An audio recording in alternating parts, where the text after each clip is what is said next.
gbogbo ẹ̀yin ọmọ ọ̀dọ́ tá a jọ ń káàkiri ọ̀dọ́jọ́ ni wá ẹ má jẹ́ kí a fi àyè gba Fúlàní lórí ilẹ̀ àwọn bàbá wa ẹ má jẹ́ ká bú ọba mọ́ ẹ má jẹ́ ká bú jòyè mọ́ nígbà tá a la fẹ́ jà fún àwọn ọ̀rẹ́ wa táwa ń kọ́kọ́ ń bú ọba tá à ń bú jòyè èmi náà ṣe bẹ́ẹ̀ rí bọ́ mo pera mi padà ẹ má jẹ́ ká bú àgbààgbà kankan mọ́ ẹ má bolóṣèlú kankan àwọn ẹ̀rù kálukú ń bẹ̀rù wọn ò lè sọ̀rọ̀ ọba ò lè sọ ìjòyè lè sọ ẹ jẹ́ ká ronú ẹ má jẹ́ ká bá àwọn bàbá jà mọ́ ẹ má jẹ́ á bú wọn mọ́ ẹ má jẹ́ á ṣe wọn ra wọn ara pẹ̀lú wọn àwọn àgbà tó bá jó lóṣèlú tá a bá fẹ́ kọ́ wọn rẹ̀ wá lọ́wọ́ á gbé wọn mọ́ra á gbé wọn mọ́ra ni à ní bú wọn mọ́ ẹ má jẹ́ á ṣèjẹ̀gbọ́n ẹ má jẹ́ á dàlúrú a lè gba ẹ̀tọ́ wa láì ṣèjẹ̀gbọ́n a lè gba ẹ̀tọ́ wa láì yìnbọn a lè gba ẹ̀tọ́ wa láì dàlúrú gbogbo protest mo ṣe ní ìlú Nàìjíríà mi ò rí ibi tí mo ti ẹnìkan lè sọ pé mo pààyàn tàbí mo jó nǹkan náà tàbí mo bà nǹkan jẹ́ mo lọ písù torí pé olówó lèmi náà tí ò bá sólówó lára ń dì mọ́ gbogbo nǹkan tọ́lọ́run fún yẹn lọ́lọ́run fún mi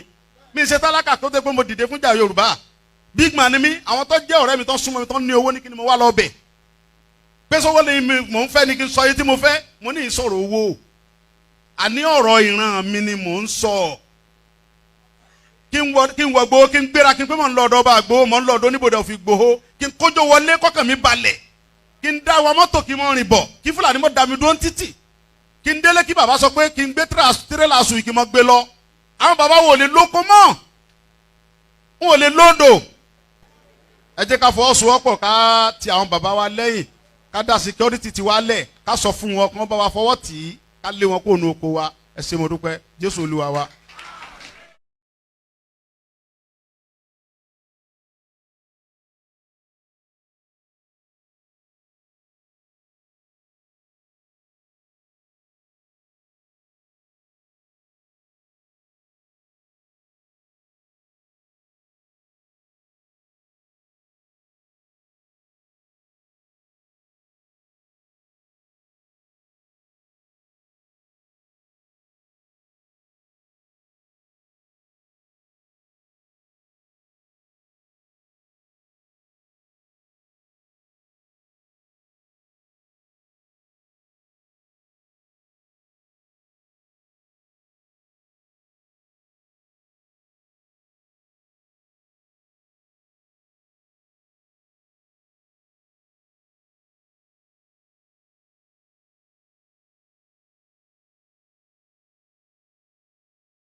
ìran ọmọ Yorùbá ọlọ́pọlọ pípé ọ̀mọ̀wé ń bẹ àgbẹ̀ ń bẹ iṣẹ́ ọnà ń bẹ kákónimọ́ra.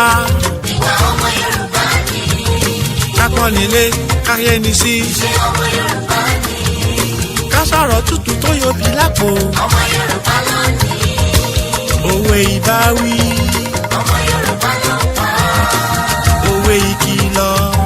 ọmọ Yorùbá ló pa. òwe ìwúrí. ọmọ Yorùbá ló pa. lọ́rọ̀ bá sọnù. òwe là fi wá. àkànlò èdè ń kọ́. ọmọ Yorùbá ló lò. ibi gíga. ibi gíga gíga lọ́kọ̀ Yorùbá yóò máa lọ. ibi gíga gíga lẹ́sìn máa rọ́mọ Yorùbá. ibi gíga gíga lẹ́sìn máa rọ́mọ Odùduwà. ẹ ò ní rí wa nílé ẹ ò ní rí wa lẹ́yìn lẹ́yìn. ibi gíga lọ́kọ̀ Yorùbá yóò máa lọ. Adéwálé lùlù fún wa ibi gíga là ń bọ́jọ́ là ń bọ́jọ́ là ń bọ́jọ́ ibi gíga là ń bóṣù. bẹ́ẹ̀ ni o iwájú iwájú lójúgùn ń gbé. òkè níjọ́ òkè òkè òkè lẹ́yìn fún òkè.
Yoruba Nation now, no going back. Yoruba Nation now, no going back. Assalamu alaikum warahmatullahi wabarakatuh. Aki gbogbo wa. akúgbìyànjú akúkó lè dá ọlọ́run bá alá ajẹ́ kó dáa fún wa inshallah rahman olóyè Sunday Igboho ọlọ́run bá yọ wá níwọ̀rùn Al-Qur'an Karim ọmọ Adéyẹmọ Ìgbòho ṣá o owó bàbá àdámì o mẹ́sàyà mẹ̀kúnnù ni Jésù àsìkò tiwa nìyẹn ànábì Muhammad àsìkò tiwa nìyí o àtiwọ́ tó fẹ́ o owó bàbá àdámì o ìránṣẹ́ Olúwa ni àkàndé èèyàn ni ẹkùn tágìrì gbéra ẹni jà ni à ń lé bọ́ lẹ́yìn jagunlabi ńlára wájú gbogbo ara wájú tún pẹ́rú kílẹ̀ yìí o bàbá àdámì ni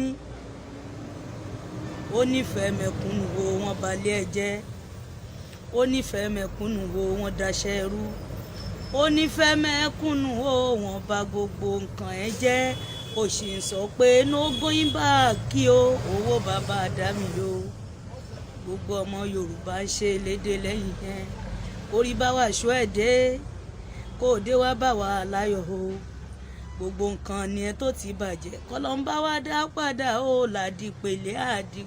àdìpèlé re ọmọ má kú mọ́ ẹ lójú o káyà má kú mọ́ ẹ lójú àwa ta ní ìfẹ́ rẹ ó káwa gan máa yàn kú mo kí gbogbo àwa Yoruba Nation kùrìjẹ́ agúnlẹ́sẹ̀ bùtẹ́rẹ̀ àwa ń bẹ̀ ọ́ gbogbo ìjọba Nàìjíríà tí wọ́n ń rẹ́ wa jẹ wọ́n tún ń rẹ́ wa tà wọ́n tún ní kán máa pa wá Ọlọ́run dákun wá gbà wá o wa ò lẹ́ni tá a lè ké pè mọ́ ìwọ lolùbọ́ tó lè bá wa ṣe Ọlọ́run wá ṣe ìfún wa o ká lékún ọpẹ́.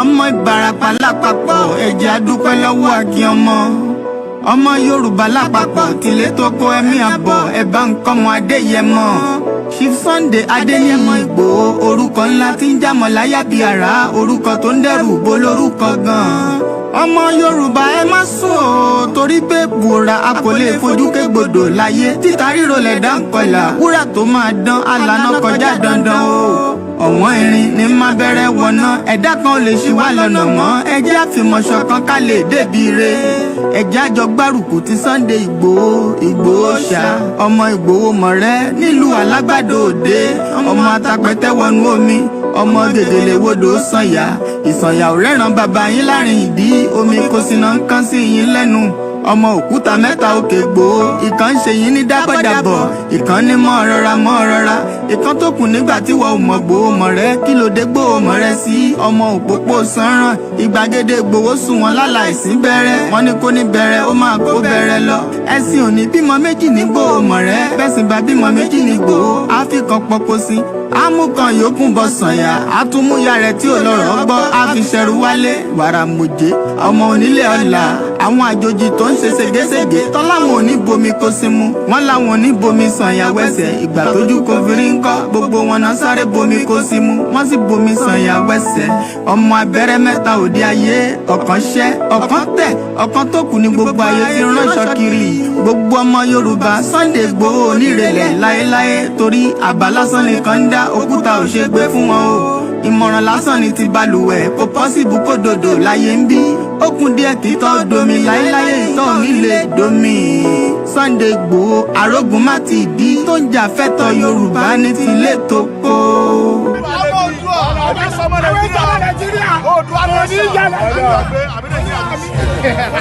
kí ló kà kí ló wí kí ló ọdọ kí ló kà kí ló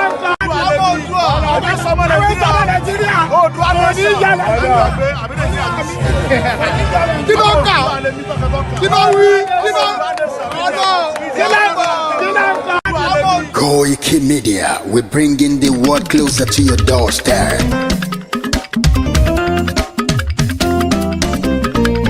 Koiki Media, Koiki Media, Koiki Media, we bringing the world closer to your doorstep.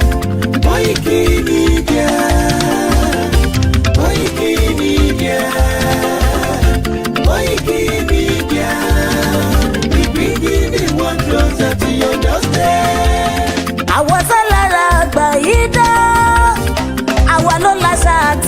gbígbédè gbígbédè lárugẹ nílẹ̀ Oòduà o àwa gangan ni bàbá. Koiki Media, Koiki Media, Koiki Media, we bringing the world closer to your doorstep. They never sabi wetin we carry for her. But they move closer before they go sabi. I said they never know wetin we carry for body. But they move closer before they go sabi. Ọ̀kín lọ lọ́jà ẹyẹ ìníhùn ló ló lajú. Ẹyẹ tó lórí kodò bí àdán ọgbẹ́jẹ lẹ́nu. Ká ṣiṣẹ́ fún ilẹ̀ bàbá wa, ká ṣiṣẹ́ fún ìlú bàbá wa, ká jùmọ̀ sowọ́pọ̀ ká lè gbódùdúwà ga. Odùduwà kò bá lè gbé wá. Ọmọ Odùduwà ṣe gírí. Ẹ dìde fún ẹ̀tọ́ adúláwọ̀ ká lè jọ jùmọ̀ gbé délẹ̀ ìlérí ká wálé gba ògo ilẹ̀ wa. Ká ṣiṣẹ́ ká lè jọ gbàdé ká lè gbàdé adé adúláwọ̀. Àwa ni mọ̀lẹ̀ tí yóò tàn káàkiri. Ọmọ Odùduwà ni wá. Koiki Media àwa là ń gbé tó lárugẹ. Ètò tó pọ̀jù owó tiwa mọ́ ni. Kásá ẹgbẹ́ polówó ọjà wá kájé bùgbà yín jẹ. Ètò tó pọ̀jù owó tiwa mọ́ ni. À ń gbé tó lárugẹ à ń gbàsà lárugẹ. Ètò tó pọ̀jù owó tiwa mọ́ ni. News and sports ẹ máa rí gbọ́. Ètò tó pọ̀jù owó tiwa mọ́ ni. Ọmọ Ìjẹ̀bú alárẹ̀ mi ló ní kí n máa ké tantan. Koiki Media ọ̀rọ̀ lágbájúmọ̀ mi o máa bá ṣẹ̀rẹ̀ lọ o. Ọmọ Yorùbá nìyẹn ọmọ Yorùbá tata o. À ń gbádùn rẹ ọmọ Ìjẹ̀bú alárẹ̀ mi ṣẹ́yìn ló máa fi dìbò tẹ̀ mọ́lẹ̀ o. Ẹ̀yin lọ́mọ onígbò máa ń dé máa dé. Ẹ̀yin lọ́mọ onígbò máa wọ̀ o. Igbó máa wọ̀ kájòjì ò gbọ́dọ̀ wọ̀. Àjòjì tó bá wọ̀ bẹ́ẹ̀ á tẹ̀lé ní ẹbọra. Ẹ̀yin lọ máa náwó kóyìnbó tó dé. Ìgbà tó yìnbó dé o owó náà dẹ́ tún pọ̀ sí o. Koiki Media ṣàwa ní bàbá. Koiki Media àwọn ní bàbá. Koiki Media àwọn ní bàbá. Àdáńtọ́ àtúnpèrègèdè. Koiki Media àwọn ní bàbá. Àwa là ń gbé tò lárugẹ jẹ́ ká jọ gbọ́ o. Koiki Media àwọn ní bàbá. Àtúnjà fẹ́tọ̀ ilẹ̀ wa fẹ́tọ̀ ilẹ̀ Yorùbá. Koiki Media àwọn ní bàbá. Ọmọ Oòduà ni wá o tọkàntọkàn. Koiki Media àwọn ní bàbá. Ikú tí ó ṣe bí lébi òsì àdìmú bàbá iyọ̀. Koiki Media àwọn ní bàbá. We bring you work closer to your doorstep. Koiki Media àwọn ní bàbá. Afẹ́fẹ́ tó ń fẹ́ o tó ń kan kí oko lára ni. Koiki Media àwọn ní bàbá.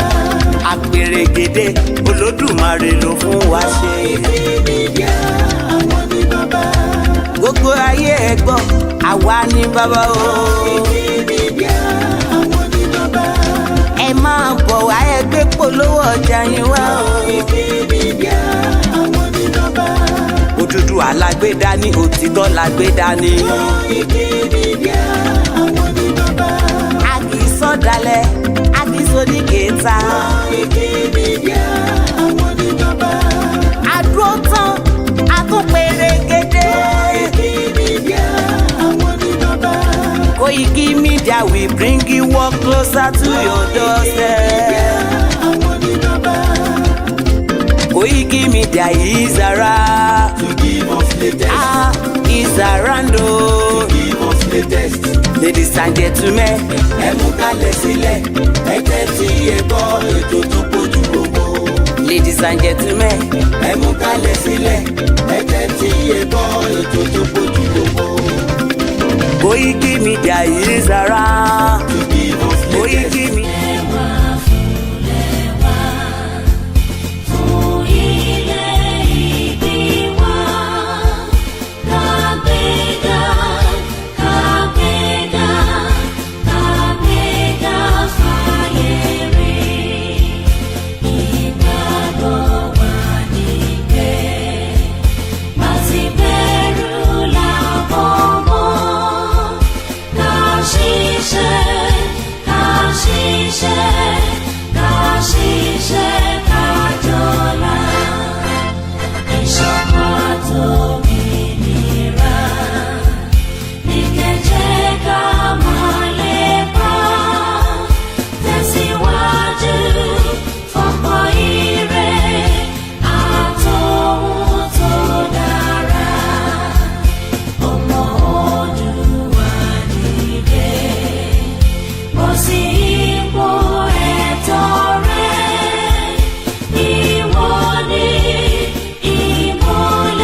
kí gbogbo wa pé a good morning and welcome to the new month. It's a beautiful Wednesday morning, in the 1st of May 2024. Adúpẹ́ fún Ọba Elédùmarè tí wọ́n fún wa ní àlàáfíà àti ìgbìyànjú ní gbogbo nǹkan tá à ń ṣe láti lè gba ìran wa sílẹ̀. A kí gbogbo àwọn Kristẹni tí wọ́n ń bẹ lórí ilẹ̀ ayé láti ibi tí a mọ̀ sílẹ̀ Yorùbá ní South West of Nigeria lẹ́nìí títí lọ káàkiri gbogbo àgbáyé. Mo kí yín pé kíkí ọlá, kíkí àlàáfíà, pé ká má fi àdúrà sílẹ̀, ká túbọ̀ máa bẹ Ọba Elédùmarè kó ṣíjú àánú ẹ̀ wọlẹ̀ Yorùbá, kí ó dákun kó wọlá inú gbogbo tó fi ń pè ní ti ìlànà Kristẹni, kó jọ gbogbo àdúrà tí ọmọ Yorùbá ń ṣe lọ́wọ́lọ́wọ́ láti lè jẹ́ kí a kúrò nínú oko ẹrú 1914 amalgamation, kí Jésù Kristi kó jọ kó fún wa ṣe. Mo lọ bẹ́ẹ̀ mo kí gbogbo àwọn mùsùlùmí pé assalamu alaikum wa rahmatullahi ta'ala wa barakatuh. Gbogbo àkígbà tẹ́ bá ti ń kí àwọn ìrun kankan, torí pé ó ti di dandan pé kí mùsùlùmí kírun wákàtí 5 lójúmọ́. Lórí ìjókòó kọ̀ọ̀kan, gbogbo àdúrà tẹ́ bá mọ̀ tí ẹ lè máa bá wa fi pé Ọba Elédùmarè nílànà ti mùsùlùmí, kó dákun kó jọ kó ṣíjú àánú ẹ̀ wọlẹ̀ Yorùbá, kó má pẹ́ ju bó ṣe yẹ lọ mọ́, torí pé ọ̀pọ̀lọpọ̀ ìrẹ̀wẹ̀sì ti wà lọ́kàn wọn. Kódà ọ̀pọ̀lọpọ̀ sọ pé kò possible kí nǹkan tá à ń fẹ́ yìí kó wá sí ìmúṣẹ nínú ilé ayé tí à ń gbé lọ́wọ́lọ́wọ́ yìí, nítorí pé lọ́kàn wọn ó dìgbà tí irú Afe Babalola bá dá sí, ó dìgbà tí Ọbásanjọ́ bá dá sí, tí Tinubu bá dá sí, ó dìgbà tí gbogbo àwọn olówó ilẹ̀ Yorùbá bá dá sí. Ìgbà yẹn la lè gba Yorùbá country, Yoruba Nation, Oduduwa Republic, Yorùbá Kingdom, nǹkan kí nǹkan tó bá ń wà tá a bá máa pè é nígbà tásìkò bá tó. Kẹ wá máa fi àdúrà kọ̀ọ̀kan lórí ìjókòó kọ̀ọ̀kan nínú gbogbo ìrun kọ̀ọ̀kan tẹ́ ń kí lójúmọ́ sí ànábì Muhammad sallallahu alayhi wa sallam, pé kó ṣíjú àánú ẹ̀ wò wá, kó má pẹ́ kó má jìnnà. Mo wá sọ́dọ̀ àwọn bàbá wa, àwọn bàbá tí Ọba Elédùmarè gbé ilé ayé lé lọ́wọ́, tí wọ́n mọ̀ pé àwa la ní kúnkúṣì kó tó di pé àwọn òyìnbó dé tó fi gbà kúrò lọ́wọ́ wa. Mo ní àbọ̀rú àbọ̀yè fún gbogbo ọmọ Yorùbá. Màá máa bẹ gbogbo ẹ̀yin tí ẹ máa ń comment, ẹ máa sọ pé Ọlọ́run Allah ò lè gbà wá. Ó ní brother mi kan tó máa ń sọ bẹ́ẹ̀ ní gbogbo wa. Mo fẹ́ kẹ́ wà very careful. Ẹ̀yin kọ́ lẹ máa decide bí Ọlọ́run Allah máa gbà wá àbọ̀ Ọlọ́run Jésù máa gbà wá. That is not for you. Ẹ jẹ́ kó lókàlùkù pin tó mọ̀ láti fi jẹ́ kí a bẹ Ọlọ́run nílànà Kristẹni àti Mùsùlùmí kó tú wa sílẹ̀. Ìyẹn wá ní ká má pe àwọn onílẹ̀ wa náà kó bá wa dá sí ọ̀rọ̀ tó ń bẹ nílẹ̀ yìí, torí pé ó ju ọgbọ́n wa lọ, ó ju òye wa lọ. Mélòó làwa pẹ̀lú àwọn tí à ń bá jà yìí? Àwọn tá à ń bá jà yìí, wọ́n ní owó, wọ́n ní connection, wọ́n ní gbogbo ohun tí àwa ò ní. Wọ́n ní media, wọ́n ní propaganda. Ẹni tó bá ń sọ lágbàáyé ni wọ́n ń gbọ́. Ẹni tágbàáyé bá ń sọ fún wọn làwọn náà ń gbọ́. Àmọ́ ìtawà rárá ń sọ ní wẹ́rẹ́wẹ́rẹ́ láàrin ara wa níbí. Lóòótọ́ kò rìn jìnnà ju bá ṣe fẹ́, àmọ́ ìwọ̀nba tá à ń ṣe yìí, gbogbo ibi tó bá ń gbọ́ àwọn ọ̀rọ̀ tá à ń sọ yìí, bóyá etí wọn á ṣí, ọkàn wọn á là, pé kò sẹ́nì kankan tó ń bọ́ ọmọ Yorùbá kankan bára wọn jà. Èyí tá à ń sọ ni pé àwọn ìbámúnisìn tó kó wàhálà sí wa lọ́rùn, tí kò dẹ̀ wù wọ́n pé kí wàhálà yẹn kó kúrò nítorí pé inú ibẹ̀ làwọn ti ń jẹ. Àwọn gangan ló wà behind the 1914 amalgamation.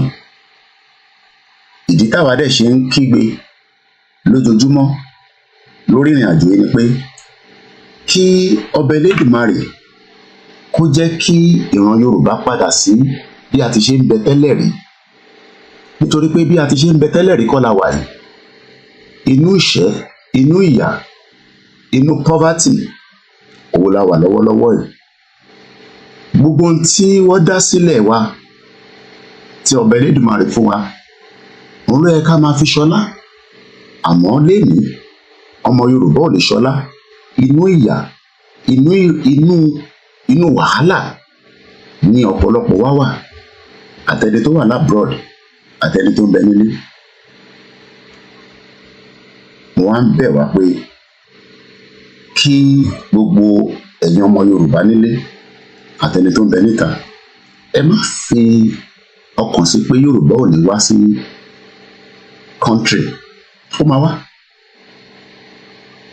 Wọ́n ti rí ó ń bọ̀, kò sẹ́ni tó lè sọjọ́ àtìgbà, ìyẹn wà lọ́wọ́ Elédùmarè. Àmọ́ ìgbìyànjú tí àwa ń gbé yìí ní méjì mẹ́ta tí a fi ń push message síta, àwọn náà counter ẹ̀ spiritually and physically. We are fighting multiple dimensions. Ibi tó bá wùn ẹ́ ló lè rú sí, but èmi á máa sọ pé mostly the international community là ń bá jà. Àwọn gangan náà control Nigeria, àwọn gangan ní kọ́kọ́rọ́ Nigeria wà lọ́wọ́ ẹ̀, and they will find it very difficult for the dissolution and the amalgamation of Nigeria. Ògógó ṣẹ̀ni ni wọ́n ti ń sọ pé ìran Yorùbá ló wà highly intelligent, but the problem is that bá ṣe wà intelligent, àwa náà la ṣe wà backwards. Tá bá wo gbogbo ilẹ̀ wa lénìí, tá bá wo gbogbo connectivity tó ń bẹ nílẹ̀ Yorùbá lénìí, a máa fi ìbànújẹ́ síyàn lọ́kàn. Ṣébi tí ẹ ká wà lélẹ̀ fáwa tó ní àwa highly intelligent. A ní PhD tó sùn, ẹlòmíì ní PhD mẹ́ta depending on bó bá ṣe tètè kàwé yẹn sí. Alẹ́ ní tó ní masters mẹ́rin lọ́wọ́, alẹ́ ní tó ní BSc tó yẹ pé ìgbà tó kà kán tán ó change pátẹ̀ ó tún lọ sí ibòmíì, alẹ́ ní tó ní BSc mẹ́ta, alẹ́ ní tó wà highly qualified in different fields around the world títí délẹ̀ Yorùbá, àmọ́ ògo yàn yọ. Ìdí tó ògo yàn ṣe yọ ni pé wọ́n believe pé 1914 yẹn ló yẹ ká ṣì máa tẹ̀lé. Amalgamation tó fún wa yẹn làwọn fi pé ọ̀nà tó yẹ ká ṣì dúró lé lórí, káwa àti Ìgbò máa ṣe, àtàwùsá àti ṣẹ̀kírì àti gbogbo èdè oríṣiríṣi tó kó papọ̀ tó pè ní Nàìjíríà, the fraudulent country. Kò wá yí ọ̀pọ̀lọpọ̀ ọmọ Yorùbá ṣe ni àwọn rò pé àwa gangan ní problem tí ó ń dá wàhálà sílẹ̀. Wàhálà tó ń bẹ nínú Nàìjíríà was created by British. Olórí burúkú ni wọ́n. Èpè ló yẹ ká máa fún àwọn ìran bàbá wọn tó create Nàìjíríà, torí pé púpọ̀ nínú wọn náà ti kú. Àmọ́ àwọn tó wà lénìí, tẹ bá rò pé àwọn ọlọ́mọ wa gbà wá sílẹ̀, they are not going to do that. If you are waiting for àwọn òyìnbó tó ń bẹ lọ́wọ́lọ́wọ́ nísìn tó ń ṣèjọba nísìn àtọba ti sìn pé àwọn ọlọ́mọ wa tú wa sílẹ̀, irọ́ là ń pa fúnra wa o. In táwọn bàbá ńlá wọn sọ fún wọn ni pé báwọn ṣe dì wá yẹn náà ni kó ṣe wà for a very long time. Ọ̀pọ̀lọpọ̀ a máa sọ pé 1914 ti expire. Tó bá wá expire, kí ló dé tó ṣì yẹn exist? Kò sí nǹkan tó ń jẹ́ expiry, àwa la kàn ń fi gbogbo clause yẹn sí. Àwọn bàbá wọn mọ̀ pé ìjọ tí làákàyè wa bá ti ṣí, ká sọ pé àṣẹ mọ́, then it will be very easy. A máa sọ̀rọ̀ nípa Afe Babalola níbi ká ti ń bọ́rọ̀ bàbá yẹn bọ̀ láti àná. A wá rí i pé bàbá yẹn òun náà mọ̀ dájú pé 1999 constitution fraud ni.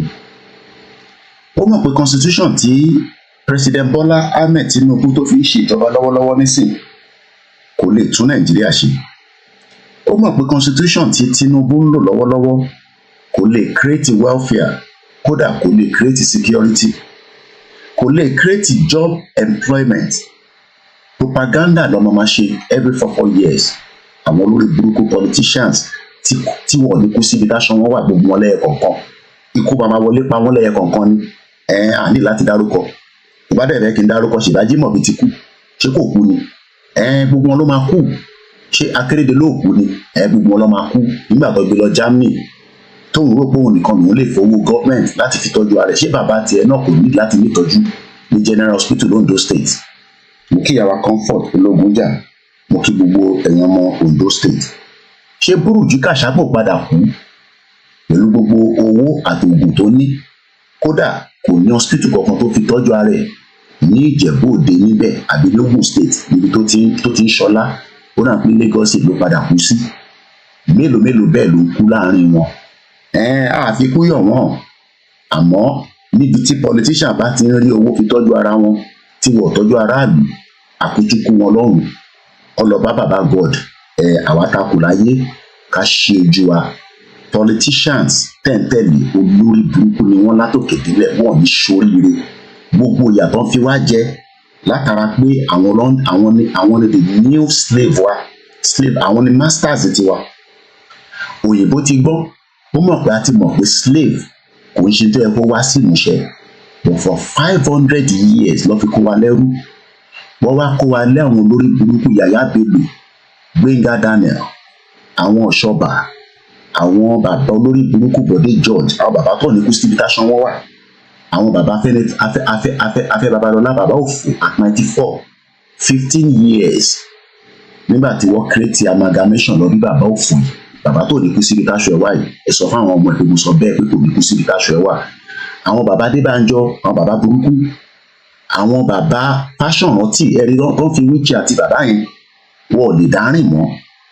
Bọ̀ kàkà kí wọ́n máa sọ fún ìjọba pé a ṣe Nàìjíríà mọ́, slot ni gbogbo wọn wá. Àwọn lórí burúkú gbogbo yín pátá ìpìlẹ̀ máa gbà lẹ́nu nítorí pé púpọ̀ nù yín ẹ̀yin lẹ kó bá àwa báyìí nísìn.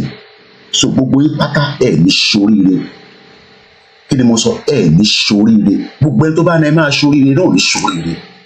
Gbogbo ẹni tó bá ń ṣàdúrà fún yín pé ẹ máa ṣoríire, òun náà ní ṣoríire. Látòkè délẹ̀ ni mo sọ. Ẹ̀ ní ṣoríire. Everybody knows the damage that have been done in Nigeria.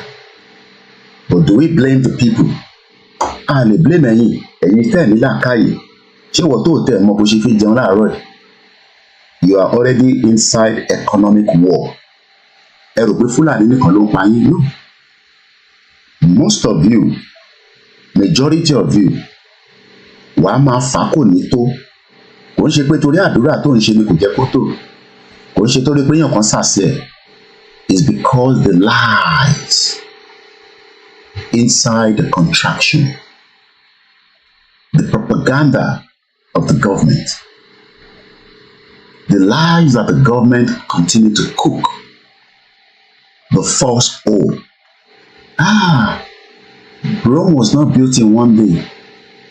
Ẹ jẹ́ ká máa tẹ̀ díẹ̀ díẹ̀. Ó máa dójú ẹ̀ níjọ́ kan, gbogbo ẹ̀ ó máa jọra wọn olùṣì. That is the lie that you've been told. Ó máa jọra wọn.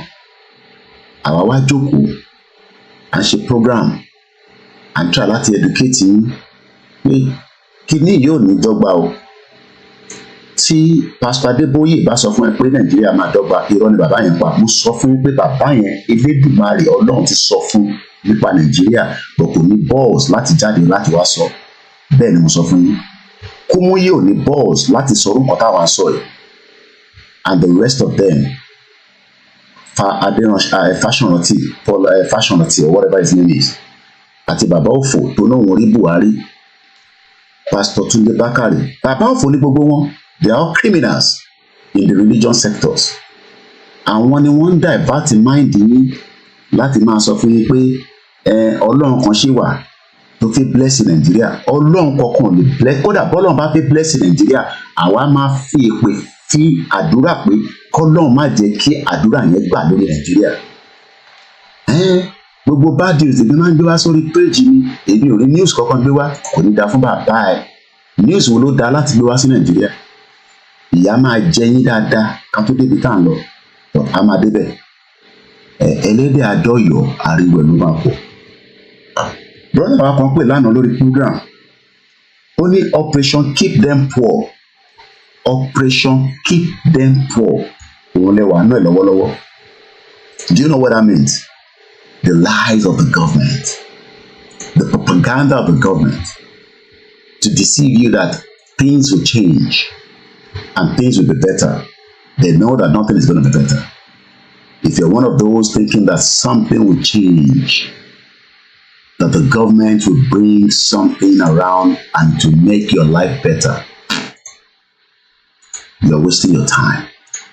If you like, pray from now till thy kingdom come. It's not going to solve the problem. If we do not take the bulls by the káàbà mú ẹpọ̀n wọn ká ra ẹpọ̀n wọn ká fọ́ ẹyin méjèèjì tó wà lábẹ́ ẹpọ̀n àwọn ọkùnrin yẹn ká fọ́ mọ́ bẹ́ẹ̀ ká sọ wọn di kọ́ má lè bí kankan mọ́ púpọ̀ náà lè bímọ mọ́ bàbá Afe Babalola lè bímọ mọ́ bọ́bìnrin bá jókòó lé lórí nísìnyí kò lè bí kankan mọ́ mo kí bàbá wa Tajudeen Alówó ńlé wọ́n ní if we don't have serious war we are not going anywhere. Kátẹ̀ tó já ogun a sì negotiate kátẹ̀ tó débi ológun dé a máa negotiate bọ̀ṣẹ́rẹ́ yìí tí ẹ̀ ń sọ pé Bọ́lá Tinubu ló máa wá ṣe fún I'm not here to argue with idiots.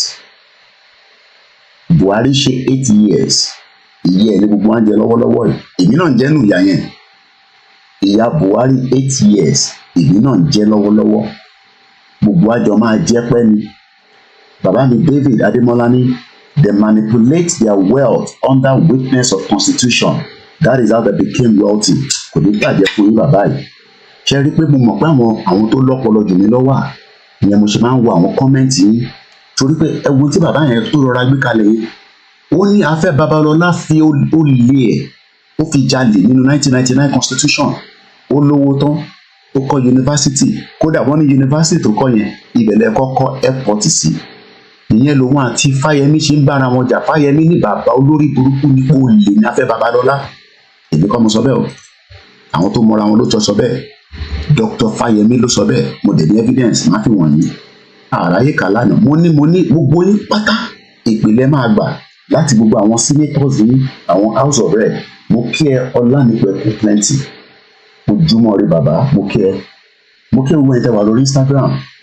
Bàbá mi David Ademola ni ó ní Afe Babalola olórí burúkú ni àwọn lè má sọ pé olórí burúkú tó ní ẹ̀mọ̀ fáwọn tó bá wà Nàìjíríà àwọn á máa já nígbà mi kò sí kankan tó lè fẹ́ ní bọ̀dì ṣe olórí burúkú ni wọ́n ẹ pè wọ́n bẹ́ẹ̀ they are all born bastard.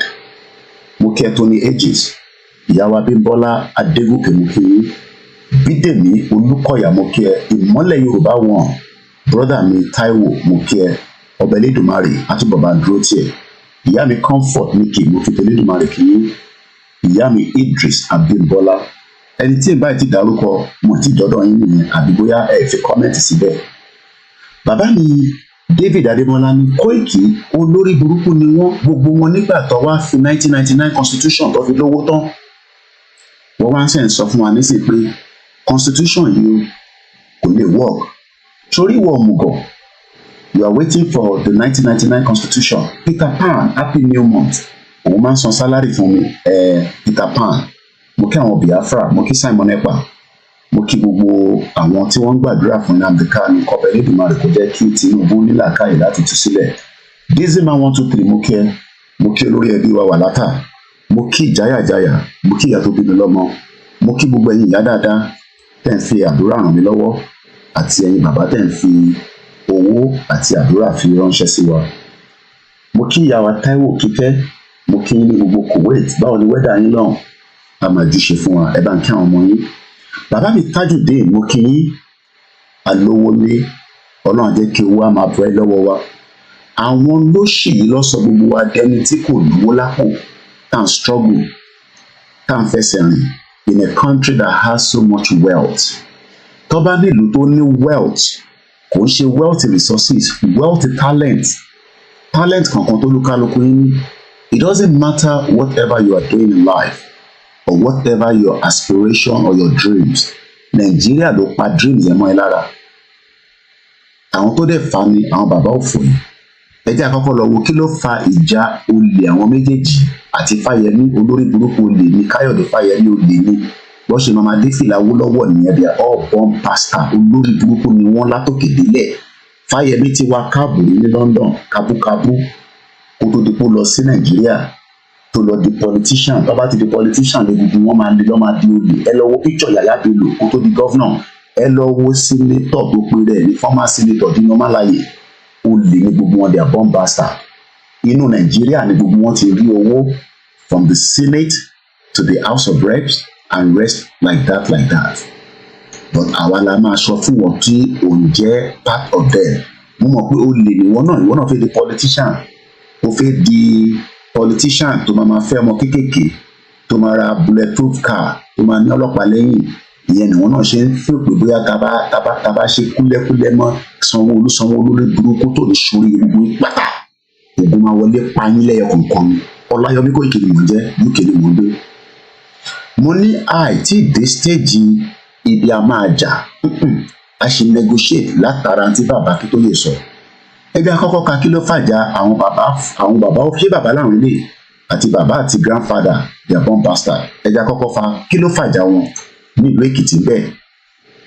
Exclusive. Fáyẹmí replies Afe Babalola says the legal luminary driven by hate. Kí ló ń pè ní hate? Èmi kọ́ ni mo sọ eléyìí o. Kẹ́lẹ́ bá mọ̀ pé olùṣí ni bàbá yìí olè ni ó ti ń jalè tipẹ́. Fáyẹmí wá sọ pé is a luminary driven by hate. Èmi á fún yín ní breakdown kí ni meaning hate. Kí ni wọ́n pè ní hate? H-A-T-E. Hotel Alpha Tango Echo. Hate. Bíyàn bá sọ pé òun hate èèyàn. Hate. Fáyẹmí sọ pé bàbá Afe Babalola is driven by hate. Ẹ mọ̀ pé mo sọ lánàá pé wọ́n ní bàbá bí bàbá ẹ̀ dá àbí ìyá ẹ̀ ìwọ drive close to vehicle Afe Babalola wọ́n ní oṣù 3 ló máa ṣe lẹ́wọ̀n. Wọ́n ní kódà èmi kọ́ mo sọ bàbá wa Adó Ìwí kábíyèsí o tí mo ṣí fìlà forí adé Ọlọ́run á jẹ́ kí ẹ pẹ́ fún wa bàbá. Wọ́n ní Afe Babalola ní agbára ju Adó Ìwí lọ nílùú Èkìtì. Wọ́n ní kábíyèsí gan-an pé Afe Babalola bàbá òfò yìí gbogbo tó ti jẹ́ kábíyèsí. Àwọn bàbá tó yẹ kó ti kú dànù òun kú bọ̀rọ̀ tó ní wọ́n ti ṣògùn tó pọ̀ rẹpẹtẹ. Wọ́n ní kódà inú ilé agboolé kan náà lòun àti bàbá Akíntóyè ti wá ìyẹn ló ṣe wà against bàbá Akíntóyè. Wọ́n ní lára àwọn tó ṣiṣẹ́ against Awólọ́wọ̀ ni bàbá Afe Babalola nígbà MPN Ṣàgàrí lòun bá ṣe. Àwọn olórí burúkú Fúlàní ló ti ń bá ṣe látayédáyé. Wọ́n ní kódà wọ́n ní oil wells tó fún. Wọ́n níbi tó kọ́ yunifásitì ẹ̀ sí yẹn ó jàgbà ní olè ní bàbá jàgbàjàgbà mo kẹ́gbọ́n mi Yẹmí Fátókè triple DRS ní gbogbo woolwich báwọn ní wẹ́dà lọ́dọ̀ yín lọ́hùn ṣọ́gẹ̀dẹ̀ ti wálẹ̀ torí pé kò wálẹ̀ lọ́dọ̀ tiwa ní bíbá. Wọ́n ní gbogbo àwọn ará Èkìtì pátá wọ́n mọ̀ pé Afe Babalola fúnra rẹ̀ terrorist ni. Wọ́n ní gbogbo Fúlàní ló bá ṣiṣẹ́ nílùú Èkìtì. Fáyẹmí wá ń sọ pé the legal luminary is driven by hate àti òyìnbó kan tó ń pè ní àmà láti lọ pronounce nítorí òyìnbó yẹn ó fi kọ́ mi lẹ́nu. Kí ló ń pè ní ilé ẹja wo bí alẹ́ wa ní Nàìjáde? Narcissism. Òyìnbó ńláńlá. Narcissism. Wọ́n ní Afe Babalola is Narcissism. Narcissism. Kí ló ń pè ní? Narcissism. Kò ń ṣe nàásìmù. Wọ́n ní Narcissism. excessive interest in or admiration of oneself and one's physical appearance. Màá ṣàlàyé fún yín. Tó bá pèèyàn ní Narcissism.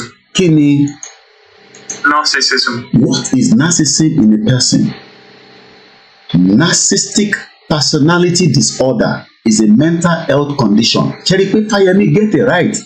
Bí bàbá yìí ti ní mental problem. Ìyẹn ló ṣe ń sọ pé àwa tá à ń fẹ́ Yoruba Nation. Àwa tá à ń pariwo Yoruba Nation ká lọ gbẹ́nu dákẹ́. Àmọ́ tá à ń sọ pé a lè break up Nigeria. Ètò sọ lélẹ̀ ẹ̀rí. Afe Babalola advocate against division of Nigeria.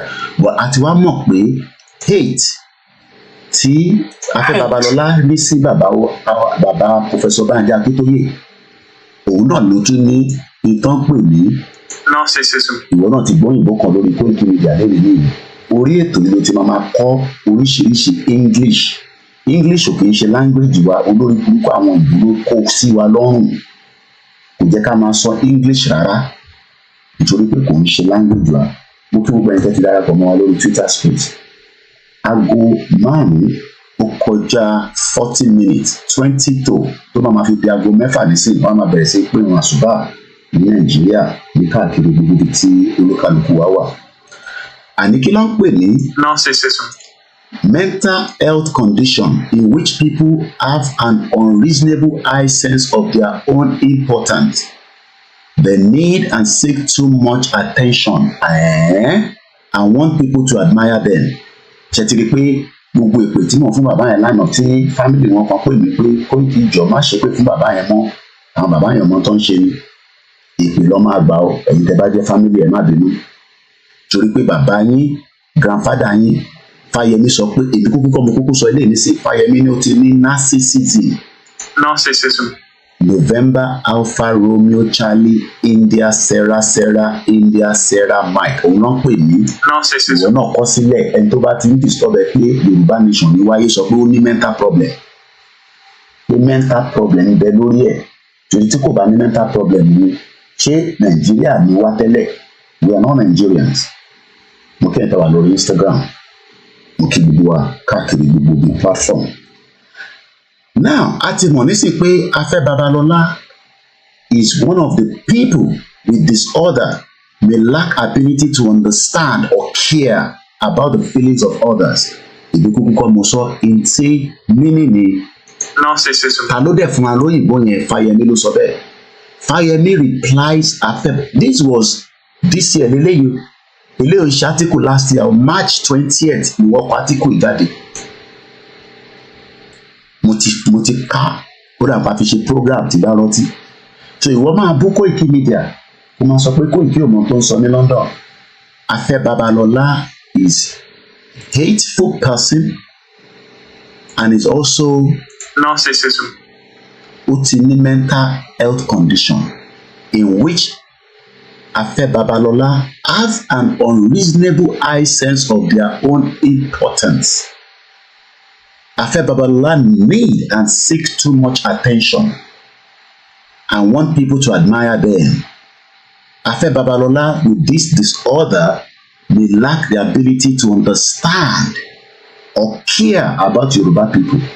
Testimony Ògúntọ́nà mo kí ẹ káàbọ̀ sórí ètò ẹ má bínú ẹ má ń gbọ́ wa lórí Mixlr àìtí ní Mixlr rẹ̀ wà on ó ṣì ní few more hours ìyẹn a máa bá program ọ̀sán lágbára lédè máa rẹ̀. So now a ti mọ̀ pé àwọn tó máa ń pè bẹ́ẹ̀ jẹ́rí pé àwọn tó bá ní mental health problem so Afe Babalola is one of them. So kò jẹ́ ká tẹ̀ wá too much concern pẹ̀lú bàbá òfò yẹn. Ẹ rí i pé effect of narcissistic abuse, anxiety or depression, post-traumatic stress, loss of sense of self and self-worth, mood swings or depersonalization, short-term memory loss, headache, body ache or trouble sleeping. Gbogbo tó ń ṣe Afe Babalola ni mo kà síta. So now a ti ní understanding pé bàbá yẹn ní problem, ó ní anxiety lára, ó ní post-traumatic stress, ó ní loss of sense of self and self-worthy, ó ní mood. Ìyẹn ló ṣe sọ pé tó bá drive súnmọ́ amada nígbà tẹ́ pé èèyàn kan fẹ́ attack ẹ̀. So tó bá ti drive close mọ́ wọ́n ní 3 months ló máa ṣe ní prison kó tó fẹ́ sílẹ̀. Wọ́n ló ní agbára ju kábíyèsí lọ ní Ekiti state. Ẹ jẹ́ ká àti wá ní understanding yẹn nísìn ẹ jẹ́ ká wá lọ ká àti mọ̀ pé hate ni bàbá yẹn irú àwọn èèyàn bẹ́ẹ̀ yẹn they are very hateful people. Now tàti ní understanding yẹn kò jẹ́ kó wá jọ wá lójúmọ́ pé tó fi ń sọ pé Afe Babalola advocate against the division of Nigeria ó ti yé wa ibẹ̀ kọ́ra kọ́kọ́ fi lọ. Ẹ jẹ́ ká wá ka kí ni Fáyẹmí sọ nípa Afe Babalola. Ó ní Afe Babalola olè ní Koiki bá ń pariwo ẹ̀ síta. Ó ní kódà ìyàwó mi ní kí n fi sílẹ̀ àmọ́ mo ò lè fi sílẹ̀ torí bàbá òfò lórí burúkú ni ó fi bà tèmi jẹ́ nígbà tí mo jẹ́ gọ́vnọ̀ lẹ́ẹ̀mejì lẹ́kìtì state. Kí ló fàjà yín méjèèjì olè lẹ́yìn méjèèjì náà kí ló fàjà yín ẹ̀jẹ̀ àkàsíta. Dr. or Mr. Kayode Fayemi, the former governor of Ekiti State, says ẹ máa kà á tẹ̀lé mi lẹ́yìn o. Says Afe Babalola has remained bitter. Again, tábà lọ wo meaning bitter. Ẹ mọ̀ pé gbogbo nǹkan tó bá bitter, cola bitter cola, gbogbo àwọn nǹkan tẹ máa ń mu yẹn tára fi ń le ẹ̀hẹ́ oyé yín ká má fi gbogbo ẹnu sọ̀rọ̀ ṣàárọ̀ Wednesday. Kí ló bá tó bá pè nǹkan ní bitter. Afe Babalola is a bitter man. Ó lórí burúkú ni. Ó wà bitter. Ẹ mọ̀ yín bàbá wa tó máa ń mu Guinness tó máa ń ṣara ẹ mọ̀ pé Guinness ó máa ń bitter lẹ́nu bọ̀ tó níṣẹ́ tó ń ṣe lára. Àwọn kan náà máa ń jẹ́ kí èèyàn tọ àwọn kankan jáde lára. Èmi ò mọ tí ẹ má bínú. Tá bá sọ pé nǹkan wà bitter, having a sharp pungent taste or smell, not sweet. Irú àwa báyìí nísìnyí tẹnu wá dùn nǹkan tó sweet ni wọ́n lẹ́ni kò dáa náà fọkùnrin èèyàn máa mú nǹkan tó sweet jù. So àti wá gbọ̀n ní sí pé bitter ni bàbá Afe Babalola, Fáyẹmí ló sọ bẹ́ẹ̀. Ó ní has remained bitter since he, Fáyẹmí, defeated his candidate in Ekiti state governorship elections. Kayode Fáyẹmí, the immediate past governor of Ekiti State, has responded to a comment by Afe Babalola, the founder of Afe Babalola University. Wọ́n ní olè ló jà, òun kọ́ ló nílẹ̀ yẹn. Bí Tinubu ṣe jí TVC mọ́ yín lọ́wọ́ tó gbalẹ̀ yẹn tó kọ́ TVC lé lórí, olè ní gbogbo wọn, they are all criminals. Ṣẹ̀fẹ̀ sọ pé ẹ mọ̀ pé Tinubu kọ́ ló nílẹ̀ TVC ni, ìbóhùn náà jàgbà ni. Àwa máa ń sọ pé Jagaban tó bá ti di governor tó di senator, they take advantage and steal what belongs to the people, what belongs to the state. Gbà tó sẹ́ni kankan tó máa bímọ tó bá bí wọ́n máa pa ẹ́ dànù ni. Tọ́ba àwọn ayákìlá sí ẹ, wọ́n á rán military tó máa pa ẹ́, kọ́ ṣe pàyàfẹ́ látó lórí burúkú ṣeun kú tí ò lè sọ̀rọ̀, ọmọ àlè. Tọ́jú ìyá ẹ̀ látòkè tí Nigerian government pa ìyá ẹ̀. Nigerian government náà ló pa gbogbo àwọn ẹ̀gbọ́n ẹ̀. Bẹ́ẹ̀ kọ́ Ransom Kuti àwọn bàbá dáadáa. Irú àwọn nísìnyí igbó ló ń fà kiri lórí social media. Ó sọ yẹn di normal thing. So Kayode Fáyẹmí sọ ìtàn òun àti bàbá ẹ̀ tó ń pè ní Afe Babalola. Ó ní òun Afe Babalola University ẹ̀dùn ní who on Monday rated the performance of all the former governors of the state as low, saying they failed to develop the state during their tenure. Afe Babalola ẹlẹ́ni jógbòlò bàbá ẹlẹ́pọ̀n blue ó ní àwọn past governor àti Fáyẹmí o àti Fáyọ̀ṣe olórí burúkú ní gbogbo wọn wọ́n develop Ekiti state. Bọ̀wọ́n ti gbàgbé pé lára Ekiti state lòun náà ti fi jẹ olè tó jẹ tó fi ń pè ní Afe Babalola lẹ́nu. Mr. Babalola had, while speaking at the commissioning of his university multi-system hospital in Ado Ekiti, àwọn hospital táwọn fẹ́ náà nìyẹn, hospital tó lè lọ síbẹ̀ tí ó jẹ́ pé tó bá débẹ̀ owó ńláńlá ló máa san. Bí mi bá sick nílùú yìí, kò sẹ́ni tó gbàdúrà pé yàn sick, màá lọ sí hospital tí bá sì lè ní strength láti gbéra mi débẹ̀. Kò wá sí nílùú yìí, ìlú tá à ń gbé yìí. Ẹ jẹ́ ká lọ wo Queen's Hospital. Queen's Hospital. Kò mí pẹ̀tọ́ dọ́pẹ́ ní Queen's Hospital. Normal person ló lọ síbẹ̀. Díẹ̀ nǹkan wo bí a lè rí fídíò ẹ̀ bí a bù ẹ̀ láṣọ pé Koiki Hospital lélẹ́yìí. Eléyìí ò ń ṣe private. Mo kàn fi lọ wo òkè bí yàn bá fẹ́ bímọ ẹ wòran bí yàn èmi sọ̀rọ̀ nídìí ọ́díò yẹn. Bí yàn bá fẹ́ bímọ ní Queen's Hospital, ìwọ tí olórí burúkú ẹ tí mò ń sọ pé já kúrò ní Nàìjíríà kíyàwó ẹ lè bímọ ọmọ bí, ìwọ náà máa wọ environment yìí o, máa wọ environment Queen's maternity. Ó yá ẹja gbọ́n tó fi sọ. Amazing. O lè máa gbọ́ ìbò tó ń sọ púpọ̀. Is a self-contained unit Ìwọ náà ó yá máa gbọ́. ensuite delivery rooms. Two of these rooms have a built-in water birthing pool. Ibi tó ń bímọ sí leléyìí o, kò ń ṣe private o, public hospital ni òun wò yìí o. Ọmọ òfò tó máa wá sórí social media tí bàbá ẹ̀ fún ẹ ní training tó ní Koiki shut up. Gbogbo owó Yorùbá Nation tó kó jẹ kó wá síta, bàbá ẹ̀ ní kó wá béèrè lọ́wọ́ mi, wọ́n bastard ẹ̀ ní sórí gbogbo ìtẹ́ bá wọn bí wá ní àwọn question fún yín. Fáyẹmí ò build hospital, ó náà wò doctor, àmọ́ bí tó ti rí doctor tiẹ̀. Fáyọ̀ṣe ò build hospital ní the same state across ní gbogbo ilẹ̀ Yorùbá. Màá mute mic ní mọ́lẹ̀ kọ́ mo fẹ́ kẹ́ enjoy video yẹn 4 minutes ni ẹ jẹ́ ká jọ gbọ́.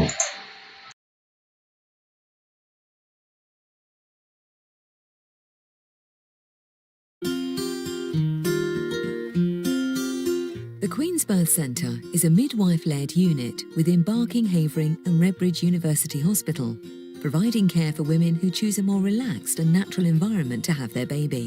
As soon as we got into the birthing centre, amazing. Straight away, midwives, they're there, they're looking after you. The centre is a self-contained unit with 8 large ensuite delivery rooms. 2 of these rooms have a built-in water birthing pool, and inflatable pools are available in the remainder of the delivery suites. Having a baby is a special moment in your life and an experience that you'll never forget. Our philosophy at the Queen's Birth Centre is to provide a home-from-home environment for childbirth. Our highly skilled midwives work in partnership with you to ensure you have an excellent birth experience. It's very calm and relaxing here, and we find that the women that come here to have their babies tend to do very well. The whole unit is based on having a physiological, normal labor and delivery. So the benefit is that you can stay here, labor in quiet, deliver your baby where you want, choosing the position that you want, and then you can stay up here postnatally and be discharged from here 6 hourly. We've worked hard to create a calm and relaxed atmosphere. All of the rooms have mood lighting, iPod docks and comfy chairs, and there's plenty of room for women and their birthing partners to move around and labour in a stress-free and supportive environment. It was like I'm going to some private hospital. Did you hear that?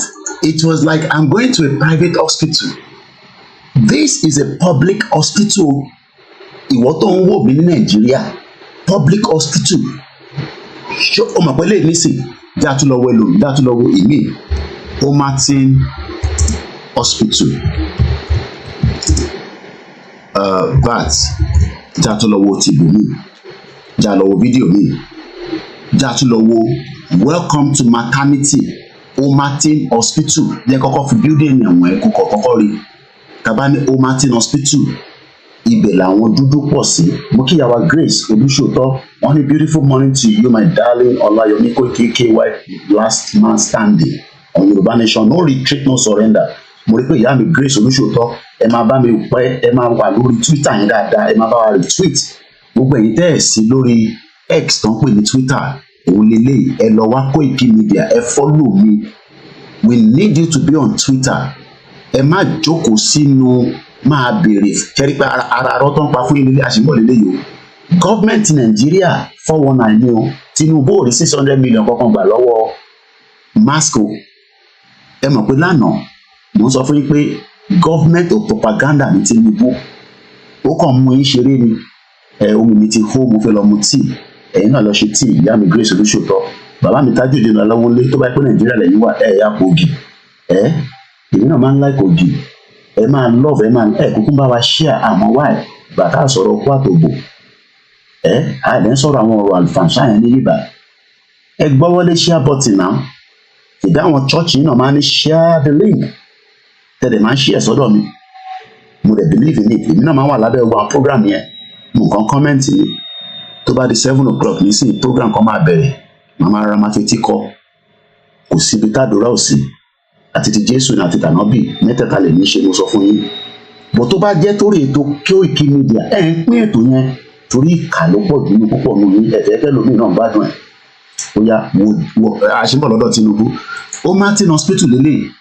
Mo ń bọ̀ bí a ṣe kọ́kọ́ kọ́ tèmi mo kàn fẹ́ kó wo building yẹn bó ṣe ń fún rẹ̀. Building yẹn lélẹ̀. Martin Hospital. Ṣòrí bó ṣe rí. Ṣòrí bó ṣe rí. It is not a private hospital. Àìmọye àwọn tó bí síbẹ̀ tó yẹ pé ibẹ̀ lọ ti gba birth certificate wọn. Ariwo tá à ń pa pé gbogbo kinní ò ń ṣe rocket science. Àwọn grandma kan wà nísìnyí wọ́n ti retire. Irú àwọn ibẹ̀ midwife ni wọ́n, nursing ni wọ́n, doctor ni wọ́n fẹ́ padà sílé láti máa wá train gbogbo wa àtẹ̀mí àti wọ́. Bọ̀tẹ́ sọ pé ẹ̀fẹ́ ẹni Nàìjíríà lè fi kú sí inú ẹ̀dẹ̀ ló máa kú sí.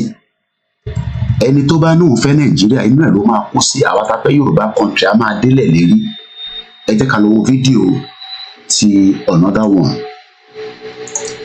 Ẹ mọ̀ pé a ti wo ti Queens lọ́wọ́lọ́wọ́, ti Queens eléyìí ní bí ẹ̀gbọ́n bí tó sọ níbẹ̀ ẹ jẹ́ kí n rewind ẹ̀. Ó ní kí ni ó ló dàbí private hospital, ẹ̀gbọ́n kan tó sọ níbẹ̀. Supportive environment. It was like I'm going to some private hospital. It was like I'm going to some private hospital. Torí pé àwọn ilé òkè ṣe English. Olúkálukú ló ní culture àti religion. Torí pé wọ́n ṣe dress. Mo mọ̀ bóyá Hindu ni wọ́n, bóyá Buddhism ni wọ́n because wọ́n máa ń jọra wọn nígbà míì. Bóyá Pakistan ni, bóyá India ni. But ìwọ náà rí pé àwọn ilé ìbọn ṣe máa ń dress ní London nílé. They dress in their own tradition. But àwa nìkan la fẹ́ wọ suit àfẹ́jẹ́ kọ́ mọ̀ pé Yorùbá ni wá. Mo kí bàbá mi Ahmed Jamil Adékúnlé bàbá yìí náà máa ń sọ àwọn kọ́mẹ́ǹtì kan tó máa ń gúnyàn lára. Wọ́n ní Yorùbá Nation, we are not going back o Koiki. Elédùmarè á fún wa ṣe bẹ́ẹ̀ ni ẹ̀yẹ ń pín kọ́mẹ́ǹtì mọ́lẹ̀. Ẹni tí ìbá ti rí kọ́mẹ́ǹtì á jẹ́ pé bóyá fún ìdẹ́kun àbídì kejì. Gbogbo platform náà ni mo monitor. Àní bá wa gbọ́ wọlé share button ẹ pín ètò yẹn. Mo kí yàrá oyè Rónkẹ́ Ọláníyàn wọ́n ní happy new month bẹ́ẹ̀ ni gbogbo tó bá dẹ̀ ti ní happy new month pẹ̀lú owó ni àwọn gbowó lórí platform wa bẹ́ẹ̀ ni Koiki happy new month £1. Ẹ jẹ́ ká lọ tún wo hospital míì ká tó padà sọ́dọ̀ àwọn bàbá òfò ní tó ń bára wọn jà àmọ́ tó ń bára wọn jà. Afe Babalola àti Fáyẹmí sọ pé kò sẹ́ni tó develop Èkìtì. Afe Babalola ní ṣọ́tà Fáyẹmí ní bàbá ṣọ́tà ẹ ti ní narcissism àti sọ mí nínú ẹlẹ́ǹkan fún yín tó bá ṣe darapọ̀ mọ́ wa. Narcissism. Wọ́n ní bàbá yẹn tó bá ní mental problem ló ń pè bẹ́ẹ̀. Ó ní bàbá ẹ ṣọ́tọ̀. Ó ní torí pé ẹ rí contract ìgbà lọ́wọ́ mi ẹ fẹ́ gba contract airport mo lè sọ pé ẹ lè gbà. Ìyá mi Grace Olúṣòótọ́ ni that is how it is in Ireland. Ó dà bí a ká má bàa sọ pé UK nìkan níbí by England ẹ jẹ́ ká lọ wo Ireland hospital ibi àìmọye àwọn Nàìjíríà tó sá lọ síbẹ̀ tọ́lọ́ bímọ sàn ní Ireland hospital. Ẹ jẹ́ ká wo hospital yìí ibi tó ti ń tọ́jú àwọn èèyàn ní Ireland. Mo fẹ́ lọ ṣe tíì mi ẹ̀yin náà lọ ṣe tíì àti kọ́fì ní orí mu kọ́fì ó máa ń disorganize mi tíì máa mu mo lè mu tíì níta torí mo trust anybody tíì inú ilé mi nìkan ni máa mu. Mo ń bọ̀ ẹ jẹ́ mute mic mi kájọ gbádùn ilé apàdà sí tí ó máa ti ní hospital yẹn ẹ̀ má bínú ẹ̀yà ara ápò mo kì í gbogbo ìyàwó tẹ̀ ń tajà nínú ọjà Dustin Market ní Peckham ní Lewisham Ajé máa wọgbá èyí tẹ́ ẹ̀ sọ ní kí ẹ fi ọjà yín sílẹ̀ nítorí ẹ fẹ́ support Yorùbá Nation but ẹ gbọ́dọ̀ gbà pé Yorùbá ni yín kò sí nǹkan kan tó ń jẹ́ Nàìjíríà ọjà yín tó ráyè wọlé dáadáa sí ìlú olórí burúkú Nàìjíríà ló fà á. Bẹ́ẹ̀ ni ìyá mi Rónkẹ́ Ọláníyàn wọ́n ní Yorùbá Nation no going back. Ìyá mi Grace Olúṣòótọ́ ni that is how it is in here in Ireland. I had my own children, very fantastic experience. Only myself whenever I'm in labor, 5 to 6 surgeons and nurses on myself. What a best experience. Ẹlòmíì ò mọ experience yẹn, bí a kò wò lórí fídíò láàárọ̀ yìí, ẹ jẹ́ mute mic mi mọ́lẹ̀ kí n lọ ṣe tíì.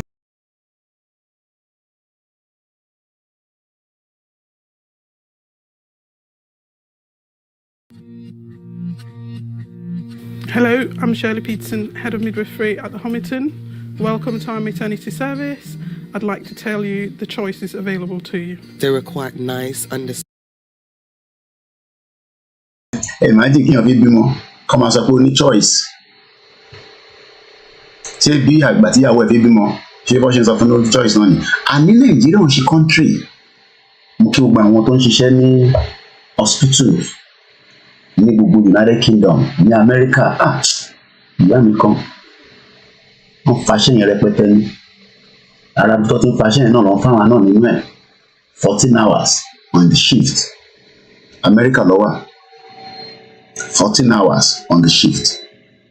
Mo kí gbogbo ẹ̀yin mothers wa ẹ̀yin aunties wa mo wá kí gbogbo ẹ̀yin tẹ́ wà ní care sectors iṣẹ́ yẹn dùn but wàhálà ń bẹ níbẹ̀. Ọ̀bẹ̀rẹ̀ Èdùmàrè wà pẹ̀lú mi. Mo kí gbogbo ẹ̀yin bus drivers ní UK àti ní America. Mo kí gbogbo ẹ̀yin Uber drivers ní Nàìjíríà náà tẹ̀ ń gbìyànjú àwọn epo jẹ́kẹ́rí business ṣe títí ti bà mọ́tò yín jẹ́. Ìlú máa drive mọ́tò Uber for 1 year ó tẹ̀lé mọ̀ pé mọ́tò yẹn ó ní problem wà kó máa ṣe àwọn service kékeré sí Nàìjíríà. Mo ṣe máa yọ brake pad ló máa change tire. Mo kí ìyá wa Taibat Ọlárẹ̀wájú Ọ̀ṣúndíà mo fi tẹ́lẹ̀ dùnmọ̀ rẹ̀ kí girama ẹ káàbọ̀ sórí ètò wa. Ẹ bá wa jù ú sínú gbogbo tó yẹ kó wọ ọ̀gá ní orílẹ̀-èdè ní happy new month èmi náà kẹ́ happy new month. Ẹ bá wa pín ètò yẹn. Mo kí àwa lẹ́ǹkan sí Oyèrónkẹ́ Ọláníyàn. This is the kind of life tá a fẹ́ fúnra wa, where there is options. Option ni wọ́n fẹ́ fún ìyá yìí, wọ́n fẹ́ bímọ, àwọn fún ní options. Let's go ahead while I'm sipping my tea. Tí la máa mú nílùú òyìnbó. Àwọn lẹ́yìn ká máa grow tea yẹn ní gbogbo Jos. Bò nígbà tí terrorist ò jẹ́ kẹ́kẹ́ ráyè lọ sí farm. Àwọn ará Kenya àwọn lọ take over tea, àwọn lọ máa ń produce tea fún gbogbo ibi tí olúkálùkù tí mo ti. Tea ni mo mú láàárọ̀. Àwọn fi honey púpọ̀ sí, just small honey. Ẹ jẹ́ ká continue. Tá bá ti gbọ́ ilé tán àwa lọ sọ́dọ̀ bàbá Afe Babalola. Aago mẹ́fà ṣe lò ní mo kí gbogbo wa. We are just 1 hour 10 minutes into the program. The new month, 1st of May 2024. My name is Ekiti. This platform is to educate us and prepare our mind to the exit of Nigeria. Ekiti jọ ló máa bọ́ sí, ìjọ kan náà ló máa bọ́ sí. Standing, explain everything to details. If I was feeling like not sure about anything, I could speak to them. If I was having problems at home and I phone up the labor ward, they would tell me what to do, come in, have me checked over, reassured, and back at home, so everything is fine.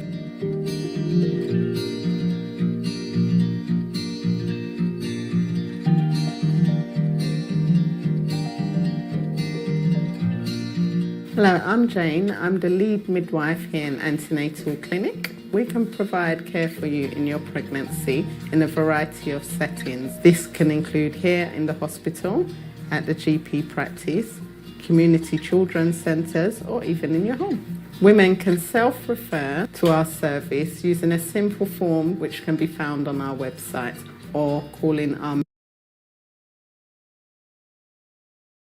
Mo ń jáde mo ń wọlé sínú program yẹn. Tó bá jẹ́ Nàìjíríà ni wọ́n ní kó máa fúnyàn ní nǹkan báyìí ní free. Àwọn olè kan tún máa sọ di business mọ́ yín lọ́wọ́. It is just a country that is not meant to be for Yoruba people. I'm not going to waste too much of our energy and time on those videos. It's always available. Can only check it for any so that we can move swiftly and forward.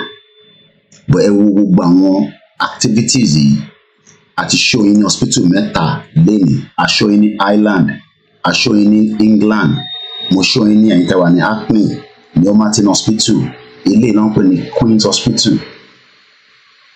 Ẹ fẹ́ káwọn celebrity ní kan máa lọ bímọ sí America kan máa show video lórí Instagram. Ìwọ ò fẹ́ kíyàwó tiẹ̀ náà wà níbi tí ó máa ní better service, a great service. Let us think now, okay? So we're gonna close this. We'll come back to this. Now, ẹ ká padà sórí kí ló ń fàjà Fáyẹmí àti bàbá rẹ̀ Afe Babalola. Ọmọ Ekiti kúkú làwọn méjèèjì. Now, Premium Times then contact Mr. Kayode Fáyẹmí for comment on the legal luminary's remark.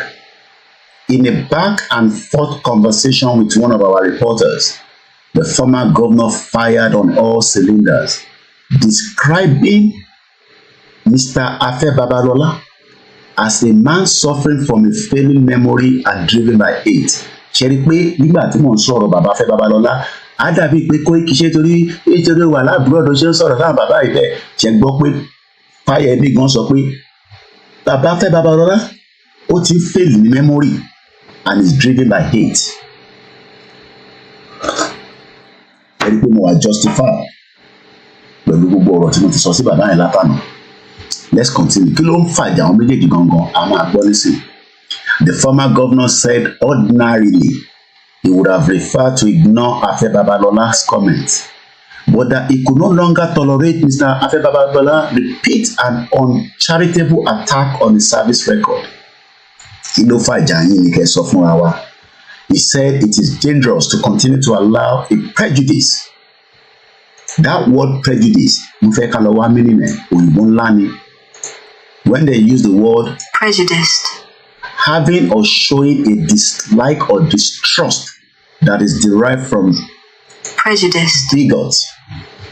So Afe Babalola Fayemi Sokwe, he said it is dangerous to continue to allow prejudice Mr. Afe Babalola to control the narrative about his stewardship, adding that all the past governors of the state, Ekiti, did their best and handed over to their successors, who in turn took the state further than they met it. Láti ìgbà tí wọ́n ti kúrò ńbẹ̀, níbo ni state Ekiti wà lónìí nísìn, ìyà ló ń jẹ gbogbo ọ̀nà bẹ́ẹ̀. Àwọn àwọn sùn wọ́n ń jí wọ́n lè bára wọn sùn, kò dẹ̀ síṣẹ́. Tó bá wá lóyún tán kò sọ hospital tó máa gbéra wọn lọ. Torí wọn fún ààrẹ gan kò kọ́ health care center débi kó fi take care general hospital smelly mo kí bàbá Oluwole Olúṣẹ́gun Ọláòtí mo kí gbogbo ẹ̀ tẹ́ ń wà lọ́dọ̀ àwọn àlùkà mo kí gbogbo ibi tí ẹ ti ń gbọ́ mi ní wákàtí. Ẹ máa comment, kẹ̀dẹ̀ máa like, kẹ̀ máa love, kẹ̀ máa share. Orí ètò Koiki Media náà ni a ṣì wà lórí ẹ̀ tí a ti ń gbé ọ̀rọ̀ self-determination jáde. Mr. Fayemi says the respected senior advocate of Nigeria has had a long-running malicious attitude towards his person and had always been unfair to him and the former governor Niyi Adebayo and Ayo Fayose. Bí a kò rówó gbà lọ́wọ́ àwọn ilé dáadáa, àwọn bàbá òfò. He said Mr. Afe Babalola's biased views concerning the tenures of the former governors of the state will no longer be allowed unchallenged. Oda Kilo Fajani. Chief Afe Babalola prejudiced view can never be final word on our time in office. Certainly not on my time in office, because I know, and the record is crystal clear, that I improved the state on every developmental indices than I met it. But then Chief Afe Babalola is an old man and as well brought up Omoluabi. One should grant him the indulgence of failing memory that comes with age, he said. Okay, Mr. Adeyemi Emmanuel, thank you so much. Meanwhile, the two-time governor expressed joy that Mr. Afe Babalola recognized the good in governance in ADEBANJI. Kódà pé tó ń pè é bóyá wọ́n fẹ́ dá sétò nítorí hello ẹ káàárọ̀ lọ́dọ̀ wa a ṣì wà lórí ẹ̀.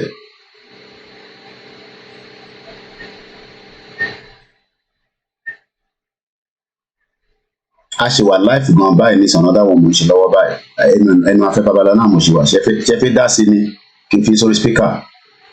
Kódà àwọn ìyá yìí ti bínú tán ó yá gbóhùn sókè. Bàbá yẹn ni ọkùn ẹ̀ mọ́ bàbá yẹn ni bàbá olórí burúkú ni bàbá yẹn.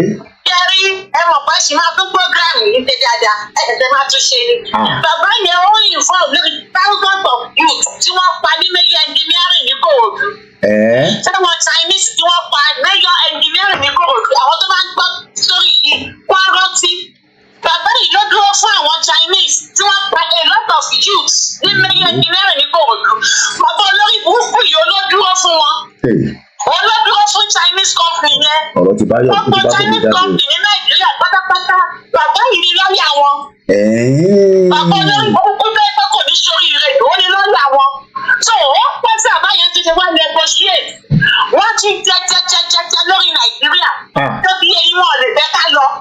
Ìbọn lágbára náà ẹ̀jẹ̀ gbogbo àwọn tó kú lórí ọ̀rọ̀ Yorùbá Nation yìí kò ní jẹ́ kí wọ́n sọ kò yẹ kí ẹ̀rọ lákòókò. Alẹ́ kò dé alágbára náà. Alẹ́ ò ní dà. Gbogbo kan tó kọjọ lẹ́nu ìrántí ni. Ó máa pa sán ni. Wọ́n pa àwọn tó kú ní mẹ́yẹ ẹnjìnìyàn àwọn ọmọ kékèké. Ọ̀rọ̀ tí wọ́n sọ yìí àwọn ní 2024 báyìí. Ọ̀rọ̀ tí wọ́n sọ yìí ó máa dàbí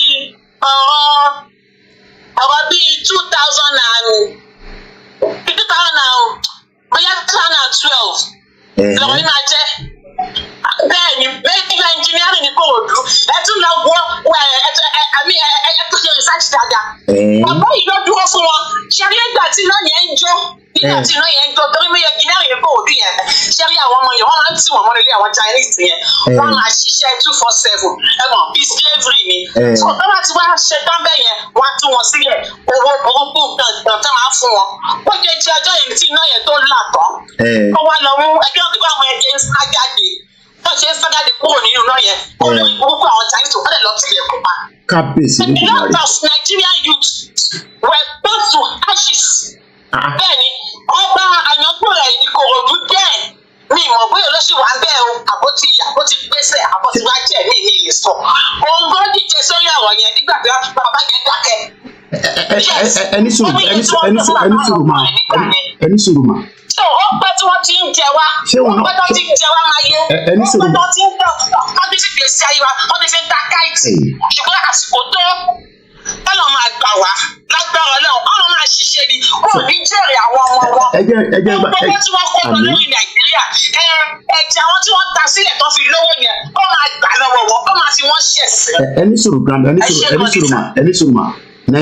Nigerian factory fire kills 45 workers. At least 45 workers lost their life on the 9th of September 15 when a fire swept through Nigeria plastic factory, West Africa rubber product in Udugun Industry Estate, Ikorodu, 40 kilometers north of Lagos. Super Engineering Limited. Super.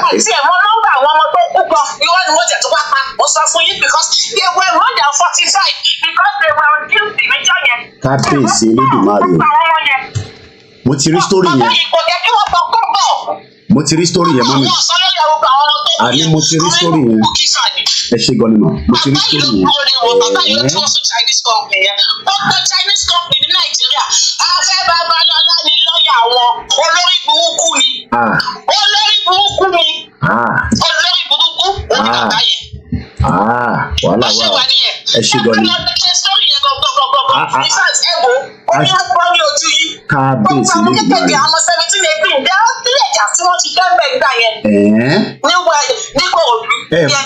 Mo ti rí story yẹn ó ti jáde báyìí Google nípa ẹ̀ ní wàá parọ́ lórí live show. Super orúkọ company yẹn náà ń pè ní Super Engineering Limited, both of which are owned by conglomerate based in Shanghai and Hong Kong.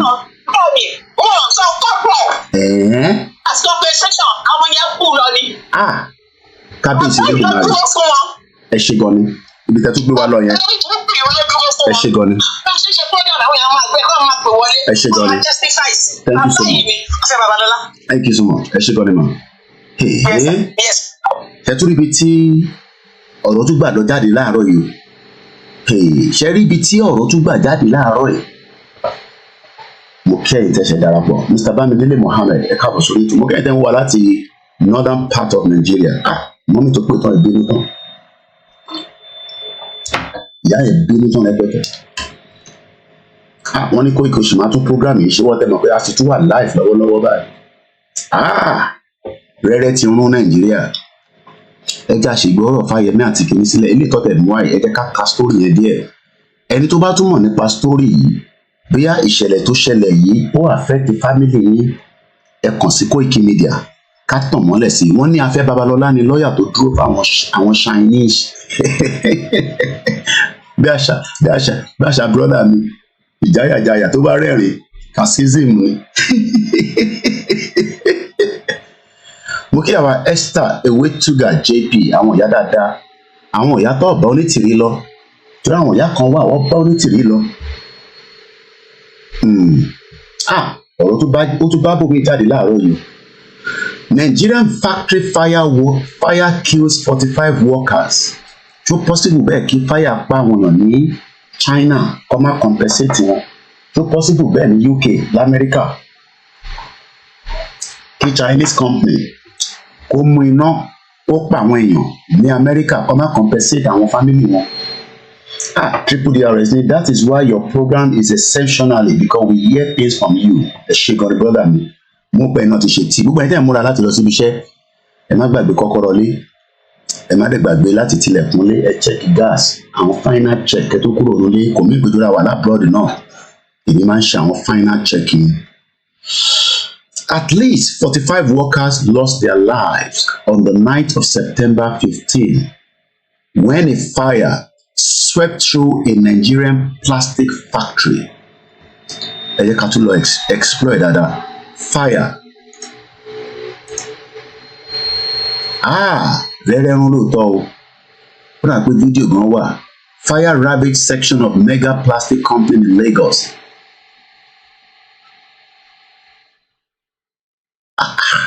2017 ló rà pé story yẹn ṣẹlẹ̀. Rà pé 2017. Fire devastated. Ṣé kò ṣóhun ni fire kan tó ṣẹlẹ̀ nígbà kan? Wọ́n náà máa ń ta suitcase nǹkan kan náà níbẹ̀. Rà pé mo rántí story yẹn. Bàbá wa Bámidélé ní Afe Babalola and the likes of the elite among the Yoruba kingdom problem. Parọ́, what is Jinadu? Ẹ̀gbọ́n mi dáadáa káàbọ̀ sórí ètò. Mr. Kazi 411. Ó dà pé mo Òṣòdì nílé kò lè jẹ́ tó ṣòdì Ìkòròdú ní ilé ti ṣẹlẹ̀ ẹja gbé Ìkòròdú sílẹ̀gbẹ̀ Ìkòròdú. Rẹ́rẹ́ ti rún ní Nàìjíríà. 120 rose to death in Ìkòròdú fire factory. 120 kẹ̀ kí ló dé? Rẹ́rẹ́ rún gan. 120 factory workers fear dead after a massive fire swept through a rubber slippers, aluminium spoon, bottled water factory, Taiwanese owned, in the early hours of yesterday at Ogodunyan, Ogodunyan in Ikorodu State. It was gathered that the casualty figure would probably have not been that high if the exit point. Ìyá tó gbọ́ tó pè yìí, ìyá ìmọ̀ story yẹn dáadáa.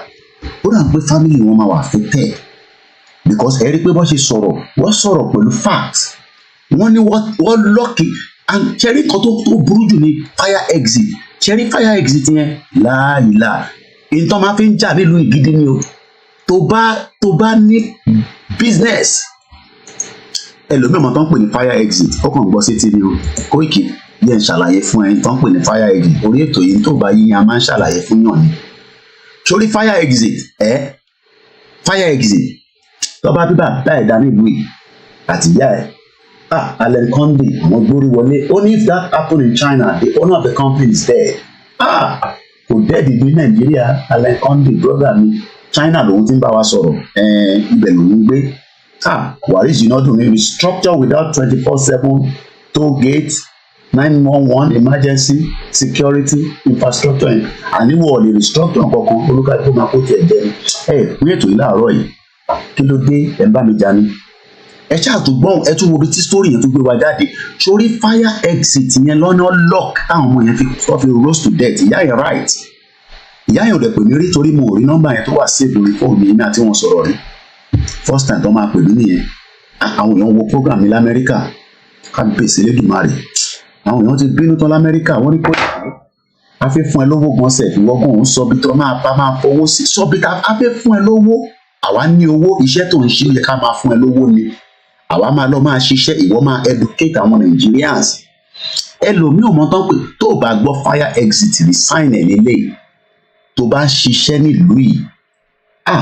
Ó náà pé Prince Gabriel sọ pé ó náà fáwọn ọmọ pẹ́ o èdè ń pín ọ̀rọ̀ wọn mọ́lẹ̀ kó má lọ sá lọ.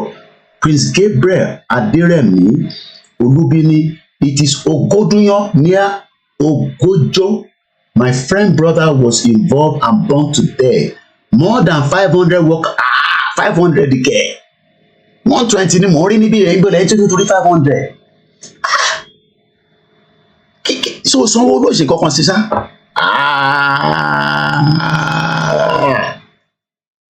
Wàhálà wà o wọ́n ní Afe Babalola ni lọ́ọ̀yà tó dúró fáwọn Chinese ṣe rí i pé ọ̀rọ̀ tí ń jáde báyìí brother mi náà ti sọ̀rọ̀ sókè wọ́n ní KZ 411 ó ní Koiki ká comment tèmi náà ká síta jọ torí Ọlọ́run.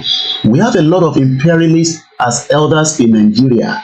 The only language imperialists understand is violence, not negotiation, because their character is like a chess game. They're careless. Òyìnbó tẹlu láti yẹn ló lágbára jù. Ó ní Koiki wọ̀ kíá rárá. ó ní violent nìkan ni wọ́n understand. Bámidélé ní ẹ bá wa share ètò yìí.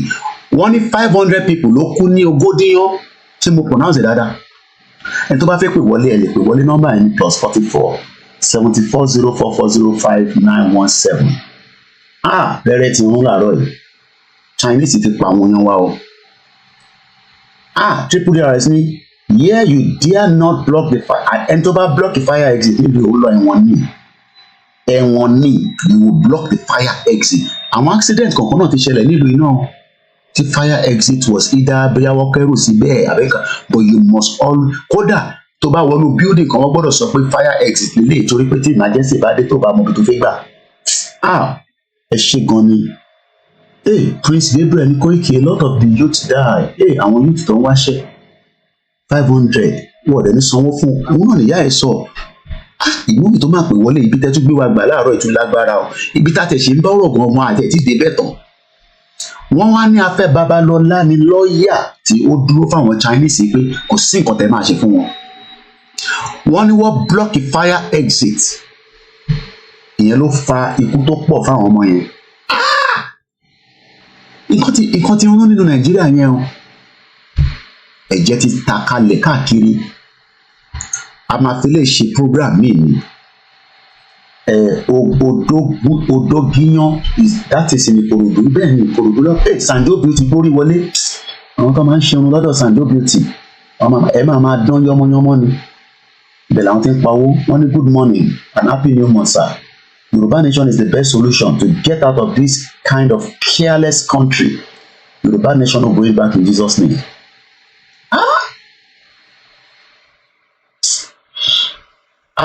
Lẹ́rẹ̀ tí òun lẹ́yìn wọ́n sọ 45 ní bíbá ó dáhùn fáwọn ilé ti gbà bọ̀dí o pépà yìí ti gbà bọ̀dí. Èèyàn sọ 500 ní bíbá fún mi, ẹ̀yin sọ pé 45 people die. Wọ́n ní over 500 people die.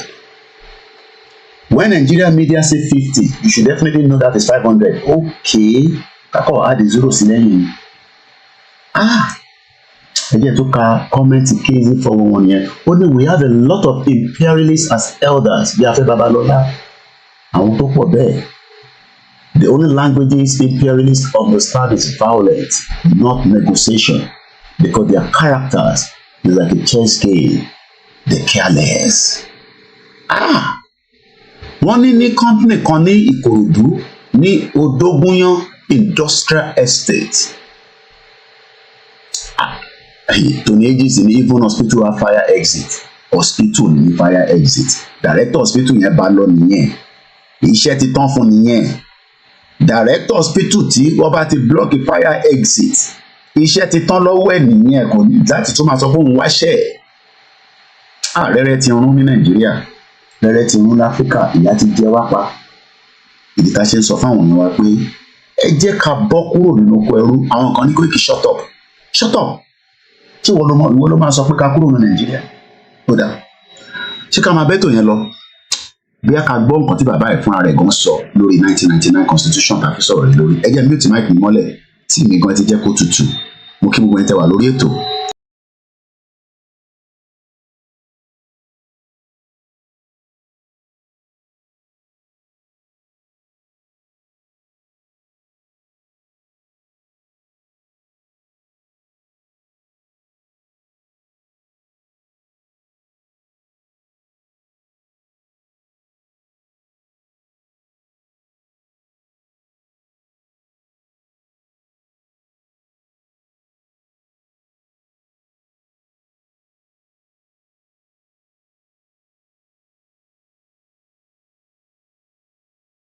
Happy mo ti mute mic mi mọ́lẹ̀. Ẹ jẹ́ agbọ́n tí Afe Babalola gangan sọ lórí 1999 constitution pé kò lè jẹ́ kó ṣoríire o even though wọn àti Fáyẹmí ń bára wọn jà. Bọ́ ẹ jẹ́ agbọ́n tó sọ. The 1999 constitution on which it's operating because the flaws in the current document are there for all to see. That's the view of elder statesman and senior advocate of Nigeria, Afe Babalola. He told Channels Television's Ladia Oluwole in our current affairs program Newsnight that with the level of insecurity and poverty in the country, which in his view stems from the Constitution's problems, elections are not the most urgent assignment. He cites several provisions of the 1999 Constitution to buttress his view. We all know, you know, I know, all my listeners know that our problem is the Constitution, which has made Constitution very lucrative, the only business. You go to the street today, go out, you see 10 young boys, ask them, hey, what's your business? Politics. B, what's your business? Politics. Out of the 10 will tell you is politics. It has become business. There was no poverty when I was growing up. Under the 60-65, there was no poverty. Nigeria today is the world poverty capital. And yet, they want to contest election under the same constitution that has brought us to where we are. Left to me alone, let us cure that disease. And that disease is the Constitution. And again, the same Constitution, Section 9, permits the members of House to amend the Constitution. Let me read to you. It says, the National Assembly may, subject to the provision of this Constitution, alter any of the provisions of the Constitution. Alter means change. Any means all, any, the whole, part, or much, or all. What stops the Parliament, legislators, from amending this Constitution and say, it is hereby enacted that there shall be an interim government of 6 months to channel a new constitution. Then take me to what is interim.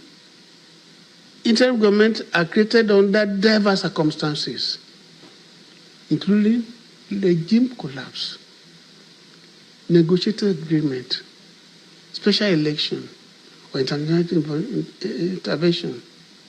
Their mandate range from providing or restoring basic state services like our own now, such as preparation for a new constitution or introduction of reform. Examples are manifold. For instance, an existing regime like our own, dealing with fundamental crisis. Don't we have fundamental crisis now? You will pray to God to let you get to where you are when you are going back, because you don't know what will not happen. Travel by airport, by air is risky. Travel by road is risky. Travel by train is risky. Don't you have crisis? We do.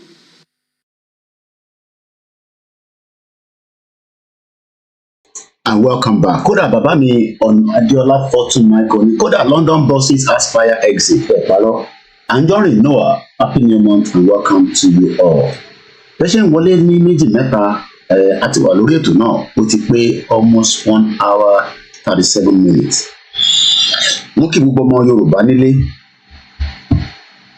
Afe Babalola ó mọ̀ dájú pé the 1999 constitution kò lè gbé wa lọ anywhere.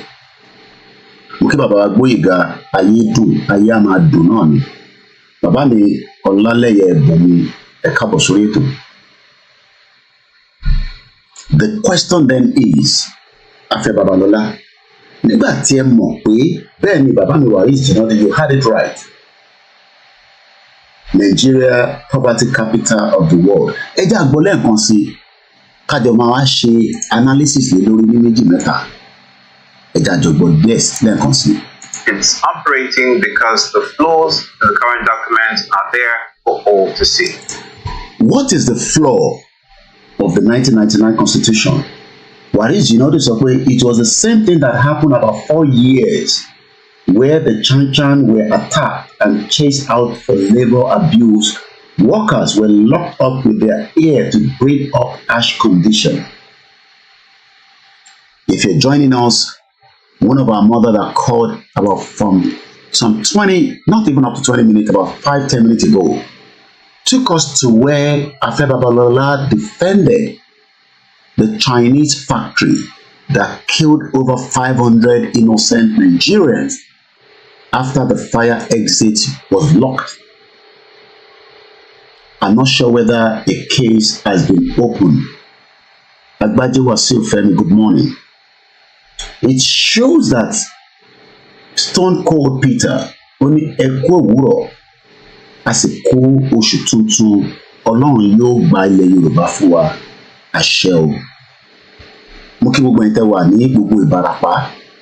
Afe Babalola àti gbọ́ pé ẹni tó ní mental problem ni èmi kọ́ mo sọ bẹ́ẹ̀. The former governor of Ekiti State ó ní Afe Babalola kò ń ṣẹni tí a lè fọkàn tán. Ó ní ó fẹ́ gbà nínú àwọn nǹkan kan ní Ekiti State òun ló fàjà àwọn méjèèjì. Ohun tí Premium Times kọ́ lè mọ̀ sọ fún yín yẹn. I'm not making this up. Kódà tún gbọ́ nínú program tààrọ̀ yìí pé Afe Babalola gan ni lọ́ọ̀yà àwọn Chinese tó pa àwọn ọmọ Yorùbá tó ń ṣọmọ Igbo tó ń ṣọmọ Haúsá ọmọ Ègùn ọmọ Yorùbá ní ibì kan tó ń pè ní Odógúnyán Industrial Estate ní ìlú Ìkòròdú nígbà tí over 500 workers were burnt alive látara pé wọ́n close the fire exit door níbi tó yẹ kó gbà sájáde nígbà tí iná bá dé. Ìyá mi Esther Ewétúgà ní Yoruba Nation no going back náà.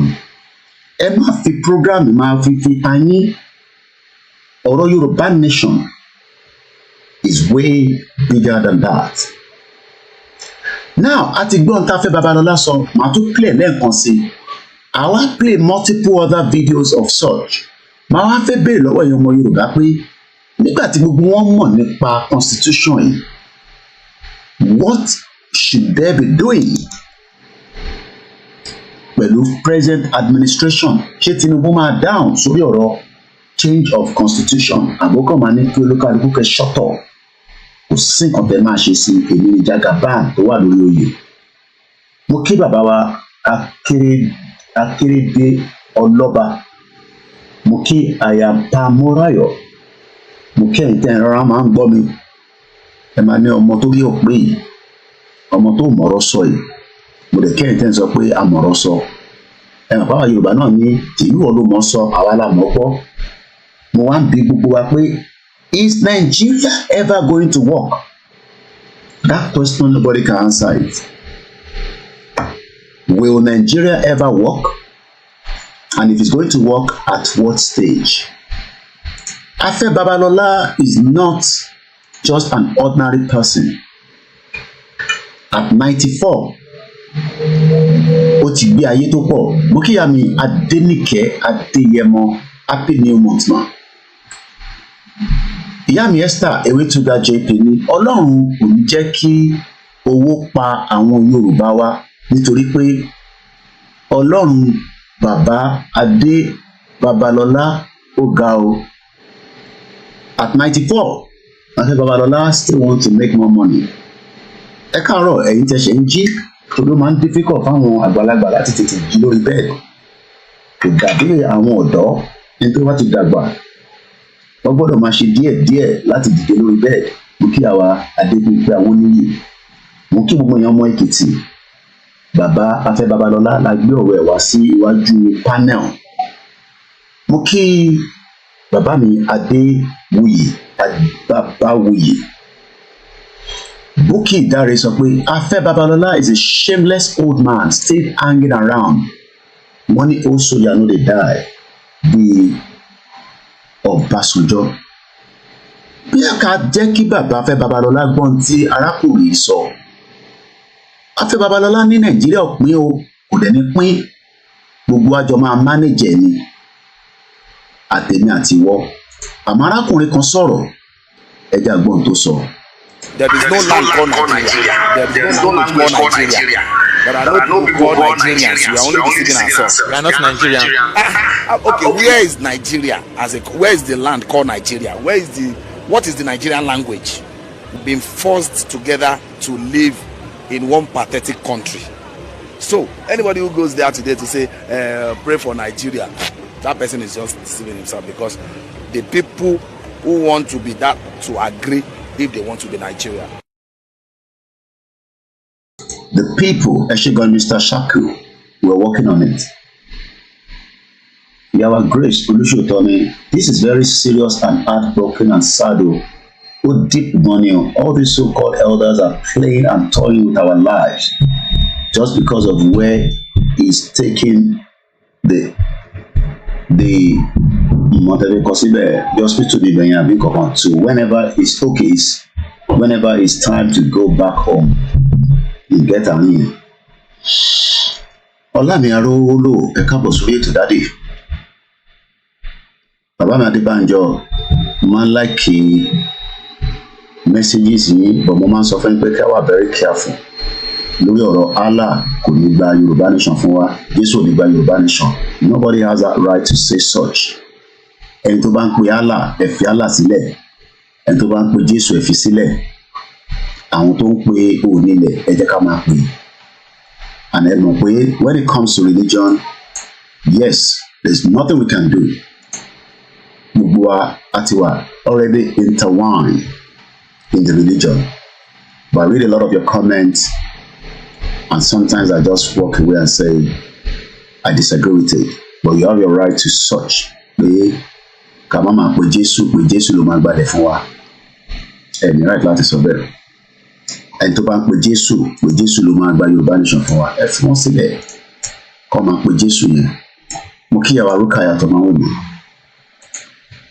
That does not stand tó bá jẹ́ pé àwọn onílẹ̀ yìí mọ̀ pé ẹ̀yin máa pè é, ẹ má criticize àwọn tó ń fi Jésù àti ànábì pè.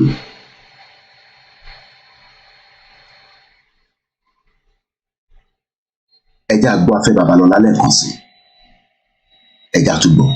Àwa play àwọn lọ́yà kéékèèké méjì mẹ́ta mọ́yìn tó jẹ́ bí junior sí Afe Babalola, because Afe Babalola was born in 1929. Ó ti pé mo mọ 15 years old ní èdè Yorùbá. Bí ẹ tẹ́ bá kọ sínú comment section máa kà síta. Afe Babalola was already 15 years old as at the time tí wọ́n ti create in Nigeria after the amalgamation. Ọmọ October 30th ni bàbá ẹ̀. Ó ti pé 94, ó máa pé 95 lọ́dún yìí.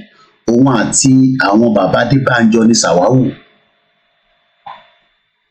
Bàbá tẹ̀ ń wò yìí àti bàbá Adébánjọ Sàwáwù kan náà ni wọ́n.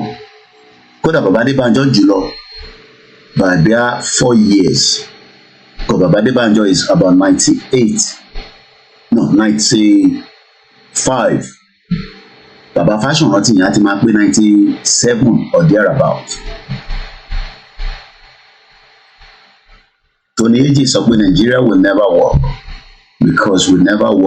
because we speak different languages. Yami Esther Ewetuga JPN, because of their atrocities, that is why these elders think they can control to speak on our behalf. Afe Babalola believe is speaking on our behalf. Okay, what if we want mẹ́ẹ̀ẹ́dógún? Bẹ́ẹ̀ni, ẹ ṣé gan ni bàbá mi Adébọ́lá Ọládìméjì. Afe Babalola mẹ́ẹ̀ẹ́dógún ni ọmọ ọdún tó jẹ́ as at the time tí wọ́n ti create Nigeria. So títí di wákàtí at 94 làákàyè ò ti sọ fún pé kò sí kankan tó ń jẹ́ Nigeria. Allen Conde ni at 94 years old still looking for money at old years. All these old foolish Yoruba land are still under the slavery for money. Márùndínlógún, okay. Àrí mẹ́ẹ̀ẹ́dógún, àrí márùndínlógún. It's correct, àrí mẹ́ẹ̀ẹ́dógún ni. So totally. Mo kí bàbá wa Adébánjọ Sunday wọ́n ní Yoruba Nation no going back. Ní ọ̀kan bá tẹ̀sán pé going back lọ́lẹ́pa ẹ ṣé gan ni ìyá mi àwọn oníyìn náà ní mẹ́ẹ̀ẹ́dógún. So bàbá Afe Babalola, bàbá tẹ̀ ń wò yìí, ẹ jẹ́ ń gbé picture nìkan síta kẹ́lẹ́ rí. Bàbá yìí ọmọ ọdún mẹ́ẹ̀ẹ́dógún ni 1929 lọ bí 1940 náà Nàìjíríà fún ẹ ṣe gan ni bàbá mi Ọlámi Arówólò. Kò lè sọ àwọ̀ níbi kankan tá à ń láwọ̀ níṣẹ́ méjì. Self-employed ni mí. Tí kankan bá jáde màá sáré lọ pawọ́dà màá wọlé padà. Èmi ò níbi kankan tèmi ń lọ, inú ilé ni mò ń sùn ni mò ń jí. Ìyẹn ló ṣe ń pè ní freelance. Kò kàn mówó jáde púpọ̀ mọ́ bí ti tẹ́lẹ̀ ni látara iṣẹ́ tá gbé dání ni. Gbogbo yẹn at least tó bá ń sọ Yorùbá Nation lé ní wàá máa dárúkọ brand kan tó ń pè ní Koiki Media. Ẹ̀yẹn náà ti tó. Bí wọ́n bá wá wò pé Koiki wàhálà tó ń ṣe káwa náà máa gbọ́n wọ́n sáwo fún ẹ lè gbọ́n wọ́n sáwo through àwọn account number yìí. Gbogbo ẹ tó bá ní Barclays mi lọ́wọ́ àwọn kan ṣì ń sanwó sínú Barclays wọ́n máa dá padà fún yín. Account yẹn ti close láti last year. Gbogbo ẹni tó bá ṣì ní account yẹn bí ẹ register sí orí báńkì yìí ni ẹ pé báńkì yìí pé kó yọ kúrò kẹ wá fi new one sí account details new one nìyẹn tied account number 16906228. Mo kí bàbá wa Yorùbá àwọn tó fún wa ní ẹlòmíì sì fún wa ní £1 tó yẹ bí gbogbo yín tẹ̀ wọ́n program bá fún wa ní £1. Inú ẹ̀ náà àwa náà ní díẹ̀ láti lè máa fi ṣàwọn nǹkan míì bọ̀ nígbà tẹ́tẹ́ tí fún wa lè náà bá wọn la fi ṣe nǹkan míì. Àdẹ̀gbọ́wọ́ Yorùbá Nation nítorí brother wa kan ló comment ní last week ló ní èmi ń gbé account tèmi síta. Ṣé Guardian newspaper ń gbé account síta? Paper kan ló wà lọ́wọ́ mi ẹ jẹ́ n gbójú mi padà Metro paper ló ń pè. Kódà mo lè show yín ní full background ni nǹkan ní láti adjust kẹ́ lè rí dáadáa. Full background lè ní báyìí nísìnyí. Tàbá ti ń fi screen sí lẹ́yìn ni ẹ máa ń rí nǹkan ní background mi gangan lè lé báyìí. Background yẹn kò sí nǹkan kan tó wà níbẹ̀. A kò máa ń lo àwọn ilé ìkókọ̀ lè ní proper oyè yín but original ilé ṣe ń lọ́wọ́ mi. Sórí pépà ìbò ṣe wà ọ̀fẹ́ ni lójoojúmọ́ ní UK. Ìjẹ́wọ́ béèrè pé báwo lọ ṣe ń produce ẹ̀ owó wo lọ fi ń produce ẹ̀. Have you ever asked? Àwọn tó ń sanwó ẹ̀ lélẹ̀ Morrison lélẹ̀ nísìn Ọlọ́run ló mọ iye tó ń san ní thousands of pounds. Kẹ́ brother mi TSG Nigeria ẹ kú ọjọ́ bí tó lọ láìpẹ́ yìí. Tọ́ni tó bá nídìí ọdún òkè jẹ́ kó mọ́ olúlẹ̀ ṣe rí ni.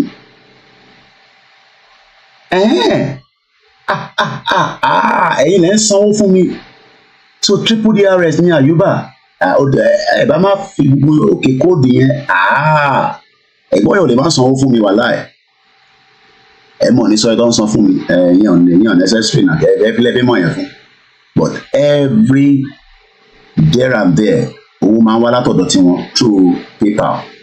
Ẹ̀yin lẹ́ ń sanwó ọ̀gẹ̀dẹ̀ tí máa lọ́ra yẹn ìgbàdá bá ti sọ owó tí yẹn ni máa fi ń ra plantain. Àná nísìn ìyàwó mi ó ní oúnjẹ ti tán nílé bàbá yìí ṣé ariwo ló kọ́ máa pa fún mi lówó má jà já o mo ní Ọlọ́run jà já o Ọlọ́run jẹ́ kí mi àti ẹ̀ jà nulẹ̀ yìí o wàhálà ìgbà tí ilé ẹ̀dẹ̀ máa fi mọ́ ìyá mi kan fọ́tò ológun jẹ́ àwọn ìyá dáadáa tọ́lọ́run bá ń kẹ́ tí n bá ti sùn màá kọ́ jí láàárọ̀ màá rí gbẹ̀mí èmi náà ya ju gbẹ̀mí sí ìyàwó mi láàárọ̀ evidence dẹ̀ wà pé tóun náà bá ti jí kóun náà rí gbẹ̀mí kó má ní bàbá tó jókòó sórí social media ìyẹn ló ń ta ẹlòmíì lára pé owó yẹn tá à ń pa yẹn bọ̀wọ́ ọmọ rántí pé ìjókòó kọ̀ọ̀kan tá à ń jókòó yìí náà ara ṣẹ́ kan tá à ń ṣe náà ni tí bá lọ fàṣẹ nísìn £11.40 ni wọ́n expect láti san fún mi but èmi fara mi sílẹ̀ pé iṣẹ́ mídíà tá a mọ̀ tá pé èmi ò kúkú mọṣẹ́ mi ìyẹn ìpè ká lọ fọbọ́ ká nulẹ̀ èmi ò kọ́ṣẹ́ dókítà mo kẹ́ṣẹ́ nọ́ọ̀sì wọ́n ti bẹ̀ mí pé kí wọ́n á ṣe kíá ẹ mọ̀ pé olúkálukú ló dẹ̀ mọ̀ tó lè ṣe èmi ò mọ bọ́ ṣe ń ṣe Àpóìkí owó dẹ̀ wà ń bẹ̀ ẹ mọ̀ ní òṣòwò ń bẹ̀ èmi ò mọ bọ́ ṣe ń ṣe ni ẹ bá rí nǹkan mi tẹ̀lé fún mi. Pépà yìí nísìn ta ló ń sanwó pépà yìí ìbéèrè ni mo béèrè pépà tàná lélẹ́yìí advert ẹ̀ lọ fi make owó. So when people say why are you asking for money why are you asking for money ojoojúmọ́ ni Metro jáde triple DRS mo ti gẹ́ẹ̀tì kóòdù yẹn nísìn ọbẹ̀ Elédùmarè kò lè jẹ́ kó tán níbẹ̀ wàláì mo mọ̀ pẹ́yìn ni ó tẹ̀tí dá nísìn àdúrà yẹn á tún máa lékàn sí mi. So ẹ̀yin tẹ́ẹ̀dẹ̀ ní náà tẹ́fẹ́ fún wa ẹ máa fàdúrà ràn wá lọ́wọ́ Koiki èmi ò ní àdúrà mi àti kò ṣe pé nígbà tí mo ti background sí ṣe pé ó ti wà distorted torí mo dẹ̀ lo full grain ẹni pé Yorùbá Nation ni mo gbé sẹ́yìn tó bá yẹ pé mo lo full grain ni ìyàtọ̀ tún lè wà bọ̀ torí pé mo mọ̀ pé mo fẹ́ kórí orí olókùn yẹn tó máa ń bí wọ́n nù yẹn kó máa yọ lẹ́ẹ̀kọ̀ọ̀kan nígbà míì torí ó dà pé yẹn ló ń bí Afe Babalola nínú. So we are thankful and we are grateful that many people are supporting through whatever means. So ìyá mi David gbogbo yìí náà ń ṣe lọ́tún lọ́sì ẹni tó dẹ̀ ṣe náà ẹ má wọrí àwọn tó ti ń ṣe tẹ́lẹ̀ tán ní Koiki a ṣe mọ́ fún ẹ ọ̀dọ̀ onítìrì la máa lọ ṣe sí ẹ ṣáà ti rí result yín Game Boy ni àbẹ ṣe ń play game yẹn lọ́wọ́ ẹ̀yin àti Wálé Àlè àwa la ní sí àgbẹ̀yìn so ẹ tó bá ní ẹ fún wa ọba Elédùmarè bless ẹ̀yin náà so media ní right láti request pé káwọn èèyàn support wọn there is nothing wrong in that ó wà ethical àwa là ń sanwó BBC tí BBC fi operate títí dé gbogbo Africa and around the world 1/6 as of April nisin ó ti di 160 something TV license owó BBC ò gbọdọ̀ san yàtọ̀ sáwọn ìyàtọ̀ bá ti wà in their pension age ni wọ́n máa ń omit or some other reasons gbogbo àwa tó kù gbọdọ̀ san TV license ẹ wá multiply ká tẹ̀ sọ pé 40 million UK citizens tó wà tó gbọ́dọ̀ tó wọ́n dẹ̀ mọ̀ pé ogun ní TV ní ó ní machine kan tó máa fi wò láti ta ẹ wá multiply 40 million owó ń bẹ nínú mídíà tẹ́bi bá rí irú owó tá à ń fẹ́ gangan àwọn nǹkan mi wà ẹ kàn máa béèrè pé Koiki n tá à ń gbọ́ nísàlẹ̀ yẹn báwo lẹ ṣe ń ṣe àwọn Biafra ti ní satellite tó fi operate satellite TV owó ló fi ń ṣe ní kò ń yẹ à ń ṣe Yorùbá Nation ànínáwó Dúpọ̀ Onítìrí ló dá gbogbo wàhálà yẹn sílẹ̀ má dáwó fún wọn àmọ́ tó fowó wọn ṣe wọ́n ti kó wọn jẹ gbàgbàgbà gbogbogbò bẹ́ẹ̀ ni bàbá mi báńkì àwa la ní síyá àgbẹ̀yìn gbogbo síyá tí Dúpẹ́ fẹ́ play ní sí ó ti play ẹ̀ gbogbo tó kù tí Ìjìnlẹ̀ ń ṣe nísìn ó kàn play eye service péré ni gbogbo tó ń ṣe tó kù báyìí they don't have any morals for anything anymore Koiki wọ́n ti try wọ́n ti try nothing because wọ́n lo the proper channel tó lò náà ìbí àwọn láti rí nísìn Adélé máa dé ó dá láti over 3 weeks nísìn kí ló ṣẹlẹ̀ nísìn they are still coming online and still be talking about Nigeria they are talking about ọmọ asún Nigeria crazy. Ntẹ̀ráyè wo program ẹ̀ lẹ́nìjọ́ mẹ́ta I just can't be bothered. Ẹ ṣe gan ni brother mi triple DRS ní gbogbo village. Alẹ́kàndé ní all the Afenifere they are under 95 years plus with this Afe Babalola at 94 years old still want Nigeria to stand when the youth and the young people want their young Yoruba nation. What the youth gain in Nigeria is backwardness, debt. Ìbò la sọ pé wọ́n pa àwọn èèyàn ní òdógúnyán àwọn Yorùbá yìí máa ń fi kọ́yàn lẹ́nu tí yàn bá farabalẹ̀ òdógúnyán where over 500 people were killed àti lẹ́yìn tó fún wa ní full update ní Koiki náà ẹ̀kọ́ parọ́ fún ẹ pé 120 o èèyàn 500 ló kú níbẹ̀ wọ́n dẹ̀ sanwó fún anybody mo kí bàbá wa Fádìyí Akeem Adéṣọlá kódà ìyá mi àwọn pé ní they don't even omit them completely BBC only reduce amount ẹ̀ṣẹ̀ ń gbọ́ àwọn ìyá tó wà in their pension age nìyẹn wọ́n ní kò ń ṣe pé ẹ̀kúkú lè mọ̀ pé Google kúkú parọ́ UK TV license kí ni fee as at today Cherry 169.50p a year. The license cover you to watch at home and on the go. Kódà tó bá sọ pé ò ní TV tó bá ti ní tablet nínú ilé ó máa san. Kódà tó bá ní mobile phone ó máa san. Now ẹ multiply ẹ jẹ́ ká lọ calculator. online calculator. 169.50. Kí ni population kate more average population of those paying TV license in UK. Yeah, but no statistics. Mo kí baba Nurude. Now, as at 2022, right, 24 million lele abi, me triple DRS. The total number of people that paid for TV license in the UK is 24 million. Ewamu 24 million here, elo multiply it times 2400 million lo ma jẹ́ yẹn. Ẹ jẹ́ ká get it right o.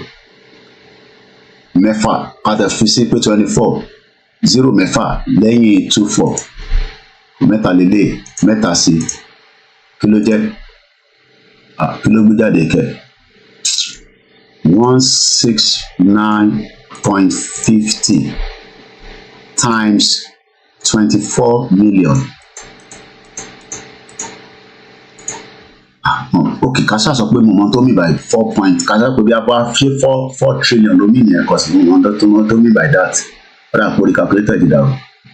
But I multiply a lot of things, you know. Mo kí bàbá mi Olawale Alabi.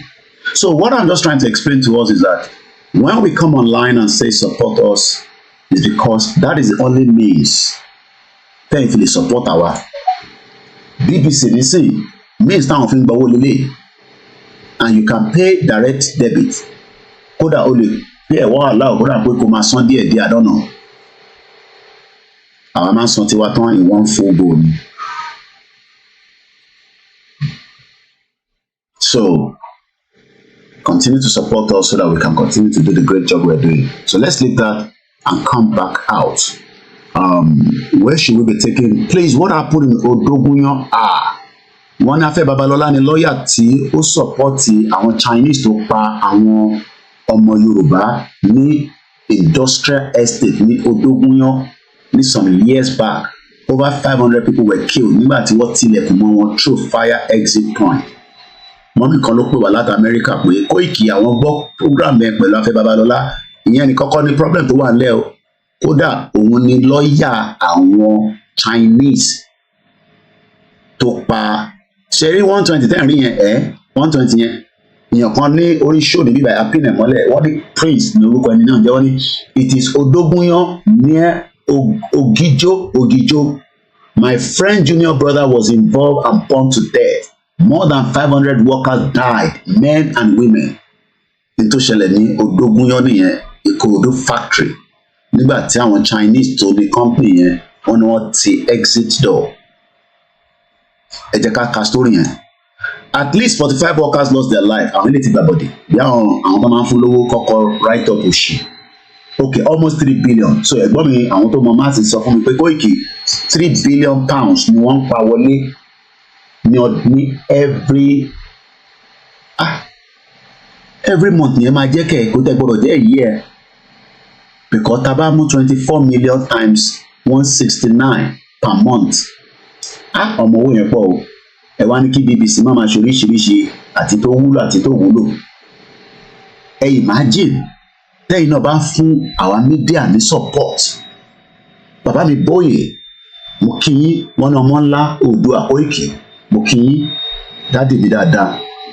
Àwọn bàbá tí wọ́n gbà bọ̀dẹ̀ bí àwọn Afe Babalola, àwọn bàbá tó ń wọjọ́ ọ̀la pé Koiki àwa ti dàgbà díẹ̀ ẹ jàjà yìí délẹ̀ ẹ máa kí wọn kan dí sí ibi pé Nàìjíríà máa dáa. Má tẹ̀ wọ́n dà pé àwọn bàbá kan sọ pé Nàìjíríà ò lè dáa táwọn ọmọ kéékèèké ní Nàìjíríà máa dáa. Ó máa ń yà mí lẹ́nu pé alẹ́ yìí tẹ máa ń sọ pé Nàìjíríà máa dáa.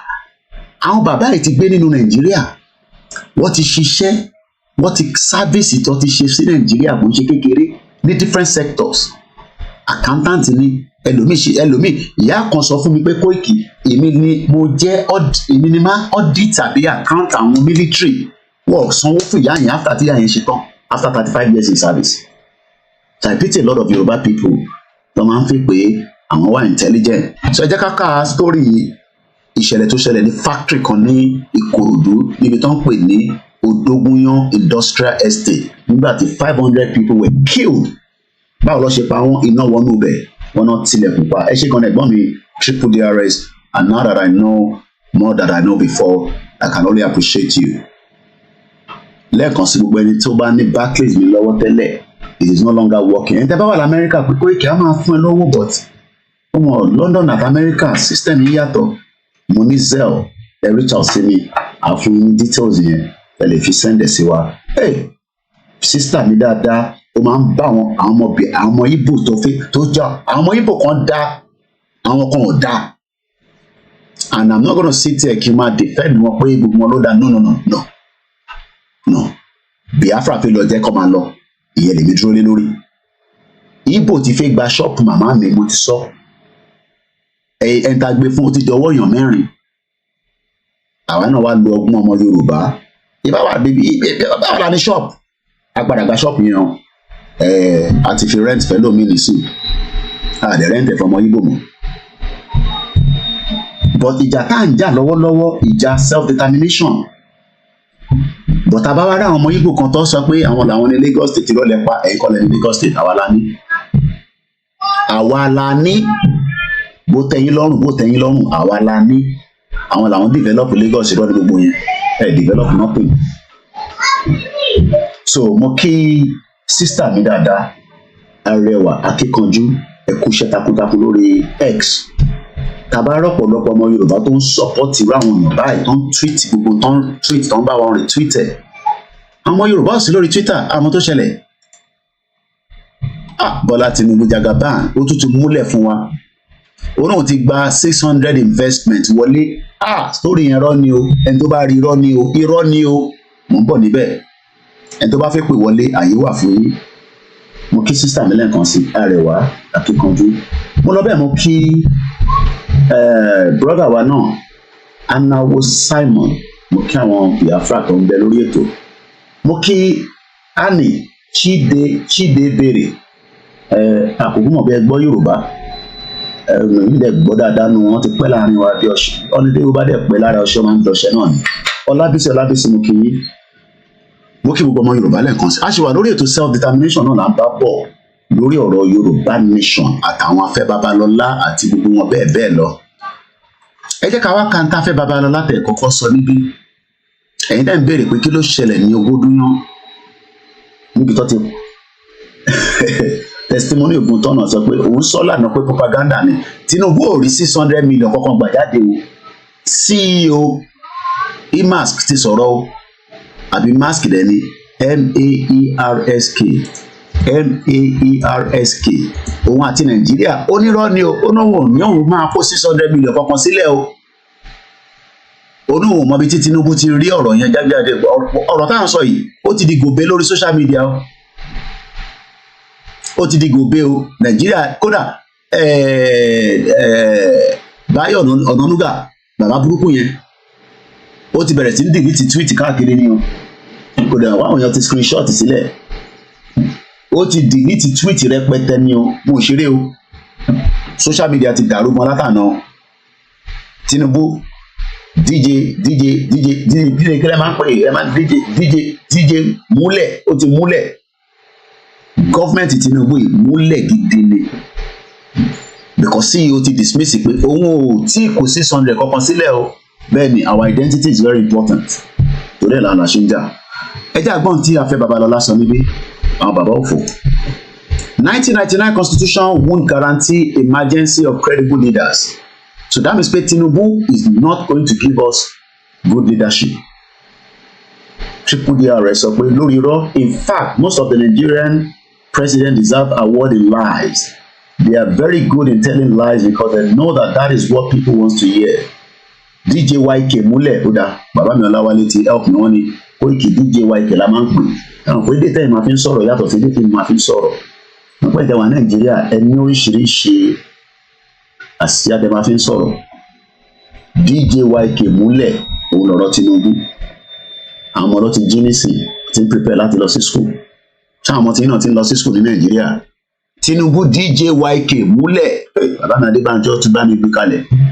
Tinubu ti mú sílẹ̀ fún wa o gbogbo ibi tó lọ bá múlẹ̀ ni ẹ má bínú ẹ̀ tá wà lórí Instagram àmọ́ tó ṣẹlẹ̀ bí a 30 minutes lọ́n fún mi ní máa tẹ time ẹ̀ ní sí 7 o'clock máa wó gbà tó máa end wọ́n yà pé 30 minutes ni kò rí bẹ́ẹ̀ tẹ́lẹ̀ àmọ́ tó ṣe Elon Musk náà Mark Zuckerberg òun ló ní Facebook ó dáa ọlámi arówó rí DJ YK múlẹ̀ ní president Tinubu ó ti múlẹ̀ fún gbogbo wa báyìí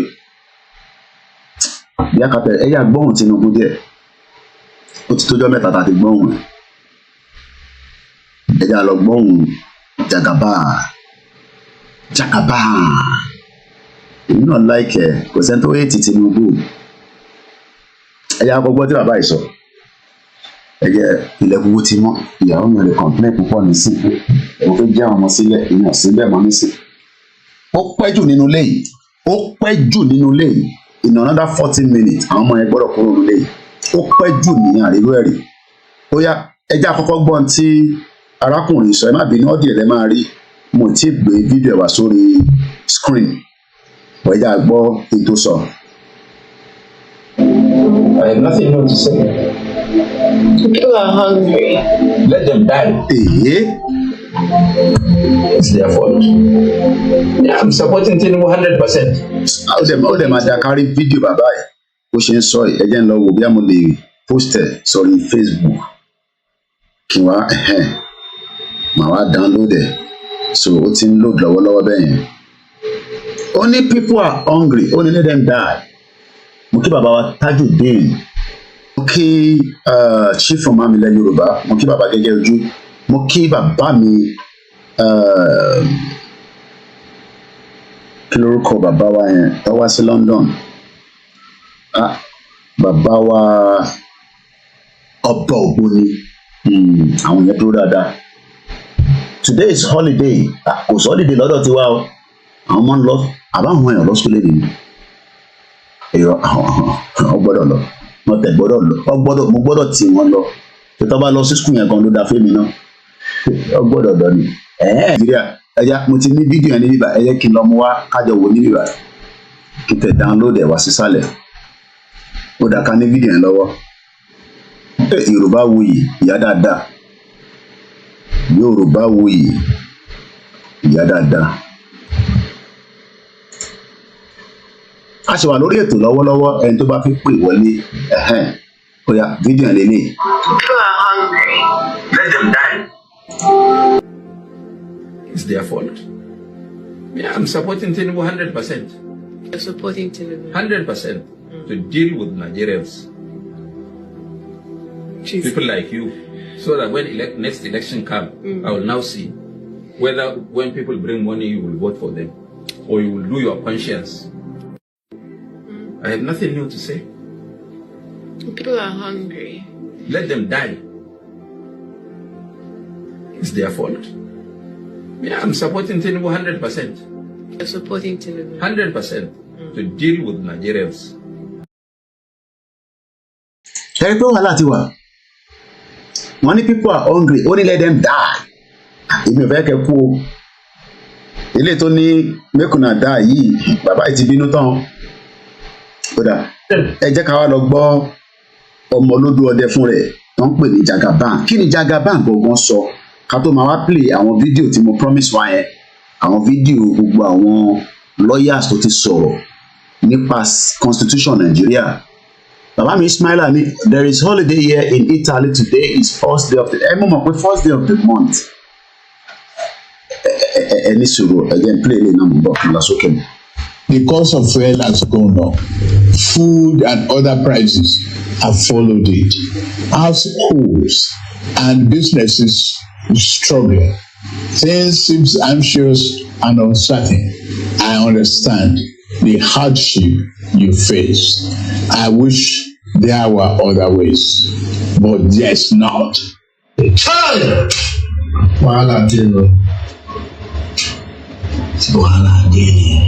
The cost of fuel has gone up. Food and other prices have followed it. Households and businesses struggling. Things seem anxious and uncertain. I understand the hardship you face. I wish there were other ways, but there's not.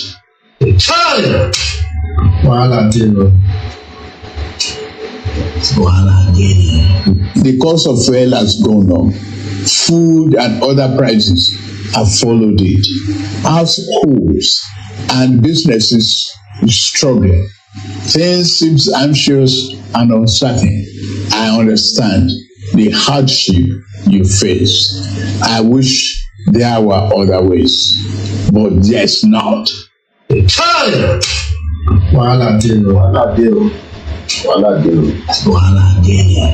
The cost of fuel has gone up.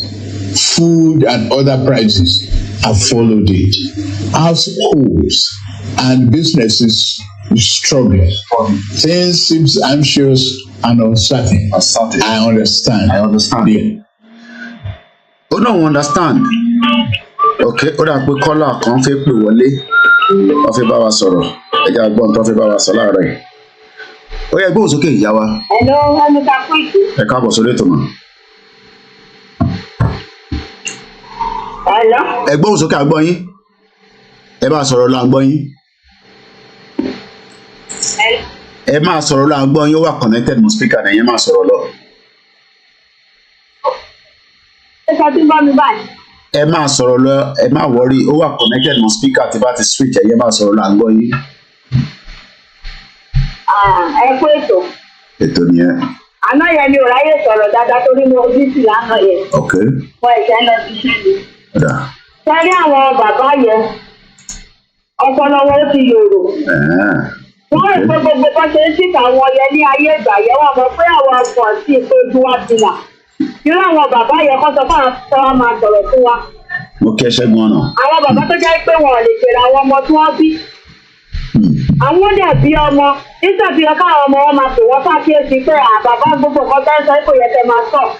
Ìgbà tó jẹ́ òṣìṣàn pé wọn ò bí ẹ̀ nípa àwọn títí tí wọn ò bí ẹ̀ nípa báwọn èèyàn ṣe ń jìyà Nàìjíríà. Àwọn èèyàn jìyà gan nílùú yẹn o. Àwọn èèyàn wọ́n jìyà gan but fake life òun ni wọ́n live nílùú yẹn. Òun ni wọ́n gbogbo òun ni wọ́n live kò síṣẹ́ fáwọn youth kò sẹ́nìtì. Àwọn èèyàn tó fà gan ìlú yẹn kò sẹ́nìtì ìlú yẹn ó tiẹ̀ ti bàjẹ́ pátápátá kò síná. Gbogbo ìgbà tí mo fi wà ń bẹ̀ kò síná sólà làwọn èèyàn lò bẹ̀. Sólà òun làwọn èèyàn lò nílùú yẹn kò sẹ́nìtì nílùú yẹn bọ̀tà àwọn bàbá yẹn wọ́n gbádùn. Wọ́n wọ́ pé ókè ìgbà tí wọ́n bá yàn kan sọ̀rọ̀ níjẹta ẹni immigration ló ti ṣiṣẹ́. Wọ́n wá ní àpé Nàìjíríà máa da mo ní Nàìjíríà ò lè da mo ní Nàìjíríà máa da mà làwọn bàbá wa máa sọ fún wa nígbà yẹn. Mo ní ó máa da mo níbẹ̀ mà láwọn àwà padà gbà tí mo náà máa tuntun bímọ síbẹ̀. Àtẹni ẹgbẹ́ gbéyàn sínú mọ́tò gbọdọ̀ ń lọ ẹni ẹ̀ sáà sọ gbogbo kan tí mo sọ. Mo ní ibẹ̀ náà bí wa sí o wọ́n sọ pé Nàìjíríà máa da mo náà wá náà ti bímọ síbẹ̀ o. Mo ní tó bá yá àwọn ọmọ wa náà wọ́n tún máa bímọ síbẹ̀ a tún máa sọ pé ọmọ ẹgbẹ́ lórí 1999 constitution tí wọ́n lò mo ní bẹ́ẹ̀ yìí gan bímọ gbọdọgbọmọ yìí síbẹ̀ mo ní kò sẹ́ni tó lè ṣe. Mo ní máa wọ́ọ̀sì ni mo ní the best ni pé kí Nàìjíríà pín kólúkálùkù máa lọ nílẹ̀ tiẹ̀. Ẹ jẹ́ ká pè náà wọ́n á pèdè kan àjọjẹ kan àṣàwọ̀ òṣèkò papọ̀. Torí pé àwọn bàbá ìtorí pé wọ́n ń jẹ níbẹ̀ lórí wọ́n ṣe fẹ́ jẹ́ ká lọ ọlọ́dẹ̀ máa mú gbogbo wọn sọ́dọ̀. Ṣé àwọn bàbá ìwọ́n kàn ní pé ká máa fẹ́ jù wọn náà àwọn bàbá ìwọ̀n nídìí pé kí yọ máa fẹ́ jù wọn. Wọ́n nídìí wọn náà nídìí rárá. Ètò burúkú lè ká máa gbé wọn tẹ́lẹ̀ every day. Olórí burúkú làwọn bàbá wọn ti dàgbà náà. Kí ló wá dé tó jẹ́ káwọn alíbù láìpù wọn? Torí pé ẹnì kan jẹ nínú ìjọba. Tinubu ní ti kọ́kọ́ ṣe bó ní dọ́là tuntun lọ sókè yìí. Ṣé bó ní dọ́là tuntun lọ padà lọ sókè yìí? Olórí burúkú làwọn bàbá ìwọ̀n lè ṣe ní ọmọ. Ó lè fi wọ́n sílẹ̀ kọjá ká máa lọ. Ṣé bí ìlú la wà yìí? Àwọn ọmọ onídùú wa ń gbádùn náà, wọ́n ṣiṣẹ́ náà. Ṣé báwọn tó ń kó wá láti lọ wá ṣiṣẹ́ fáwọn ọmọ tó wá ṣiṣẹ́ fún wọn nílùú? Kí ni kò wá nínú gbogbo ìlú táwa wà yìí? Kò sí kankan tí wọ́n ní náà.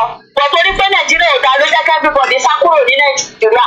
Ní pé ká lè fáwọn èèyàn wa ní life. Kí ni nǹkan tí wọ́n ní wọ̀n ní kọ̀ọ̀kan? Kó fi wọ́n sílẹ̀ kọjá ká máa lọ ká lè mójútó resources ta ní. Àbọ̀ lórí burúkú làwọn bàbá yìí wọ́n lè wọ́n máa ṣòfò dànù ní. Àwọn ọmọ lọ ṣerú nílùú onílùú.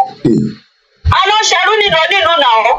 Oṣù máa parí gbogbo àwọn ọmọ onílùú sálárì wọn fẹ́ gbowó náà tí mo ti ṣiṣẹ́ tẹ́ bá ní wọn máa kó bẹ́ẹ̀ ní fọwọ́ máa ra nǹkan tá a máa ṣe gbogbo ẹ̀ àwa dẹ̀ wá bí àwa ń ṣọ́fà wọn wá fẹ́ ká lọ wọ́n máa pọ̀ lè tẹ̀lé àwọn ọmọ tí wọ́n bí káwọn ọmọ wọn kọ́ tètè sọ fún gbogbo àwọn bàbá yẹn kọjá ká máa lọ ara ń kọ wà náà inú bí wa. àwọn ọmọ wọn náà ń gbọ́ àwọn ọmọ wọn náà yẹ káwa náà máa sùn ní àwọn ọmọ wọn náà ń gbọ́ wa àwọn ọmọ wọn náà ń gbọ́ wa ń gbọ́n tá à ń sọ ọkọ̀ bá a sọ fún àdádé wọn náà ni àwọn ọmọ wọn ń gbọ́ wa. wọ́n bá a sọ fún gbogbo àwọn bàbá wọn afẹ́nifẹ́bi làwọn pípù yẹn náà wọ́n bá wa sọ pé kọ́ fi wá sílẹ̀ kọjá ká máa lọ. àwọn bàbá tó máa ṣòfò dànù àwọn bàbá olórí burúkú. mo ti múra sí mo tuntun lọ mo múra sí mo lọ síbi iṣẹ́ tó bá di 12 o'clock màá wọlé màá wọnú ilé morning duty ni mo ṣe mo ti parí morning duty mo lọ ibi iṣẹ́ ìsìn jókòó yẹ kémi náà wà lóde kí n máa sùn ní kémi náà máa gbowó lóṣooṣù àwọn onílù tààrà mú wọn ṣiṣẹ́ fún wọn ṣẹ́ ní tì àwọn láṣiṣẹ́ fún wọn àwọn ni pé wọ́n wá lé gbogbo wa kúrò nílùú àwọn ọmọ mi mo fẹ́ kó ọmọ òkúrò dàgbà sínú ìlú òṣì yẹn àwọn ọmọ mi mo fẹ́ kó wọn kúrò nínú ìlú yẹn ìlú wèrè ìlú rádaràdà wọn á ní ìlú máa da Nàìjíríà máa da ìlú wo ló fẹ́ da wọ́n fi wọ́n sílẹ̀ kọjá ká máa lọ àwọn òṣèré Nàìjíríà mọ́ kọjá ká lọ manage resources wa wọ́n jẹ́ Iléṣà ni mo rọra àwọn ọmọ Iléṣà ni mí nǹkan ta nílùú wa wọ́n ní pé kólúkálùkù gbọ́ máa lo gbogbo resources tó bá ní nílùú ẹ̀ka máa gba Yorùbá Nation ní tó lúkálùkù. bàbá ẹ kó ẹ̀fẹ̀ máa bẹ́ tó bọ̀. ẹ ṣe gan ni ìyá wa ẹ yáṣẹ́. àwọn bàbá òṣì bàbá olórí bọ́. ìyá ìtì bínú tán láàárọ̀ yìí ẹ mọ̀ pé tíyàn bá wà lábúrọ̀d tíyàn bá ń rolé pé kí là ń ṣe lábúrọ̀d gan what are we doing in abroad ẹlòmíì wà ní símú kí ìyàwó mi ṣẹ́gun ọ̀nà tuntun mú super chat wà láàárọ̀ àwọn ṣe mú wá nìyẹn ṣẹ́gun ni kò ní tán bẹ́ẹ̀ ẹni tó bá fẹ́ pè wọlé nọ́mbà yẹn nìyẹn +44 ẹ wá òun ni code ẹ máa kọ́kọ́ add +44 then 740-440-5917 how are you?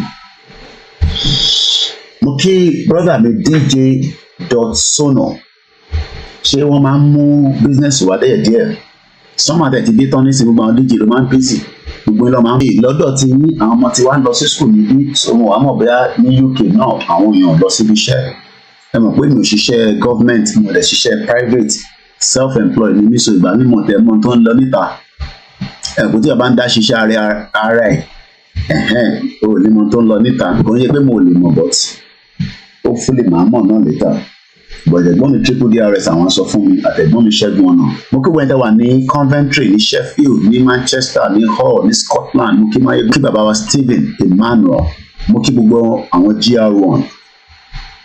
Afe Babalola ní 1999 constitution won't guarantee emergency of credible leaders. Ọlánìpẹ̀kun kí ló mean by that?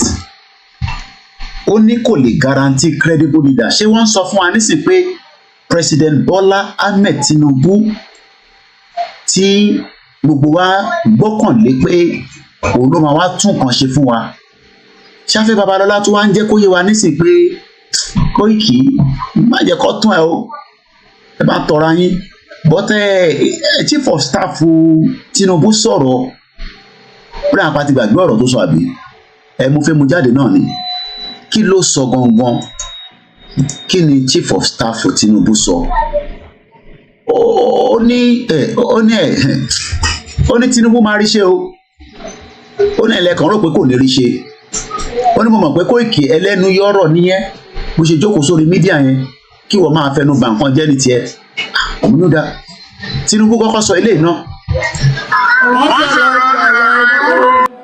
epo àwọn á di 200 á di bàbá ẹ fọkàn balẹ̀ a máa gbé wálẹ̀. ẹ lọ fọkàn balẹ̀ ẹ lọ fọkàn balẹ̀ ẹ lọ fọkàn balẹ̀. wọ́n sọ̀rọ̀ ọ̀rọ̀ epo àwọn á di 200 á di bàbá ẹ fọkàn balẹ̀ a máa gbé wálẹ̀. ẹ lọ fọkàn balẹ̀ ẹ lọ fọkàn balẹ̀ ẹ lọ fọkàn balẹ̀.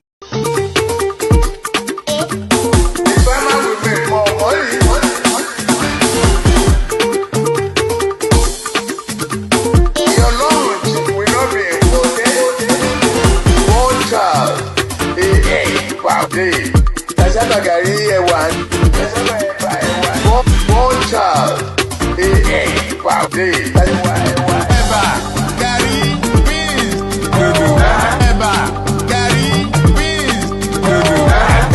Cassava, corn, yam, recruit 15 million youths. Zadu, I live in this zoo, Babu. I destroy you.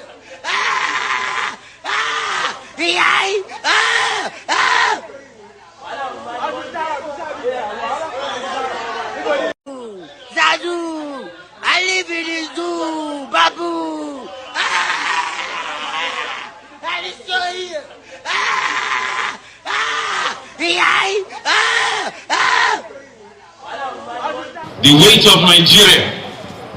The weight of Nigeria is not the weight that any normal, ordinary human being can carry, except with the help of Almighty Allah. It is evident, therefore, that the Almighty Allah is with our president. He is carrying the weight for him. The weight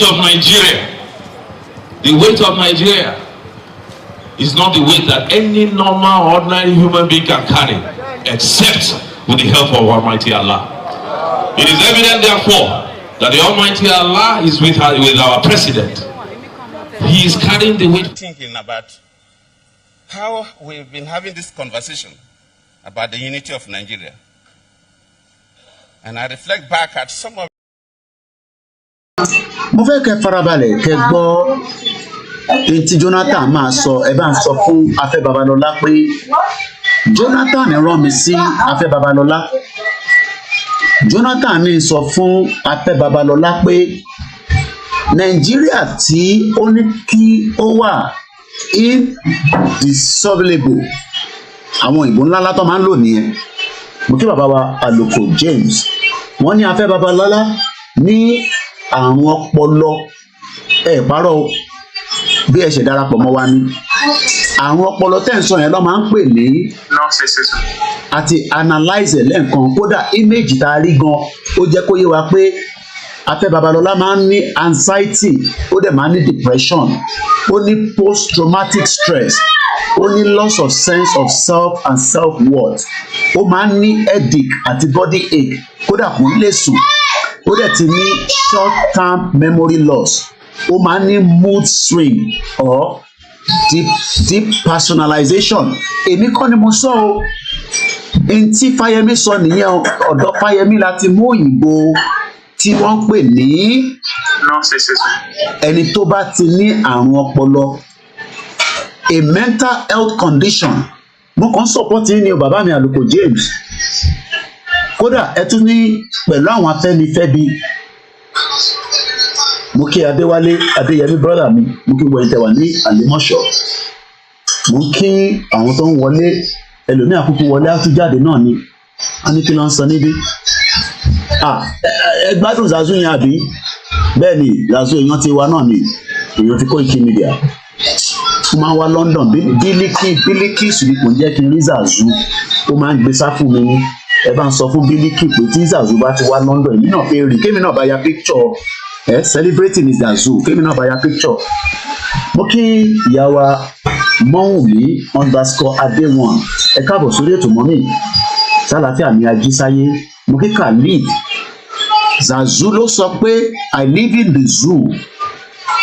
So Afe Babalola tí à ń sọ̀rọ̀ ẹ̀ bọ̀ mo fẹ́ kákọ̀ ò máa wo headline yìí ẹ wá bá ń sọ fún Afe Babalola èyí tẹ́ bá ní contact number ẹ bá máa ju gbogbo program yìí sínú WhatsApp group àwọn tọ́jọ́ jẹ́ ẹgbẹ́ ṣàwáwò olè àwọn senior advocate of Nigeria olè tí gbogbo wọn mọ̀ pé kò lè sí credible leader kankan tó máa jáde pẹ̀lú 1999 constitution bẹ́ẹ̀ jẹ́ ká kọ́kọ́ sọ́bìrọ̀ kí ni Jonathan sọ lórí ọ̀rọ̀ Nàìjíríà ẹ̀yin tẹ́ ń sọ pé Nàìjíríà máa work we are not arguing Ṣẹ́gun ọ̀nà tún sọ pé ẹ mẹ́rin ká tún sọ yẹn síta kò ní tán níbẹ̀ fún ẹ ọbẹ̀ Elédùmarè a máa jẹ́ kó pọ̀ sí i ẹ ṣe gan ẹ kú tọ́jú Koiki Media. Richard Alaba send the message ó ní happy new month happy new month happy new month happy new month happy new month happy new month how are you? You're right? Yeah. It's a new month.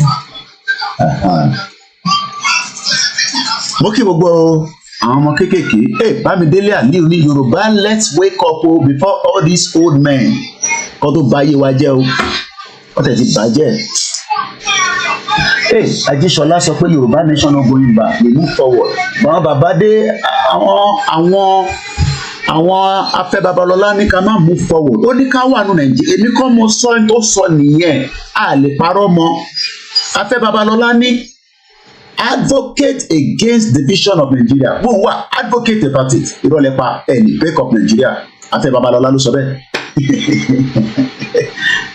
Bí a ká kọ́kọ́ bí a kì í jẹ́ káwọn ará ilé ìwé tó gbọ́n bá ti di pé nǹkan wọn lé lókun àwa play ìjáyàjáyà bọ̀ká tó play ìjáyàjáyà ó ti ránṣẹ́ sí Afe Babalola. Bàbá mi Ọláwálé Àlàbí ní Afẹ́nifẹ́re is a hidden political party. Wọ́n náà kì í ṣe political party pé social cultural group làwọn gbogbo tó bá ń ṣẹlẹ̀ nípa ọmọ Yorùbá láwọn máa ń dá sí ọ̀pọ̀lọpọ̀ òbí fún ọmọ.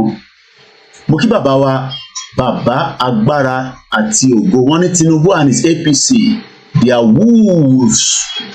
Tó bá pè nǹkan ní wolves àwọn ìbò ńláńlá ni animal kan ló ń pè bẹ́ẹ̀ wolves tó bá mọ̀ kò ń ṣe Wolverhampton o àpòdé Wolverhampton yẹn ọ̀nà jẹ́ tó lè wá sí Wolverhampton sí wolves animal kankan ló ń jẹ́ bẹ́ẹ̀ wolves animal ni mo rò pé animal ni wolves ṣẹ̀rí animal ẹ̀yin náà ẹ̀rí bó ṣe rí bọ́lọ̀ máa jẹ́ ọ̀pàdé lè lóru ó máa yá jẹ ní tútù ni mo jẹ ọmọlúwàbí Florence Ọmọlọ́lá Florence mo kí wọ́n ní happy new month sir and you are well done please we want Yorùbá Nation èmi náà want ẹ̀ gbogbo ala want ẹ̀ kó ká ṣe sùúrù a máa délẹ̀ lérí à ń negotiate lọ́wọ́ pẹ̀lú Tinubu ó máa gbọ́ kò ní gbọ́ kò má tà a ṣe negotiate lọ́wọ́ tó bá wá gbọ́ àwa tún mọ ìgbésẹ̀ tá a máa gbé bí a máa fẹjọ́ ẹ̀sùn àwọn ayé ni.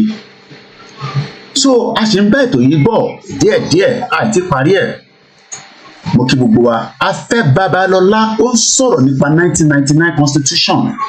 Ó ní kò lè mú credible leaders kankan wá tó ń sọ fún wa nísìnyí pé Tinubu ò kì í ṣe credible leaders. Ìyẹn kan náà ti sọ pé Koiki mo ò ní tó pọ̀ lọ́wọ́ àmọ́ ìgbà tó ti ní ká máa ràn ẹ́ lọ́wọ́ yẹn àwa náà tó bá fẹ́ ràn wá lọ́wọ́ kò kí ń pọ̀ jù kò ń pọ̀ jù fún mídíà torí mídíà iṣẹ́ tó ní agbára tó pọ̀ ní iṣẹ́ tó pọ̀ ní káwa mú lọ́wọ́ ilé kankan. How we had this conversation about the unity of Nigeria, and I reflect back at some of the prominent statements made by some of our founding leaders. And I feel that probably this will help us to have a conversation on the Nigerian unity. I just brought four, not to bore you. First, and I quote, not my statement, Nigeria is not a nation. It's a mere geographical expression. There are no Nigerians in the same sense as there are English, Welsh, or French. The word Nigerian is merely a distinctive appellation to distinguish those who live within the boundaries of Nigeria from those who do not. This is accredited to Chief Obafemi Awolowo, the former Prime Minister of the Western region. The second one, and I quote, it is true that we politicians always delight in talking loosely about the unity of Nigeria. 60 years ago, there was no country called Nigeria. What is now Nigeria consisted of several large and small communities, all of which were different in their outlooks and beliefs. The advent of the British and that of Western education has not materially altered the situation, and the many and varied communities have not knit themselves into a composite unit. This is accredited to Sir Amadu Bello, former Premier of Northern Region. The third, and I quote, since 1914, the British government has been trying to make Nigeria into one country. Now, Jonathan needs since 1914, the British have been trying to make Nigeria into one country. so kí làwa máa wá ṣe? Mo kí brother mi ẹ̀gbọ́n mi Ṣẹ́gun Ọ̀nà, mo kí gbogbo ẹ̀yin ará Manchester, mo kí gbogbo àwọn ìfẹ́lódùn group, mo kí gbogbo àwọn ẹgbẹ́ YSDM àtàwọn tó ń bẹ lábẹ́ YSDM about 64 different groups. Tó bá mọ̀ tó ń pè ní YSDM, àwọn ní Yoruba Self-Determination Movement. Mo kí Ọ̀túnba Démọ́lá, the deputy, mo kí Yèyédára, the publicity secretary, mo dẹ̀ kí bàbá wa chairman. Jonathan sọ̀rọ̀ kan níbí báyìí, bá mi wá ìtumọ̀ ẹ̀ fún bàbá Afe Babalola. Ó ní British gangan, British àwọn gangan ni wọ́n fẹ́ jẹ́ kí a keep Nàìjíríà. Bí a kárí ìwọ̀n ẹ̀bẹ̀ yẹn, ẹ̀jẹ̀ àgbọ̀lẹ̀ kan sí, ẹ̀jẹ̀ mute mic mi mọ́lẹ̀. Since 1914. Ó ní since 1914. Kí ló ń pè ní 1914? Ẹlòmíì ò tẹ́ ẹ̀ mọ̀. Koiki kí ni wọ́n ń pè ní 1914 tẹ́ máa ń pariwo yẹn? Ẹni tó bá mọ̀ tó ń pè ní 1914, ẹ jọ̀ọ́ bá wa fi sínú comment section. Ẹ má tìjú. Ibi ìbàyí ìbéèrè máa ń wà. In tó bá yé èèyàn gbọ́dọ̀ béèrè. 1914 níjọ́ tí wọ́n kó Nàìjíríà, tó pè ní Nàìjíríà, tó kó Yorùbá, Igbo, Hausa, gbogbo àwọn ẹ̀yà. 1st of January 1914 ni wọ́n kó gbogbo àpapọ̀ lọ́wọ́ pè ní Nàìjíríà. But before January yẹn, ní December 1913, 31st of December yẹn, kò sí kankan tó ń jẹ́ Nàìjíríà. So àwọn tó wá argue ní sí pé Koiki shut up. Ó dà kí bàbá mi James Ìtàrọ̀bí sọ pé I don't understand, Koiki jọ̀ọ́ bá mi ṣàlàyé ẹ̀, torí pé tí bá lọ argue níta mo fẹ́ máa argue bí àpàlọ́. So tá a bá ń sọ pé 1914 amalgamation, tẹ́ bá ń gbọ́ 1914 ẹlòmíì kan gbọ́ ni. That was the day ẹ máa kí n sọ òyìnbó. Níjọ́ yẹn ni wọ́n amalgamate Nàìjíríà, níjọ́ yẹn ni wọ́n pè ní Nàìjíríà láti 1st of January 1914. Gbogbo ọdún yẹn nísìn kò tí ì pé 110 years. Ẹ bá mi calculate 1914 títí di 2024, how many years ni ẹ bá mi fi sínú comment section? 1914 títí dé 2024, how many years ni? Years yẹn ni year ọdún age Nàìjíríà. Ṣé wàá mọ̀ pé bàbá mi James Ìtàrọ̀bí, ṣé mo pronounce ẹ̀ dáadáa sá? Prior before 1914 yẹn, kí ni à ń jẹ́ tẹ́lẹ̀? Àti pé ṣé evidence wà pé ìran Yorùbá ni wá? Màá mú yẹn jáde fún wa nísìnyí. Ẹ jẹ́ ká sì gbé constitution yẹn sílẹ̀. So Jonathan wá ń jẹ́ kó yé wa pé British gangan ni àníyàn pé ká keep Nàìjíríà. Ẹ jẹ́ ká kà bí wọ́n ṣe sọ sí bíbá. In 1914, mo kí bàbá mi Ọlátúndé Amúsàn. Wọ́n ní bàbá mi Ọmọgbọ́láhàn Ọba, àwọn ti bínú tán. Táwọn bá ti ń kọ́mẹ́ǹtì yẹn, ara ń kan wọ́n nìyẹn. Ẹlòmíì wà lẹ́nu iṣẹ́ pé Koiki mo gbọ́dọ̀ bá ń dá sọ̀rọ̀ tó wà nílẹ̀ yìí. Bàbá mi James ẹ̀yin mò ń bá sọ̀rọ̀, àtẹni tí kò bá yé. Gbogbo pé Nàìjíríà exist lénìí 110 years ni. Aláwọn tó dàgbà jù bẹ́ẹ̀ lọ tó sì wà láyé títí di wákàtí yìí. Bẹ́ẹ̀ ni mo sọ, aláwọn tó jẹ́ pé wọ́n sì wà tó sì jẹ́ pé àwọn àgbàlagbà. Ẹni tó bá ti jẹ́ 111 years ó ju Nàìjíríà lọ. Bàbá mi ní thanks very much, God bless my fatherland. Ọlọ́run ti bless ẹ̀, àmọ́ àwọn òyìnbó ló yí ọwọ́ padà. Àwọn ni wọ́n yí ìràwọ̀ padà. Kò dẹ̀ sí nǹkan tó lè ṣe. Wọ́n rí àríṣà yẹn délẹ̀. Wọ́n rí pé àwọn bàbá wa fún wọn ní àwọn kókóṣì kan. Wọ́n wá lò against wa. Mo kí bàbá mi Tèmítáyọ̀ Ọládélé. Orí ètò yìí la máa ti máa kọ́gbọ́n. Àwa ní 1914 Southern Nigeria. Ibo ló ń pè ní Southern Nigeria, ilẹ̀ Igbo àti ilẹ̀ Hausa àti ilẹ̀ Yorùbá ló ń pè ní Southern Nigeria. Wọ́n máa ń pè bìkan ní Northern Nigeria, ilẹ̀ Hausa àti àwọn òkè ọya náà. Ẹ ṣe gan ni triple DRS, wọ́n ní 110 years old. Ṣé wàá mọ̀ pé South yẹn àti North wọ́n wá sọ pé ó bẹ́tà kọ́kọ́ gbogbo wọn papọ̀. Èyí tó fa ọ̀rọ̀ Nàìjíríà jáde lé nìyí. So ẹ wá béèrè lọ́wọ́ mọ́ṣáláṣí pé níbo ni nínú Quran gan tá à ń kà ni wọ́n ti sọ pé Ọlọ́run ló create Nàìjíríà. ẹ bá mi béèrè lọ́wọ́ kìrìsìtẹ́nì pé níbo ni wọ́n kọ́ sínú báíbù pé Ọlọ́run ló kírètì Nàìjíríà. Ẹ bá mi béèrè lọ́wọ́ àwọn oníṣẹ̀ṣe pé níbo ni ọba Elédùmarè sọ pé òun lòún kírètì Nàìjíríà. Ẹ jẹ́ kí wọ́n fún yín ní àṣírí kan. Àwa máa ń ní àṣírí náà ní bíbá ilé nǹkankan. Irú àṣírí wo ni? Àṣírí kan wà tí ó fún wa ní evidence pé ìran Yorùbá ti ń bẹ for thousands of years. Ta ló agree pẹ̀lú mi? Bàbá mi James ṣe agree pẹ̀lú mi láàárọ̀ ìsà. Pé ìran Yorùbá ti ń bẹ for thousands of years. Thousand ni mo sọ kò ń ṣe 1,000. Thousands of years. Ṣé kí n mú evidence yẹn jáde? Àwọn èèyàn comment, àwọn èèyàn ti sùn lórí program. Bí a ká kúkú parí ẹ̀ kí èmi gan lọ rest. Àti aago 2:30 ní sí láti 2.5 hours láti wà lórí ẹ̀. Kò sí point ká máa sọ̀rọ̀ kẹ́ máa respond. Bí wọ́n bá ṣáà lọ sí lecture, tó máa ń present, tó bá ń béèrè question, ẹ gbọ́dọ̀ máa dáhùn.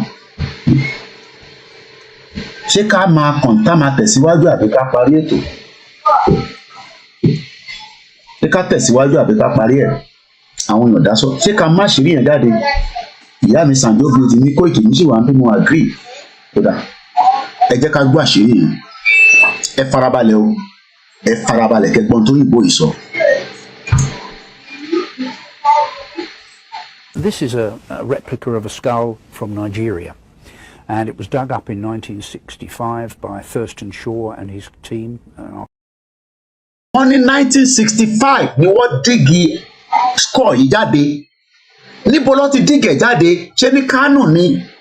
Ṣé ilẹ̀ Ìgbò ni? Ṣé Middle Belt ni? Ẹja gbọ́ díẹ̀ sí.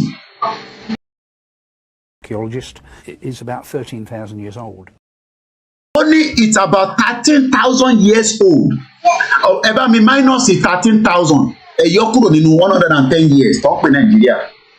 Ṣẹ̀rídìí tí a ṣe ń sọ pé olórí burúkú ni gbogbo àwọn bàbá Afe Babalola àtàwọn Afẹ́nifẹ́re. Olùṣolórí burúkú ni wọ́n. Nítorí pé wọ́n mọ̀ dájú pé kò sí kankan tó ń jẹ́ Nàìjíríà. Yes, mo kí bàbá mi gbọ́ láwọn. Allen Conde sọ pé bẹ́ẹ̀ ni Ondo State ni wọ́n ti rí ọpọlọ yìí score yìí. Ondo State ló ti rí. But yet àwọn èèyàn wa sọ fún wa pé ẹ ṣe gan ni ìyá mi Bọ́lá Ayọ̀adé wọ́n ní carry on brother. Argument àwọn sọ nísìnyí pé kí ló wá lè fà á kí irú Afe Babalola at 94 yòókè kó máa sọ fún wa pé Nàìjíríà ìdí táwọn ṣe ní kẹ́kíìpù Nàìjíríà ni pé kò kó ọbẹ̀ wọn ní Nàìjíríà ìyẹn Afe Babalola bàbá tó ti ní dementia at 94 years old. Mẹ́ẹ̀ẹ́dógún bí ó ṣe sọ fún mi lẹ́ẹ̀kan ni Afe Babalola as at the time tó ti amalgamate Nàìjíríà ó ti máa ní some kind of ká má fi gbogbo ẹnu sọ̀rọ̀. So ó mọ̀ pé dájú pé Nàìjíríà òun kọ́ ni Jonathan ṣe màmá wa pàtàn fún. Ó mọ̀ but nítorí pé ó lè ní gbogbo wọn.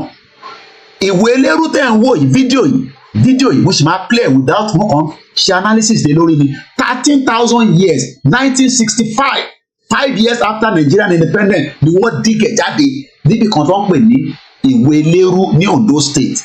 Ẹ̀yin ọmọ Ondo ẹ bá mi béèrè lọ́wọ́ àwọn tó wà lóńdó pé ṣé ìwé elérú ṣì wà? Location yẹn ṣì wà o. Location tó ti rí score yìí ó sì ń bẹ ní Ondo State nílẹ̀ Yorùbá. Àwọn governors wa mọ̀ nípa ẹ̀, politicians mọ̀ nípa ẹ̀, àwọn ọba mọ̀ nípa ẹ̀, gbogbo wọn sọ pé no ẹ ṣáà jẹ́ kára máa manage Nàìjíríà. You can see why we are in danger. Ó yẹ kémi náà wà nílẹ̀ Yorùbá kájọ máa fa gbùrù yẹn ni tó bá jẹ́ pé ìlú tó ń ṣiṣẹ́ gẹ́gẹ́ bí ìlú wa gangan. Ó yẹ kí là ń ṣe láàbroad? Kí tá à ń ṣe láàbroad náà la máa ṣe nílé tó bá yẹ pé country wa ni a máa wá ní option bóyá a fẹ́ lọ sí abroad àti fẹ́ lọ ṣiṣẹ́ because àwọn ọmọ Germany náà máa ń wá sí UK tó bá wá rí pé kò tẹ́ òun lọ́rùn á padà lọ sílé. Ọmọ Canada náà máa ń wá kàwé ní bíbáyìí tó bá kàwé tán á padà lọ sílé. Ọmọ America máa ń wá sí UK á kàwé á padà. Àwa nìkan là ń kàwé là lọ́mọ. Gbogbo ẹni tó délé ní nísìn on student visa kò ní intention láti padà. Tó o bá fún láyè nígbà kó jókòó sílé bye love you have a nice day. Tó o bá fún ní opportunity ní bíbáyìí a máa gba bíbáyìí lọ sí ìlú míì láti lọ wá greener pasture. How long are we going to continue like that? Adé wọn sọ pé let us return back sí bá ṣe wà tẹ́lẹ̀ àwọn kan nínú àjọ máa fix Nàìjíríà bàbá ẹ̀ fix Nàìjíríà dáàdì ẹ̀ ò rí Nàìjíríà fix Afe Babalola gan ò rí Nàìjíríà fix torí pé inú Nàìjíríà lòun ti jẹ mùdùmùdùn ẹja gbọ́ ìwé lérú yẹn sí màá rewind ẹ̀ 1 minute 37 seconds ni màá gbẹnu shock àwa lọ gbọ́ Jonathan yẹn tán délẹ̀ mo ní orí ètò yìí láti máa ṣí brain yín cherry skull yín tí wọ́n ti block yẹn tí brother mi kan sọ lánàá pé Koiki kò lè yẹ ni o operation keep them poor òun lọ́rọ̀ Nàìjíríà o òyìnbó yẹn mo ṣe kọ lánàá ni operation keep them poor àwọn ọ̀dẹ̀ fẹ́ ká wà ní operation keep them poor operation keep them rich keep them wealthy torí ọ̀pọ̀lọpọ̀ yín kò ń ṣègbà tíyàn bá lówó lọ́wọ́ púpọ̀ nu yín ti sick sára àwọn ọmọ ti lọ sí school nísìn mo sọ fún yín àwọn tó kù nísìn ìnànàdá ó pẹ́ jù nínú ilé gbogbo inú ilé gbọ́dọ̀ quiet within the next 30 minutes wọ́n gbọ́dọ̀ sọ reason tó fi lọ sí school kí ló máa ní òṣìṣẹ́ tó fi lọ sí school àwọn ọmọ tí wọ́n náà fẹ́ lọ sí school wọ́n fẹ́ lọ léèwé nígbà tó bá ti bàbá Kẹ́hìndé ti sá jáde ìyàwó ló ń pè ó kílẹ̀ mọ̀ tó ń pè fún owó iléèwé Awólọ́wọ̀ dẹ̀ ṣe free education ibẹ̀ ní gbogbo àwọn olórí burúkú ìtọ́ ti ti àǹfààní Afe Babalola àwọn bàbá òfò gbogbo wọn bẹ́ẹ̀ àwọn fi free education àwọn Fáyẹmí Fáyọ̀ṣe àwọn Ṣọba Bọ̀dé George àwọn bọ́ǹpásítà gbogbo àwọn olóṣèlú wa jẹ́ pé wọ́n ní kú síbi táṣọ wọn wà bẹ́ẹ̀ ni mo sọ ẹ̀ ní kú síbi táṣọ yín wà torí gbogbo ilẹ̀ lu jàǹfààní ìwé ẹ lọ sí Ìbàdàn láàárọ̀ ìbáyìí ẹ máa rá àwọn ọmọ tó ń ta wórógbó tí bá pa àwọn ọmọ mi nísìsiyìí pé kọ́ go live ní ìlú Ìbàdàn ẹ rá àwọn ọmọ tó ń ta wórógbó tí bá pa àwọn ọmọ mi lẹ́kìtì pé kọ́ go live ẹ máa rí wọn tí bá pè wọn mo ní gbogbo pọ́ńtà tí mo fa àwọn ọmọ sí wọ́n ta pure water tó tù rè ẹ jẹ́ lọ ṣe tí cup kan sí èyí tí mo ṣe ti lọ́lẹ̀ ẹ̀yin náà lọ ṣe kan sí kájọ gbọ́ ìwé lérú idiot. Koiki shut up. Is it because you are in abroad? Ẹ̀gbọ́n mi Ọmọgbọ́lá wọn ti sọ̀rọ̀ tán. Wọ́n ní they are benefiting from the rotten system. All the Yoruba oldies and elites. Still the Yoruba Commonwealth. Mo máa ń like àwọn táwọn èèyàn bá ṣe rí àwọn ilé ó kàwé dáadáa. Ṣé ní táwọn èèyàn bá ti ń lo Commonwealth? Commonwealth mi pé èyí tó jẹ kó jẹ́ fáǹfààní fún gbogbo wa. Ó wà lọ́wọ́ Afe Babalola. Ó wá kọ́ yunifásitì. Wọ́n gba 4 million. Wọ́n gba 1.2 million.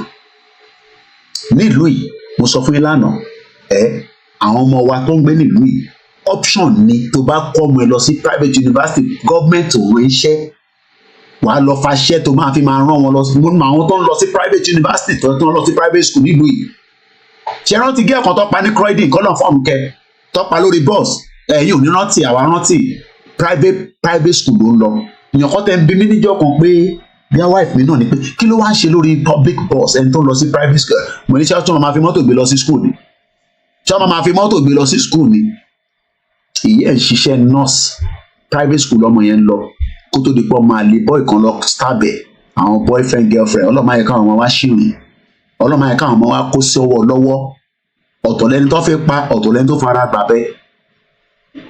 So Commonwealth Nigeria is part of Commonwealth gbogbo yẹn fàbú ni o ibi báyìí làwa ń gbé fàbú ni Nigeria is part of Commonwealth yẹn fàbú ni àwọn kan fi ń jẹun àwọn kan mọ̀ ń pa ẹ̀ aláwọn kù kan nílùú yìí ìdán ṣe nìyẹn mo sọ fún yín pé gaima ló pọ̀ jù nílùú yìí gaima àwọn tí mọ system tí wọ́n fi ń gbowó lọ́wọ́ British government a máa ṣe borehole sí Nàìjíríà a máa ṣe kinní kan wọ́n ṣe nothing. It's all part of it. Àwọn ọ̀kan náà wà ní ìlú yìí tó yẹ pé ìfẹ̀dọ̀ ti ń jẹ ọ̀rẹ́dì kí Nàìjíríà kò pín. Mo sọ fún pé dáàdì kan pè mí lánàá àwọn bàbá tó ti wà ní 70 wọ́n ní ọ̀rẹ́ àwọn sọ pé Yorùbá ò ní bọ́ sí láì Yorùbá nation ò ní bọ́ sí láíláí wọ́n tó ń gbé ní UK níbà yìí ni o wọ́n ti wà nílùú ìbíà láti 1960. Can you imagine? Torí bàbá yẹn sọ̀tàn Margaret Thatcher fún mi àtẹni tó jẹ́ prime minister before Thatcher. Baba mi James said, anyone that doesn't want Yoruba land to stand on its own, may thunder of the gods strike them to death. Bẹ́ẹ̀ni, bó ṣe máa rí lè sọ yẹn. Because I need every right láti dá dúró. But right yẹn lọ́ọ́ fi fún wa.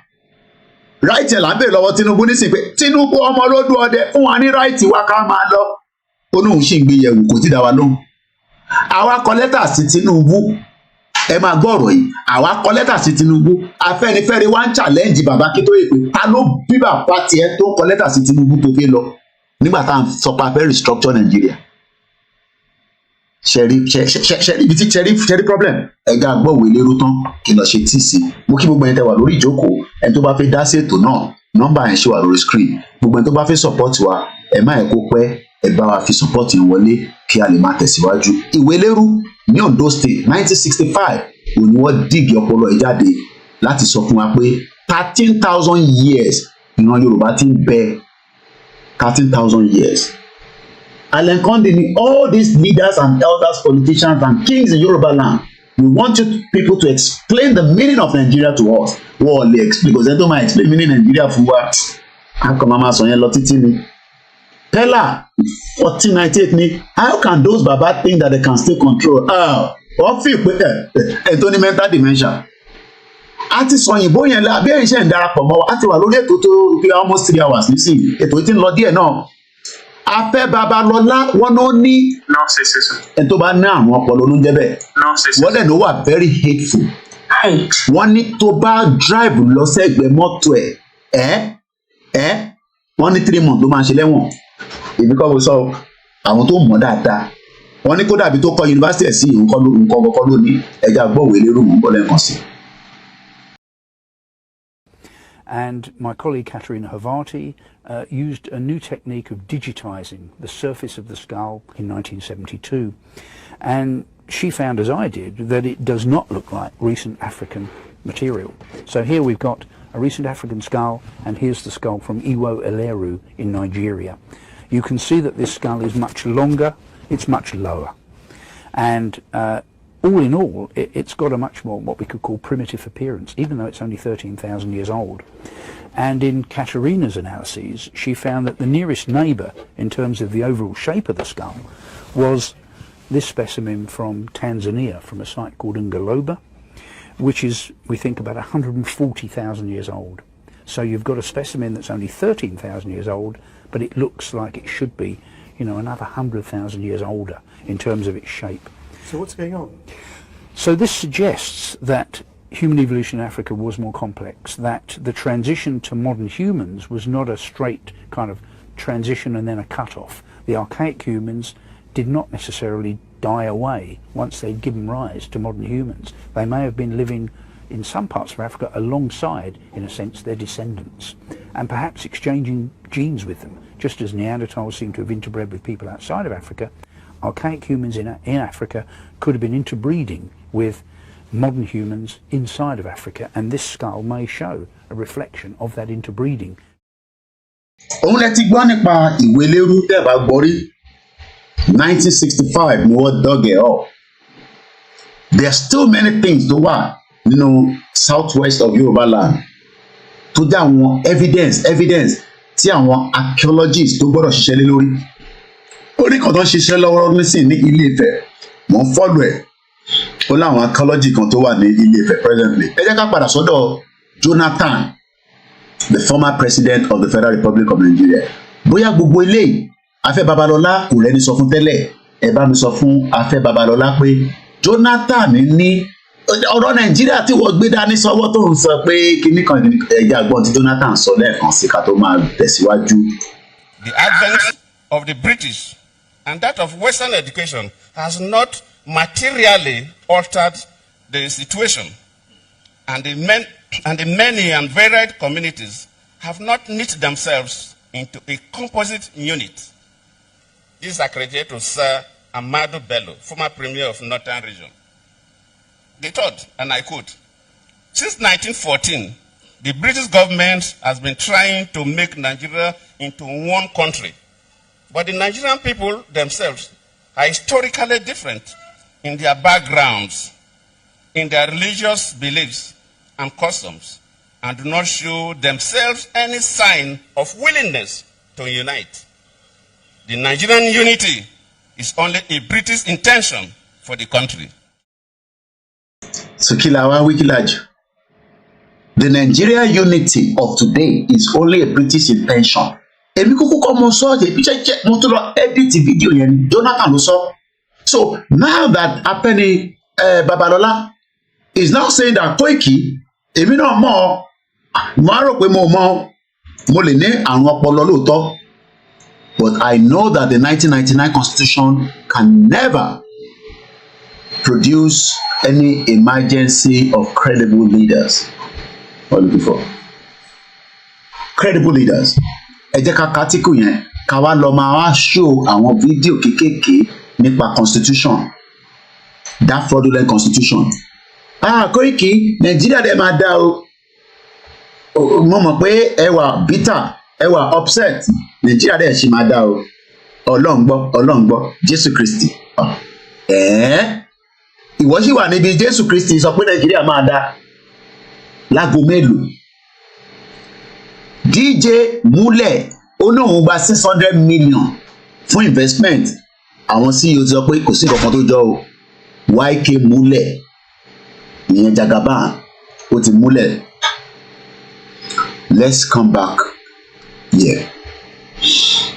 And this article was written on the 4th of January last year, just prior before the election of the fraudulent INEC produced BOLA TINUBU.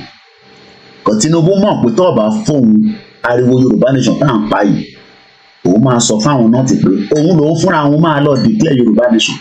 Ẹ má fún mi ní presidency, èmi ni máa lọ declare Yoruba Nation pẹ̀lú àwọn ọba wa. El-Rufai ò dẹ̀ tí fi yẹ kí Nàìjíríà kó pín. Ahmed Lawan ò fẹ́ kí Nàìjíríà kó pín. Kódà Ganduje ò fẹ́ jẹ́ kí Nàìjíríà kó pín. So kí ló máa ṣe? They allow Tinubu to become the president, regardless of tí olúkálùkù ò bá sọ. Drug dealer ni, ó forge election ni, ó forge result ẹ̀ ni, kò kí n ṣe Tinubu gangan lórúkọ ẹ̀ gbogbo yẹn. Story for the gods. Bẹ́ẹ̀ni, Chief Afe Babalola, the senior advocate of Nigeria, SAN, says ó ní pé the 1999 Constitution èyí tí Tinubu lò lọ́wọ́lọ́wọ́ as amended, ìwọ tó ní Koiki máa shut up níbẹ̀ yẹn, kí ni wọ́n mọ̀? Jagaban ó mọ bó ṣe máa tó ètò yẹn tí gbogbo ẹ̀ máa lọ. I pray for him. Kódà àwa lọ́dọ̀ tèmi o, èmi ò multimedia mi o, I don't pray for the death of Tinubu. Torí Buhari gan tán ló kú wọn sẹ̀, dead or alive, aṣáṣin rí fìrífìrí ẹ̀. Ẹ̀gbọ́n mi Ọmọgbọ́lá àwọn ni, and the British main intention of Nigeria creation is all about the economic benefit business entity called Nigeria. Ọmọ Yorùbá mi ò tẹ̀ mọ́ mí ní intention ẹ̀gbọ́n mi Ọmọgbọ́lá àwọn ọba. The British intention gangan sẹ̀ fún rẹ̀ is for business purposes. Ìwọ jẹ́ ọmọ Yorùbá nísìn, òróró owó fi ṣòwò. Bó bá lọ bá Afe Babalola pé dádì, mo dẹ̀ láì díà kan, irú ìdí àwo ni? Ṣé rí yunifásitì yẹn? A lè tún náà nǹkan kan tá lè máa ṣe tó lè tún make it to go a transformative through tech. Mo dẹ̀ like àwọn ọ̀dí àyẹn. So kí la máa ṣe báyìí? Ká bá gbé àwọn Yorùbá ní ọpọlọ, ká bá gbé báyìí, tá bá gbé báyìí, á dẹ̀ ṣe presentation yẹn lóòótọ́. So bí èlò lédè máa wá cost, dádì, bí a ta bá rí bí a bí 10 million. Though project yẹn lè jù bẹ́ẹ̀ lọ, but ká tẹ̀ 10 million ká fi bẹ̀rẹ̀. Ṣé tí Afe Babalola máa ṣe? Torí ìwọ tó mú project yẹn wá, torí ìwọ tó mú project yẹn wá, bó ṣe máa rí mọ́ nìyẹn.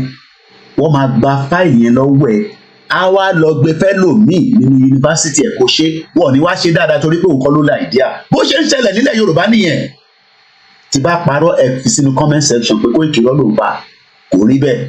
Gbogbo ideas yìí tẹ̀ ń gbé káàkiri, wọ́n ń jagbà mọ́ yín lọ́wọ́ ni. That is the difference between China. China máa ń produce olówó ni. In Nigeria, wọ́n produce ẹni olówó nílẹ̀ Yorùbá, wọ́n máa ń gba ìdí àmọ́ yín lọ́wọ́ ni. Ìbí yẹn la ṣe ń rí gbogbo àwọn ikú àwọn artist. Because lówó ẹlòmíì lè kọrin, bọ̀ kò lówó, ó gbọ́dọ̀ lọ bá Don Jazzy, ó gbọ́dọ̀ lọ bá Davido, ó gbọ́dọ̀ lọ bá Wizkid. Yẹn ló gẹ̀ tí ìsọkùnrin ara mi lọ. Ọmọ Ìjẹ̀bú tó ń mu tíì. Yẹ kó máa jẹ kọ́kọ́rẹ́. Kí màá máa ní kíyàwó mi bẹ̀rẹ̀ máa dáná kọ́kọ́rẹ́ láago 8 àárọ̀ tó ń lọ bí iṣẹ́. Kò ní ní bàbá ẹ̀ ṣó serious báyìí. but wọ́n ń tà kọ́kọ́rẹ́ ní London but èmi ò ń jẹun níta tó àwọn gbọ́dọ̀ máa jẹun níta níbi tá a dé báyìí nísìn ọmọ ẹ̀ bọ́lú ẹ lọ jẹ nǹkan mi. Afe Babalola ní kò sí kankan tí Tinubu lè ṣe lórí constitution yẹn torí pé kò lè mú credible leaders kankan wá at the January election. January last year ló sọ. Unless a constitution similar to those of 1960 and 1963 constitutions with the necessary amendment is put in place. Èmi kúkú kọ́ mo kọ àwọn òyìnbó ìṣíta Afe Babalola ló kọ́. Only unless a new constitution similar. Mo wá ń bi gbogbo ọmọ Yorùbá, will President Tinubu change the constitution? Pẹ̀lú àwọn gòdògòdò lórí burúkú málà tó ń bẹ ní Senate. Ẹ̀ríjà tó ń jà lánàá. Olùsí ni wọ́n àwọn kí àti aráàlú. Ẹ̀yin lẹ̀ ń wọ́ọ̀rì ara yín nípa wọn. They are criminals. Ìyẹn ni bọ̀bọ̀ ìṣe sọ pé kí ló sọ bàbá yìí kí ló sọ lẹ́ẹ̀kan. I have nothing new to say. People are hungry. Let them die. It's their fault. Yeah, I'm supporting Tinubu 100%. Èmi ni mo mute mic yẹn. 100% to deal with Nigerians. People like you. So that when next election comes, I will now see whether when people bring money, you will vote for them. Or you will do your conscience. I have nothing new to say. Only nothing new to say. Let them die. Kẹ́kú dànù. Èmi ní gbàdúrà pé kẹ́kú. Mo lọ sórí mo wo AIT lánàá. Wọ́n ń jà nínú Senate ni. Àwọn kíá nípa yín yẹn ilẹ̀ kíá nípa Nàìjíríà. I love Nigeria. Ìjà gidi lọ́jà nínú Senate lánàá. Ẹja lọ mú bí ní ìjáde. Kí ló ń sọ níbí? Insecurity, Northern Governor Forum sympathize with 5 states. Sorry for the gods. Wọ́n ń jà nínú Senate lánàá ni. Kí ló ti ṣẹlẹ̀ o? Navy rescue 250 people in Rivers State. Ìlú òfò, can you imagine? No safety, ṣẹ́ríran. Kí ló dé tí kò sí títì tó máa kó produce wọn, crops wọn? Ìlú òfò, àwọn ìyá oníyàá tó ti gbìn kan. They are now looking for a way to take it out. Mo kí bàbá mi Jamo Abiodun, wọ́n ní God bless Koiki Media. Mo ń bọ̀ mo ti dé. Wọ́n ní náà ti lọ sókè ní sin electricity. Wọ́n ń jà lánàá ni ìjà lélẹ́yìí o. Mild drama, Senate over sitting arrangement. Ìjà lọ́jà lánàá àwọn olóbùkún. These are all your representatives. Àwọn tó gùn máa wọlé palẹ̀ kankan. If you are waiting for these ones to come and give you anything good, you are wasting your time. It is about their pocket. It's all about them. Constituency project, Kinikan project. They are all criminals. Àti Yoruba tó ń bẹ níbẹ̀ o, àti Middle Belt o, àti Igbo, àti Hausa o, àti Fulani o. They are all bunch of criminals. Látòkè ìbílẹ̀ olórí burúkú ni wọ́n. Ẹ̀rí wọn. Kàn sí? Ẹ̀rí wọn. Ṣẹ́rin wọn. This was yesterday o. Ìwọ máa wá bá Ìgbòho jà àti bàbá Akíntóyè àti Koiki Media àti gbogbo àwọn media tá à ń pariwo Yoruba Nation. While people that are meant to be your representatives, they are fighting. Can you see that? Gbogbo tó ń jà fún nísìn ọ̀rọ̀ bí owó ni o. Tẹ bá wà lọ́wọ́ bọ̀ wọ́n sọ̀rọ̀ ní kinní kan sitting bó ṣe máa jókòó. No, it's all about the ẹ̀rí orí wọn. Àwọn olórí burúkú látòkè délẹ̀. And these are the people that you want me and you. Àtàwọn àtàfẹ́ Yorùbá country. Ó fẹ́ ká bá ṣàdúrà fáwọn eléyìí. Ìpìlẹ̀ máa gbà lẹ́nu wa. Ẹ jẹ́ ká dúró báyìí. Ó dà pé 1 hour ní Instagram yẹn máa ń fún wa but time ẹ̀. Ó dà pé bí 1 hour ni. So it's not too bad náà. Kọ́ ẹ pé tẹ́lẹ̀ bí 4 hours la máa ń lọ. Àmọ́ tó ṣe but it's still better than nothing. I'm not on TikTok because I'm not wasting my time on TikTok. And tó bá ń wá wa lórí TikTok kọ́ máa bọ̀ wá bá wa níbi tá a bá wà. Now, ẹ jẹ́ ká wá máa mú lẹ́ẹ̀kọ̀ọ̀kan. Àti gbọ́ Jonathan, Dinix mo kí ẹ good morning, mo kí Kentos. Ẹ ká wá máa lọ gbọ́ nípa constitution, the fraudulent constitution. Koiki Nàìjíríà dẹ̀ ṣì máa dùn ọ̀dẹ̀. ní tí wọ́n sọ fún dádì ẹ̀ náà ní àti mọ́mí ẹ̀ Koiki Ọlọ́run Nàìjíríà dẹ̀ máa dùn gan-an ìwọ ló kàn kánjú wèrè ó jẹ́ tètè máa gbọ́n káwọn èèyàn sọ nípa Nàìjíríà. President Tinubu needs to put his best foot forward to govern the country. If he does that, in 4 years, he can turn things around. But there are certain critical things he would need to do. The first thing is to say, what's the constitution? If, for instance, me and my wife Lillian don't agree in our marriage of 45 years, then we can't do anything. So the first thing that President Tinubu would need to do is to ensure that Nigerians all agree to be one country. You recall that Bola asked those two questions. Do we want to be one? It's not by force. If we want to be one, how? We haven't answered those questions, which is why I told President Babi of the Senate that it has taken 23 years to solve the problem of the Constitution. And I urged him, in conjunction with President Tinubu, to resolve the Nigerian constitutional question now by inviting the owners of Nigeria.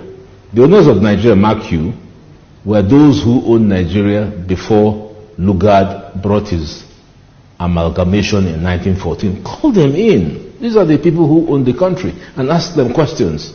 What do you want to see of the Constitution? Because without a Constitution, we're going nowhere. And no one will doubt the fact that the Constitution bequeathed by the military in 1999 is unsatisfactory. You can't build anything out of a weak foundation. The economic development policy of President Tinubu, the political development policy of President Tinubu, and everything else he wants to do rests on a very solid foundation. So let him immediately resolve that. How can we spend 23 years looking for a foundation for building a house? Does that make sense to anybody? So that's my number one issue. We need to resolve this issue of, do we want to be one? And mark you, the flip side of the question is that we mustn't be one, because Yugoslavia, which was 6 countries under Marshal Tito, when he died, decided to break apart.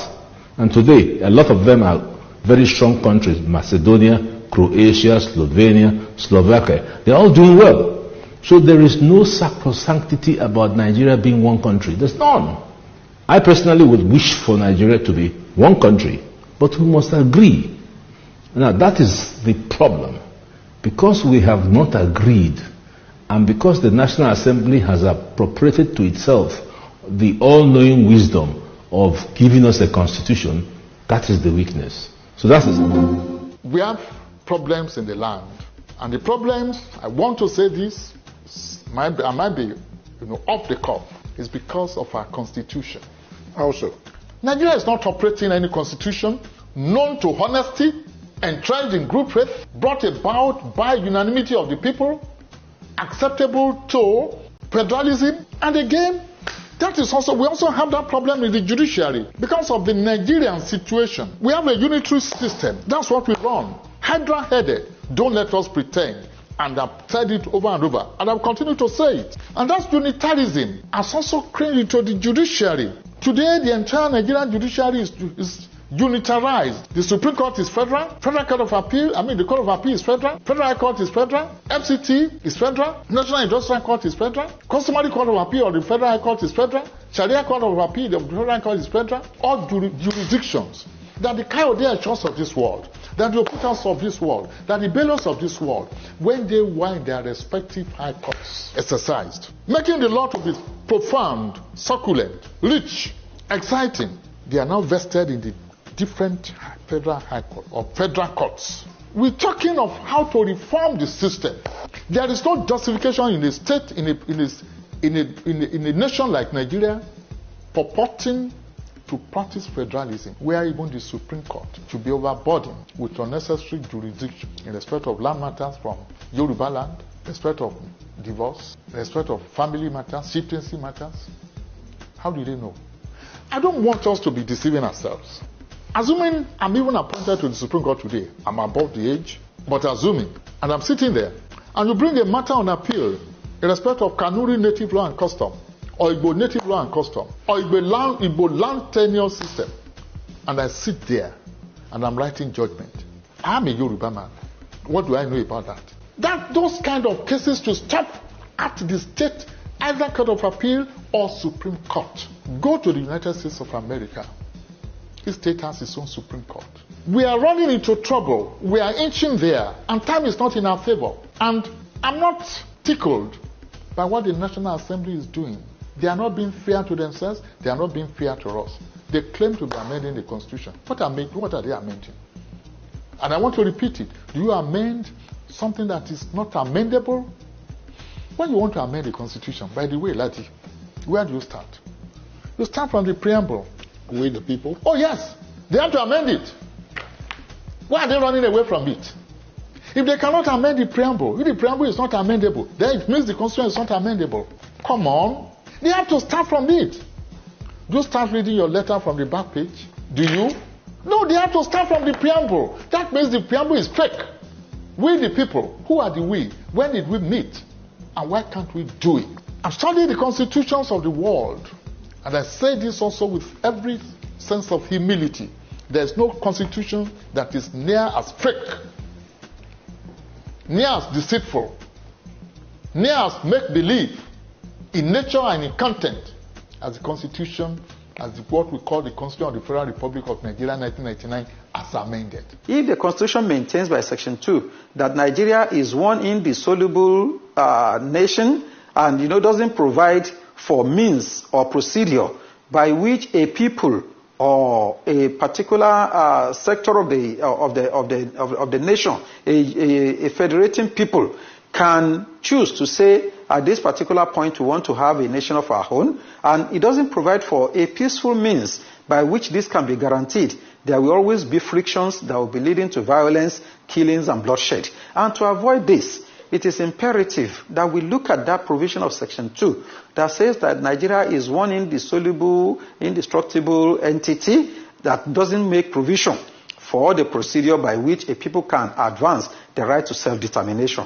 There have been many occasions where, on so many occasions we hear from the Arewa People's Congress or whatever agitating that yes, if Nigeria cannot work, they want to go on their own. The Biafra agitators are there. We have the Odua Nation and what have you.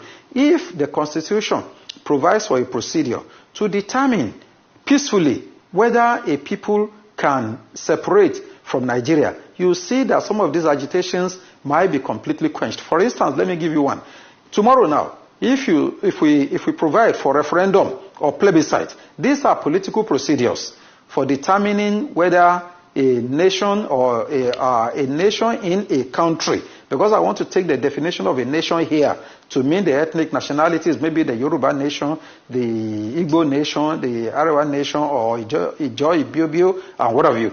Now, if a people can be entitled to right to call for plebiscite that can be supervised by international organs like the United Nations and what have you, it can be safely and easily determined that, okay, these people in this particular area has done in 1960, in 1959-60, if my recollection is right, with the people of the southern part of Cameroon, who formed part of Nigeria before, but when they decided that no, they wanted to be on their own, then a plebiscite was conducted, and they were able to have a separate nation of their own. If we say Nigeria is an indissoluble entity and will not tolerate any agitation by which people can determine whether they want to be on their own, definitely we are only calling for crisis on our own earth. Tomorrow now, if you subject it to plebiscite, that okay, people of the Igbo nation should decide whether they want to be part of Nigeria or they want to have a nation of their own. You might find a situation that the majority may say they prefer to be in Nigeria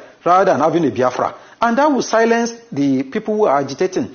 And if people who are agitating are in the majority by virtue of the plebiscite, why not allow such to just take place peacefully, so that there is no sense in remaining one single entity by force that may lead to bloodshed and what may even be characterized as genocide, because a situation where that is allowed, then we have descended below the level of humanity. These are some of the provisions Well, going to the political level, to some of the political angle that may require some intervention. If I may just... Sunday IGBOHO, yes, who was also arrested, right. I've written severally on it, that he should also, because his determination for Oduduwa Republic is not a crime known international law. And that's the point I'm trying to make. That's the point I'm trying to raise with you. If it were not signaled to non-state actors and other ethnic agitators that they can actually go ahead, in the event that President Muhammadu Buhari really responds to your appeal. Excuse me. Yeah. You and I, we are living in Nigeria. You are talking about harmless people who are not armed. Are you not aware that in this country, some Boko Haram, some people accused of Boko Haram were released and traded for others by way of a quid pro quo? They say, okay, release some of us, then we will release some of your detained citizens. Are you not aware that that has gone on in this country? So what is the bad precedent of saying a non-violent person should be released from detention, from illegal detention, a detention that the United Nations has been found to be illegal and to be unconstitutional and to be torturous? I do not see anything that is setting any bad precedent there in a situation where, as a matter of fact, some Boko Haram and armed bandits are being released in exchange for some of their members, where kidnappers are demanding from parents of children they have kidnapped to buy tarodo, tatache, tomatoes, vegetable oil, palm oil, uba, to buy salt, to buy rice, for them, beans, yams, for them to feed their children so as to keep them alive, to enable the parents pay ransom for them. What is the long precedent here that we are just saying, find a political solution by going through the tenets and the provisions of the law? I do not personally see anything wrong with that at all, and there's none that I know of. And I cannot see it leading to any floodgate or any resurgence by other people coming to say, criminals coming to say, oh, you must also give me reprieve. It does not happen that way. How many Nnamdi Kanus do you have in Nigeria? And how many Sunday IGBOHOs do you have in Nigeria? These are people who have carried the specter of their people on their heads, and they have become a metaphor for their self-determination struggle. Which is it for you, Dr. Obadiah? Do you think the government is unwilling or unable to protect the people of Southern Kaduna? In fact, it is not only unable, it is unwilling, and we have good reason to feel that they are part and parcel of the killers. Let me make some revelations to you. That's a very big allegation, Dr. Obadiah. The government is part and parcel of the killers. Yes. That's big. Yes. Yeah. Okay. How would the government just say, oh, it is revenge killing and so on? Then you leave it there. Oh, because it is revenge killing and so on and so forth. The body language of this administration, the body language of the state government shows clearly that they have a hand in the killings. No doubt about it. Because, you see, General Abacha, and people don't give him his due. Do you think you would have tolerated such nonsense? And let me make some revelations, because some of us also have our own intelligence networks. Okay. Have met with some of the bandits. We have met with some of their high commanders. One or two who have repented. They have sat down with us, not once, not twice. They told us that one of the northern governors is the commander of Boko Haram in Nigeria. Boko Haram and the bandits are one and the same thing. They have a sophisticated network. During this lockdown, their planes were moving up and down as though there was no lockdown. Moving ammunitions, moving logistics, moving money, and distributing them in different parts of the country. They are already in the south, in the rainforest of the south. They are everywhere. They told us that when they finish these rural killings, they will move to phase 2. The phase 2 is they will go into the urban cities, going from house to house, killing prominent people. I can tell you, this is the game plan.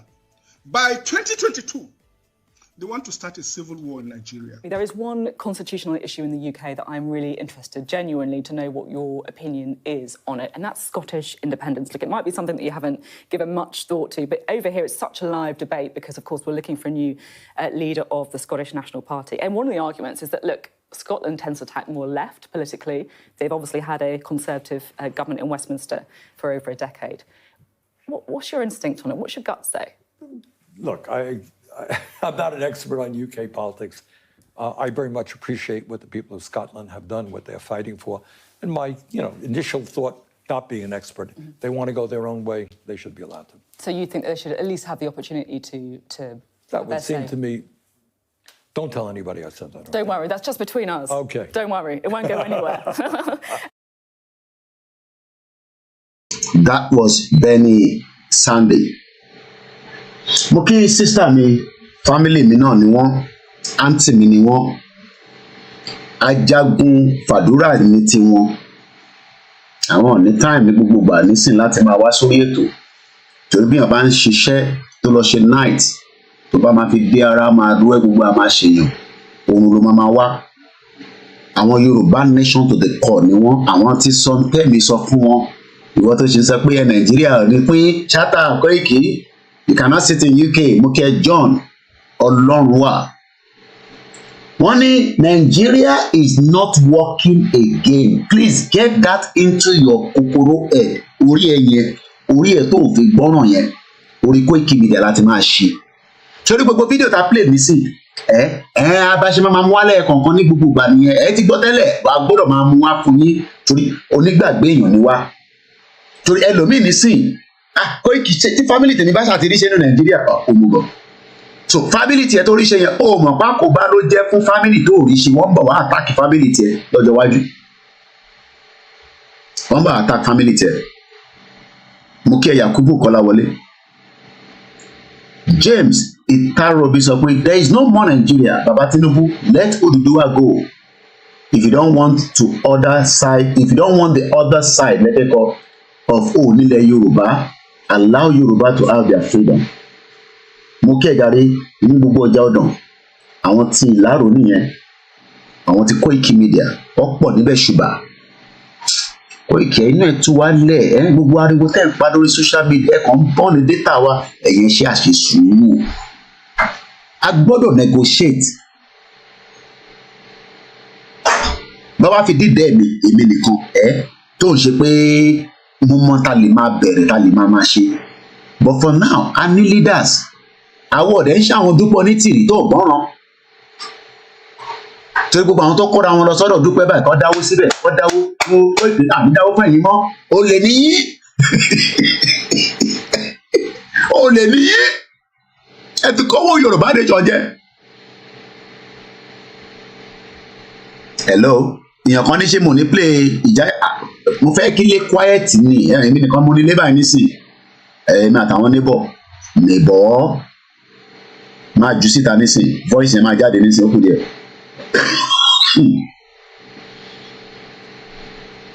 Ẹ ti dáwó sọ́dọ̀ ìjìnlẹ̀ wọ́n ti fowó yín gbá Game Boy ìjìnlẹ̀ kan move léntì ẹ̀ ni tó bá ti gbọ́ fìrìfìrì pé ó dà pé wọ́n ti mọ ibi tó ń gbé ó kàn máa move ní ara owó tó ń lò náà nìyẹn black devil ló wà nísìn. Bí àyẹ̀tẹ̀ ń ṣe immigration ẹ̀ lọ́wọ́ ayárówó fi ṣe ọkùnkùn tí níbi tí wọ́n bá ti ń ṣe ló ti ń jẹ. Ẹ ti dáwó bá ọ̀dà náírà dá dọ́là dá bíìsì Koiki àti dáwó sọ́dọ̀ ti yín mọ́. Yorùbá ni brother mi dáadáa àmọ́ ti yan ti gbowó ṣá. Wọ́n ní olè ní gbowó lẹ́nu wọn. Wọ́n ní olè ní bàbá Akíntóyè olè ní Koiki. Ó dùn lẹ́nu wọn olè ní yín. Wọ́n raṣọ sójà. Mákindé ti kó gbogbo ẹ̀ lọ báyìí. Àwọn èèyàn ti wà lẹ́wọ̀n báyìí. Ó di oṣù 4 kan tó kó wọn jáde kọ́tọ̀ ti bẹ̀rẹ̀ ẹjọ́. Now kátẹ̀ béèrè lọ́wọ́ Dúpẹ́ pé àwọn tó ní wọ́n ń bọ̀ wá ràn wọ́n lọ́wọ́ yìí níbo làwọn yẹn sì wà ṣọ́ọ̀ṣì wà lórí omi. Ọlọ́run ọba o. Ọmọ tó yóò gbọ́n àwọn ìyá kan wà lábúrò ọmọ tó yóò gbọ́n ni wọ́n.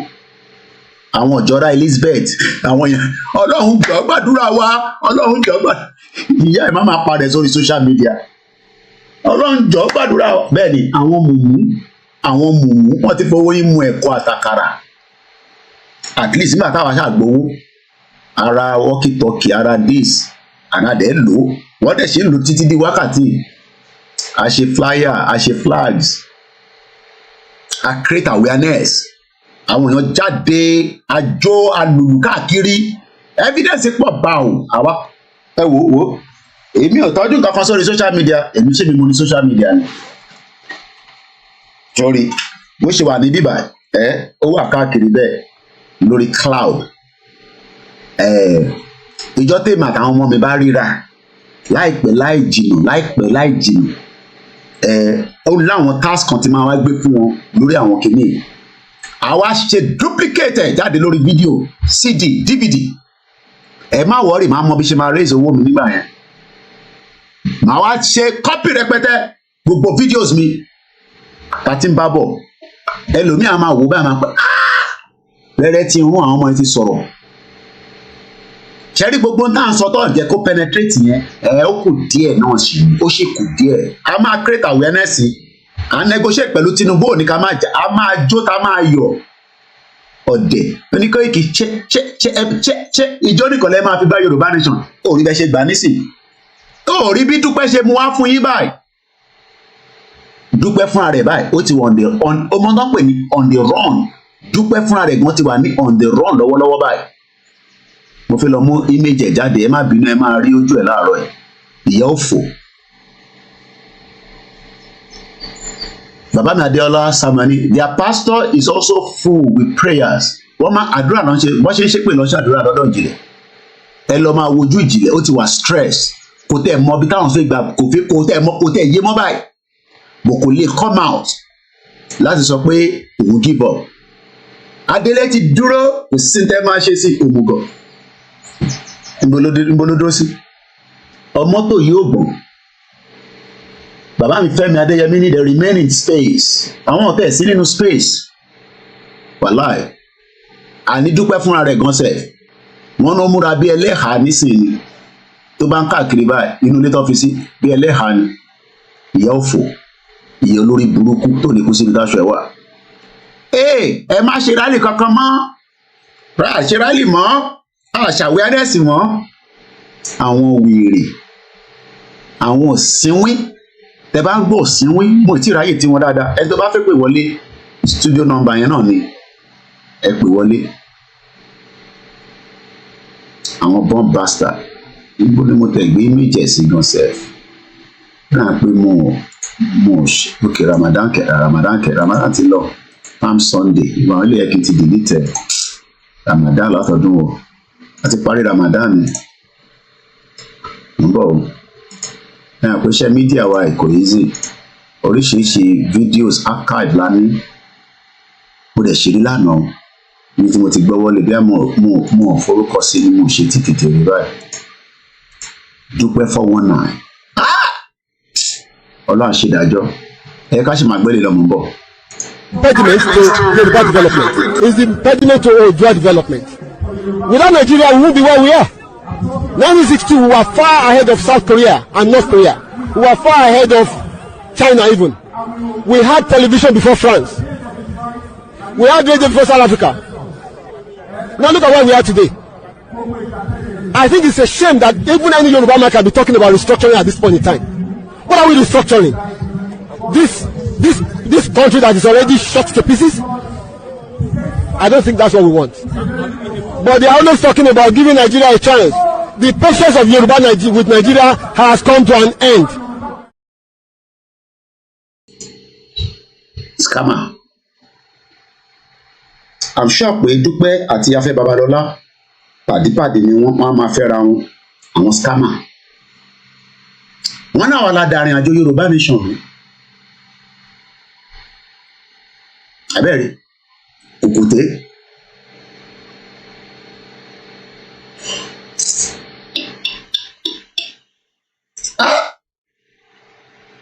Mọ́tò yóò gbọ́n. Ẹ̀yin diaspora nísìnyí So kílẹ̀ expect tẹ́lẹ̀ kílẹ̀ expect tẹ́lẹ̀. Àti control government àti ní government tiwa ẹ̀yin wèrè. Ṣèyí Mákindé ṣì ní governor, Tinubu ní president, House of Rep ṣì wà, senator wà. Gbogbo tó ń lọ lọ́wọ́lọ́wọ́ báyìí lénìí báyìí nílẹ̀ Yorùbá báyìí tó ń pè ní southwest part of Nigeria. How did we get to where we are is because afúnláyè ni. So ó wá ṣe sọ̀rọ̀ ẹ̀ di king kong mọ́ wa lọ́wọ́. Obìnrin nílẹ̀ ṣe tẹ̀lé o, obìnrin nílẹ̀ ṣe tẹ̀lé, àwọn ìyá òfò kan wà bẹ́ẹ̀. Àjọlójọ́ obìnrin nìkan ìkí ó ṣe tẹ̀lé o, ìwà àti gbowó. Ìyá òfò yìí. Ẹ̀ka ṣe gé ní òwe mi. Kò ń ṣe gbogbo nǹkan la sọ síta. Ìwé mi yẹn tí mo ń sọ yẹn, ẹ gbọ́dọ̀ ẹ máa wára ẹ máa kà pé mo gbọ́dọ̀ kàn tí Koiki fi kọ síbẹ̀. Ẹ mọ̀ pé mi mo wà back end lèmi wà. Kò ń ṣe gbogbo nǹkan la fẹ́ sọ nísìnyí. Ìta ti gba tí mo rí pé yes Yorùbá kan ti dé. Ìtẹ́mi náà máa fi make owó wà. Màá kọ̀wé, màá ṣe documentaries, màá ṣe so many things. But for now, a ṣì ń jàjàngbara lọ́wọ́. So a lè wà distracted. Mo kí àmì Esther Ewétúgà, àwọn ìyá dáadáa ni. Àwọn ọ̀jọ́ra Elizabeth, wọ́n dà pé Liz dáadáa àtẹ̀mọ́bí tí yẹn wà láàrin méjì báyìí. Àǹtí ni ẹbí ṣe nífẹ̀ẹ́ tó. Ó jẹ́ kí dúpẹ́ àti ọ̀pọ̀ bẹ́ẹ̀ ní UK. Ìyá rò pé gbogbo wọ́n ní ó dà pé kòkòrò rìn lórí gbogbo yín. Torí tí kò bá ṣe pé kòkòrò rìn lórí yín ni ẹ̀yin expect pé ó máa gba government fún yín àbí bẹ́ẹ̀ kọ́. No, gbogbo àwọn tó sọ pé àwọn ìlú kan àwọn ti bá wọn sọ̀rọ̀ àwọn ti report Nàìjíríà ibo làwọn ìlú yẹn wà. Ṣé mọ̀ pé gbogbo last week tí mo sí on air àtìgbà tí wọ́n ti táwakọ̀ ti jáde ta ti sọ pé àmọ́ kankan nípa ẹ̀. Ṣé mọ̀ pé I have not really said so much about them. Because mo kàn rí pé it seems that they have àbí ẹni tó wà lọ́jà àdán ní ọ̀gá mi ẹ bá yẹ kí n bú yín láti ibi tẹ́ wà yẹn o nǹkan kan change ní ọjà ọdán o báwo ló fẹ́ change èèyàn gbé àwọn èèyàn lọ sí secretariat so tẹ́ bá wá gba secretariat yẹn kí ló máa ṣẹlẹ̀ sí gbogbo àwọn agbègbè tó kù bomb bastard mo kí ẹ easy all the way Miami. It just shows okay mighty ẹ̀gbọ́n mi dáadáa mo kí Scorpion King Ọ̀gbára one mo kí. How did we get there is because it was all game boy ní Dúpẹ́ kọ̀ wá play battery yẹn ti wá dead báyìí gbogbo ìtíjì lẹ́ ṣe lọ́wọ́lọ́wọ́ báyìí nísìnyẹ́ ẹ ó gbọ́dọ̀ máa ṣe ẹ̀kọ́ tó bá ṣe definitely irú àwọn máa bèrè lọ́wọ́ ẹ̀ pé kí ló dé tó ṣe mọ́ scammer ènìkan ok ṣé hush puppy ò tẹ́ sí wa lójú ìdíbò wà láàrin hush puppy nígbà míì ó kọ́ ẹ pé irú àwọn tó yẹ pé àti gbé labroad àti pé àwọn tó bí sílé dáadáa àwọn kan wọ́n bí wa sílé dáadáa tó yẹ pé wealth is nothing to us. Ìyá tí àwọn grandma bá ń sọ pé ẹ má bínú pé Ìjìnlẹ̀ Marcus Ògúnjìmí bàbá criminal ni bàbá yẹn gbogbo ẹni mo fi sọ bàbá fraudster criminal ni.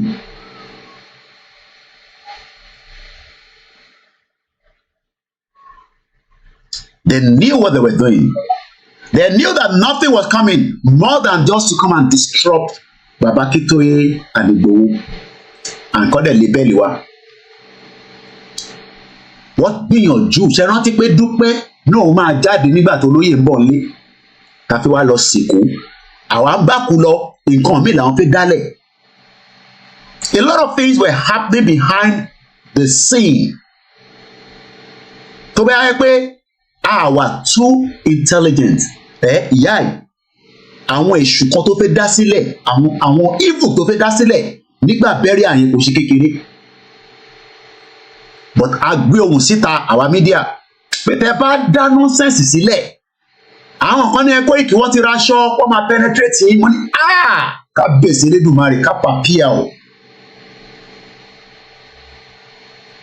ẹ bá dá nonsense sílẹ̀.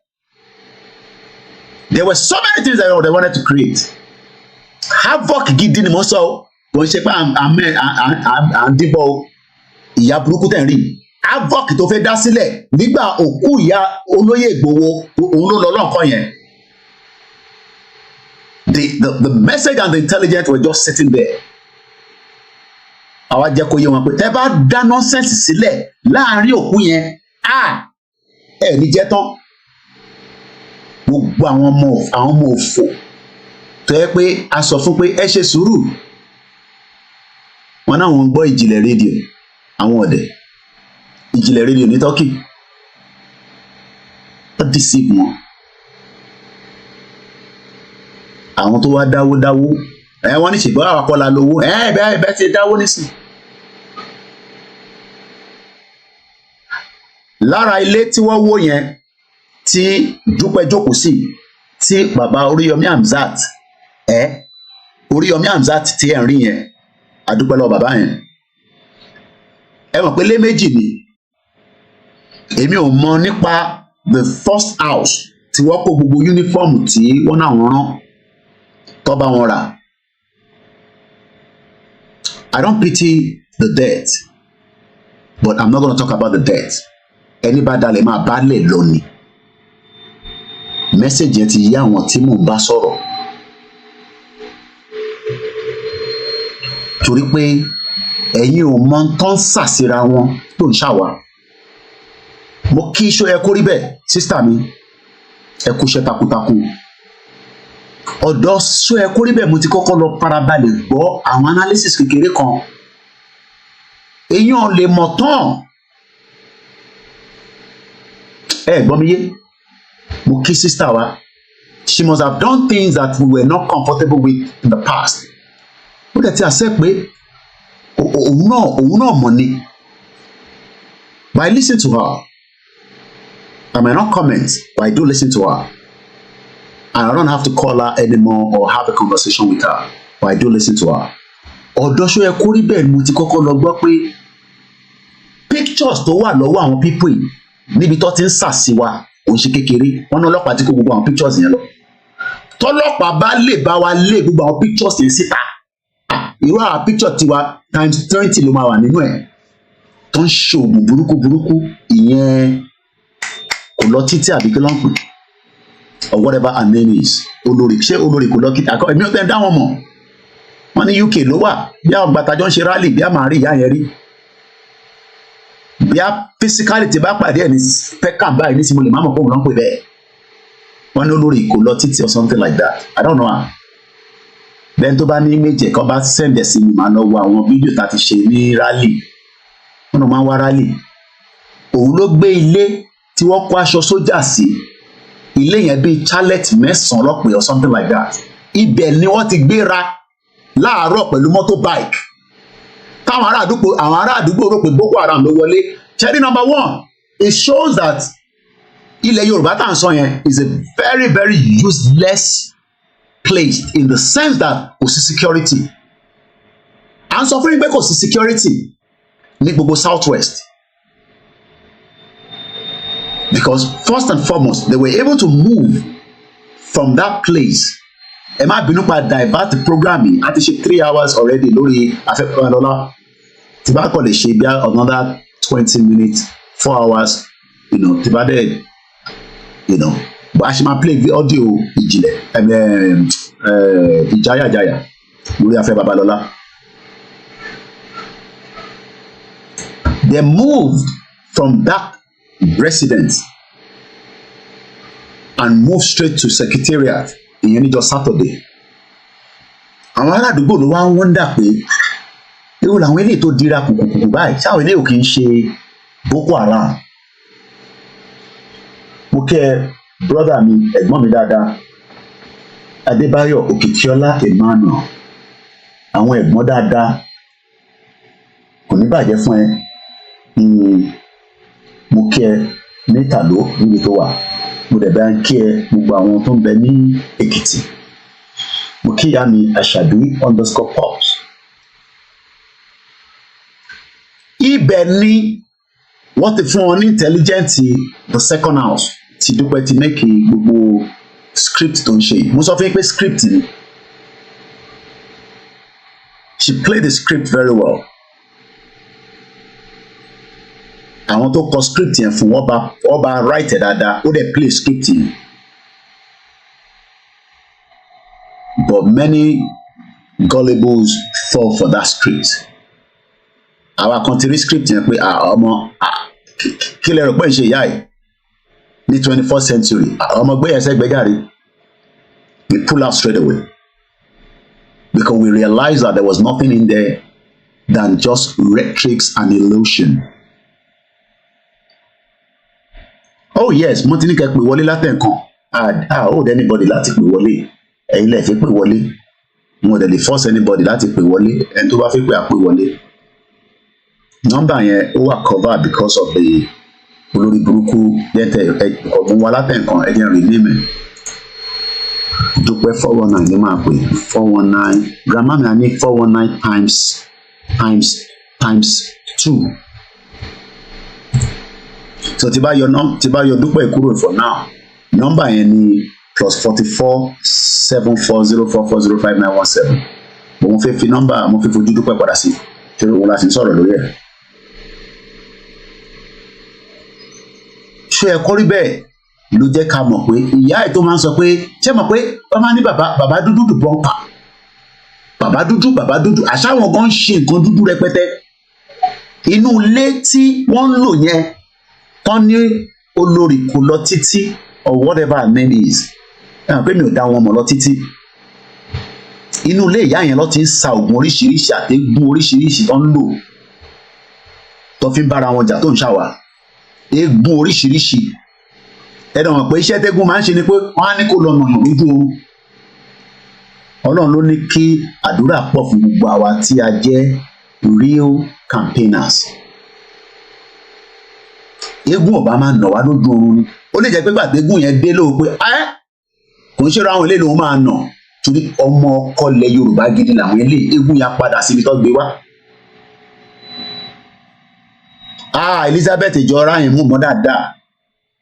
Kódà mo ní àdírẹ́sì kò ń ṣe tẹnu ẹ mọ̀ nígbà tá à ń post flag káàkiri àdírẹ́sì ní France bọ̀ kò ń ṣe fún public consumption.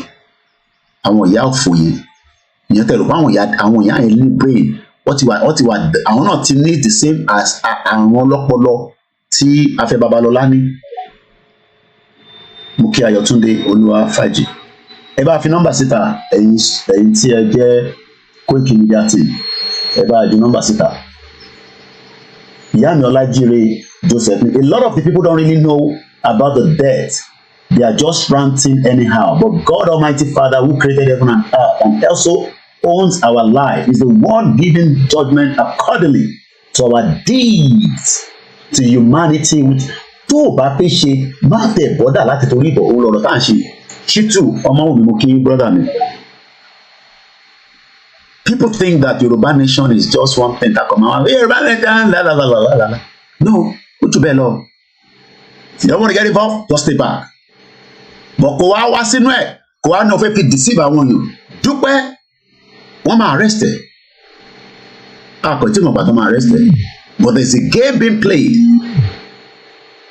among them pẹ̀lú àwọn kakọ́s àti kabaz wọn nílùú òfò tó ń pè Nàìjíríà yẹn. But ẹ̀yin tẹ́ ń sọ pé Dúpẹ́ ń gbé Adélé bọ̀. Ṣé Adélé yẹn ṣì ń rìn ní àbí báwo? Àti ní kọ́là kan lórí là. Hello sir. Hello brother mi ẹ káàárọ̀ ẹ kú tẹ́. Ẹ káàbọ̀ sórí ètò ẹ̀yin náà lẹ́ lè tò. Ẹ̀gbọ́n sókè. Iṣẹ́ takuntakun ọlọ́run àkún wa lérí láyọ̀ àti àlàáfíà làbá. Àmì Jésù Kristi. Ẹ̀ẹ́dẹ̀ ọkọ bẹ̀rẹ̀ nípa ti ìyàwó èrè yẹn 2x2. Àgbọ̀nrín sà. Mo ní tìrí yẹn. Ìyá yẹn àṣẹ ní àwọn tó lọ dá owó fún àwọn yẹn gbọ̀ngàn ní wèrè tó fi ju ìyá yẹn lọ. Èyí ìyá yẹn tó bọ̀rọ̀ ó fògùn sẹ́ ló bá wọn sọ̀rọ̀ wọ́n dẹ̀ lọ dáwó síbẹ̀. Kí wọ́n dáwó síbẹ̀ fún wọ́n mọ̀ pé kò sí ọ̀nà rárá bẹ̀. Torí téèyàn bá ń ṣe nǹkan tí ò bá ti fọkàn balẹ̀ ṣe tí ò bá ní sùúrù láti ṣe ó ó máa bàjẹ́ àdìyẹ ìjìyàn. And then kó má lọ jà ilé ẹni ṣe rí ìyá yẹn kì í ṣòro ló ń ṣe gbogbo wọn tó ń ṣe yẹn. Ṣe rí Tinubu number 1, Nigeria government number 2, ṣe rí àwọn politician yẹn number 3, especially irú Afe Babalola yìí ó wà lára àwọn tó ń sponsor ìyá yìí. Ṣe rí àwọn yẹn Afe Babalola yìí slave ẹrú ó ti wà ní orí ẹ̀ torí ìlú tó sì ń jẹ́ Nàìjíríà yẹn is a slave country. Òṣìbò ló fún ní orúkọ pé slave country làwa nìyí o, that's why mo fi ń pè ní Nàìjíríà. Mentality ẹrú yẹn ló wà ní orí Afe Babalola yìí. Mentality ẹrú ò dẹ̀ lè think dáadáa ó dìgbà tí ẹrú bá gba freedom tó di pé ó ronú dáadáa. But tó sì wà ní oko ẹrú Nàìjíríà yẹn kò lè ronú dáadáa. That's why tí ọpọlọ bàbá yẹn bẹ́yẹn. Àwa sọ pé àti ẹrú mọ́ a fẹ́ gba òmìnira ó wá ní káwa sì wà ní oko ẹrú àti àwọn afẹ́nifẹ́re àkó olórí burúkú àwọn bàbá tí wọ́n máa kú síbi táṣọ wọn ò sí. The same campus ní gbogbo wọn wọ́n sì wà yẹn wọn ò lójú àánú kọ́mọ. Ní Fúlàní bá àwọn bẹ́ẹ̀ ni àwọn gangan ló ń rán Fúlàní sí ọmọ Yorùbá bí kọ́ lọ bá pa ọmọ Yorùbá. Àwọn politician yẹn àwọn afẹ́nifẹ́re nígbà tó ń pa Bọ́lá Ìgè wọn ò sì sọ̀rọ̀ pé ta ló pa Bọ́lá Ìgè wọ́n fẹ́ mọ̀ díẹ̀ tó pa Bọ́lá Ìgè tiẹ̀ torí àwọn ló rán wọ́n sì pa Bọ́lá Ìgè wọ́n mọ̀ nípa gbogbo wọn àwọn àgbà òṣì àwọn àgbà rádaràdà àgbà rédèrèdè yẹn gbogbo wọn pátá ló mọ̀ nípa bó ṣe pa Bọ́lá Ìgè torí pé Bọ́lá Ìgè fẹ́ ká kúrò lóko ẹrú. Àtúrí bàbá Akíntóyè ń ṣe àti olóyè Sunday Igboho tó ní ká kúrò lóko ẹrú wọ́n sọ pé kò sí ọ̀nà kò sí bí nǹkan tó bá máa gbà lá máa fún nǹkan tí ó bá máa gbà ló máa fún. Àwọn náà wọ́n mọ̀ nǹkan tó ṣẹlẹ̀ ní Ekiti. Wọ́n mọ̀ torí pé àti sọ̀rọ̀ ń ṣàkọ̀wé ká máa ṣe jẹ́tùjẹ́tù ọ̀hún kí bàbá bá wa ṣe díẹ̀díẹ̀ ládẹ̀ bá tẹ̀lé bàbá. Gáàsù ẹ̀ta ṣíṣú wà pẹ́pọ̀ ní Afe Babalola yẹn ẹrú ọ̀pọ̀ ẹ̀yìn náà mọ̀ bí ẹrú ṣe máa ronú ó máa ronú ẹni àòdì. Gáàsù ẹ̀ tí bàbá Afe Babalola àti àwọn Afẹ́nifẹ́re yẹn wọ́n ronú bí ẹrú torí ẹrú sí ni wọ́n. Wọ́n dẹ̀ fẹ́ kúrò ní oko ẹrú yóò di ọjọ́ tó bá kúrò ní oko ẹrú tó fẹ́ kúrò ní oko ẹrú yẹn kọ́kọ́ lọ́wọ́ tó straight. Kọ́ tó think normal. But once tó sì wà lóko ẹrú yẹn wọ́n lè think normal. Àwọn àdẹ̀lú wọ́n lè decide fún wa. Àwa la máa decide fún wa. Àwọn tó fẹ́ kúrò lóko ẹrú o. Wọ́n ká dẹ̀ fẹ́ kúrò lóko ẹrú yẹn Ọlọ́run ti gbà fún wọn sọ pé ká kúrò lóko ẹrú àdẹ̀ máa kúrò bẹ́ẹ̀. But ìyàwó rẹ̀ onídìrí yẹn àwọn tó dá owó síbẹ̀ àwọn lè blame. Tọ́ lọ fún lówó àwọn ló fún ní ọ̀pá pé kó ló máa ṣe ìranù tó ń ṣe yẹn àti àwọn politician tó ránṣẹ́. Next forward thing tẹ́kọ̀ máa wá ẹ máa jẹ́ ká máa gbọ́ lé next forward thing nǹkan tá a máa ṣe next ibi tá a máa ṣe next ibi tá a máa register next àwọn nǹkan tá a máa ṣe next ní kẹ́ máa fún wa sódà ká a máa follow ẹ̀ fún ọ́. Adé máa ṣe díẹ̀ nígbà bá ṣe lọ bá máa ṣe tí ò sí jà tí ò sí ẹni bẹ́ẹ̀ náà la ṣe máa ṣe. Àgbé Bishop Prophet Ológunwá àti Omeyo wá wá fún wa ní up to date nípa because àwọn agbọ́dọ̀ bẹ̀rẹ̀ sí make sure pé káwọn ọ̀dọ́ wa kò sẹ́ni kankan tọ́lọ́pàá máa mú ẹ má wọlé nípa gbogbo nọ́ọ̀sẹ̀nsì Dúpẹ́ ṣe yẹn ẹ má bẹ̀rù ẹ̀yin tẹ́ wà nílé we are on the right track àwọ̀ kì í ṣe onítìrí tọ́lọ́pàá máa lé ẹni tó bá jẹ́ Yorùbá Democratic ọlọ́pàá lè lé àwọn mú because àwọn ló fẹ́ ṣe forceful government àwọn ò gba forceful government àwa máa negotiate. Mo gbọ́ yín. Wọ́n fẹ́ ká tètè kúrò ní oko ẹrú. Wọ́n àṣebí yẹn ni bàbá kéde bàbá gbogbo bàtẹ́ tá à wà nílé ní January 2021 olóyè dídí pè mí sínú ilé ẹ̀ mi sínú yàrá ẹ̀ pé àwọn ọmọ wa kọ̀ọ̀kan gbọ́dọ̀ àtàkọ̀ ọlọ́pàá kọ̀ọ̀kan torí ìyà tó ń jà wá náà ló ń jẹ wọ́n bọ́n ṣe ń lọ yẹn coordinator ẹ máa sọ fún wọn pé ọmọ tó bá àtàkọ̀ ọlọ́pàá kódà àárín tá a máa fojú ẹ̀hún tá a máa fojú ẹ̀dùn àwọn ọmọ yẹn ò dẹ̀ ṣe bẹ́ẹ̀ pé kọ́ àtàkọ̀ ọlọ́pàá. Orí àwọn ọlọ́pàá táwọn jọ ń gbé ní street every time làwọn bá ìyà ń jẹ ọlọ́pàá náà but definitely kí ló fẹ́ ṣe sí wọ́n sì gbọ́dọ̀ máa follow order láti Àbújá àti láti gbogbo tó yẹ kó lọ ẹ ṣé gan ni brother mi ẹ ṣé gan ni sir thank you so much. Gbogbo ẹni tó fẹ́ pè wọlé studio number ti open ay ní ẹ bá pè mí sí a tún máa fi question béèrè question ní tó máa ń sún ìrìn àtẹ̀gbọ́n ẹ̀ láà ẹ máa bù mí sí ó máa fi question bí mí ní question ẹ̀gbọ́n ẹ̀ dẹ̀ ń paṣọ ní UK ààrẹ rówó lẹ́nu ọjọ́ mẹ́ta lẹ́nu lọ́dọ̀ wọn àrówó kọ̀ fún Koiki lówó àrí pounds àrí náírà tèbí náírà dẹ̀ ti da nísìn fún mi pound fún mi náírà ay máa fi question béèrè question lọ́wọ́ mi nísìn mò ń gbọ́ kí ló ṣẹlẹ̀ ẹ má bínú àwa náà máa rántí yín bọ́lá ṣe rántí àwa náà rántí yín. ẹ má kọjá àwọn tó wà lé nìkan lè rántí Koiki Media náà ó yẹ gbóhùn sókè ìjáyàjáyà mú kí ẹlẹ́ẹ̀kan sí káàbọ̀ sílé. mo tiẹ̀ fẹ́ bọ́ sí ti àwọn Afẹ́nifẹ́re yẹn. wọ́n ń gbọ́ yín sà. ṣé àwọn bàbá yìí ṣé wọ́n rò bí gbọ́mọ̀ sí rẹ̀ ní bàtìjà. wọ́n rò bẹ́ẹ̀ o wọ́n máa rò bẹ́ẹ̀ o wọ́n máa lọ kí Tinubu lọ́fíìsì àbí kí méjì máa wá wọ́n máa lọ kí Tinubu lọ́fíìsì. ẹ mọ nísìnyí kan ṣe jáde bàbá lídà wọn yẹn láti gbà ọmọ ẹ kú láti gbà yẹn kò jáde síta o bọ̀ ó jáde síta lọ rí Tinubu because kò fẹ́ kí wọ́n gbé kò fẹ́ kí bùbá envelope kò fẹ́ kí wọ́n gbé wá fò lé ó fẹ́ gbà fún ara òun. bàbá ẹ̀ tún dálẹ̀ báyìí báwọn envelope báwọn. ọmọ ẹ kú gan kò jáde gbogbo wọn kò jáde láti jọ ìfẹ́ ká rántí kọ̀ọ̀kan ẹ mọ̀ pé nígbà tí 1999 àwọn Afẹ́nifẹ́re pátì wọn ló mú gbogbo South West. bá ṣe gbọ́ bẹ́ẹ̀ ni ẹ parọ́ kó tó di pọ́ lọ ṣe é sí kìí sí. mo fẹ́ bi wọ́n ní gbogbo táìmù yẹn kí ni wọ́n ṣe.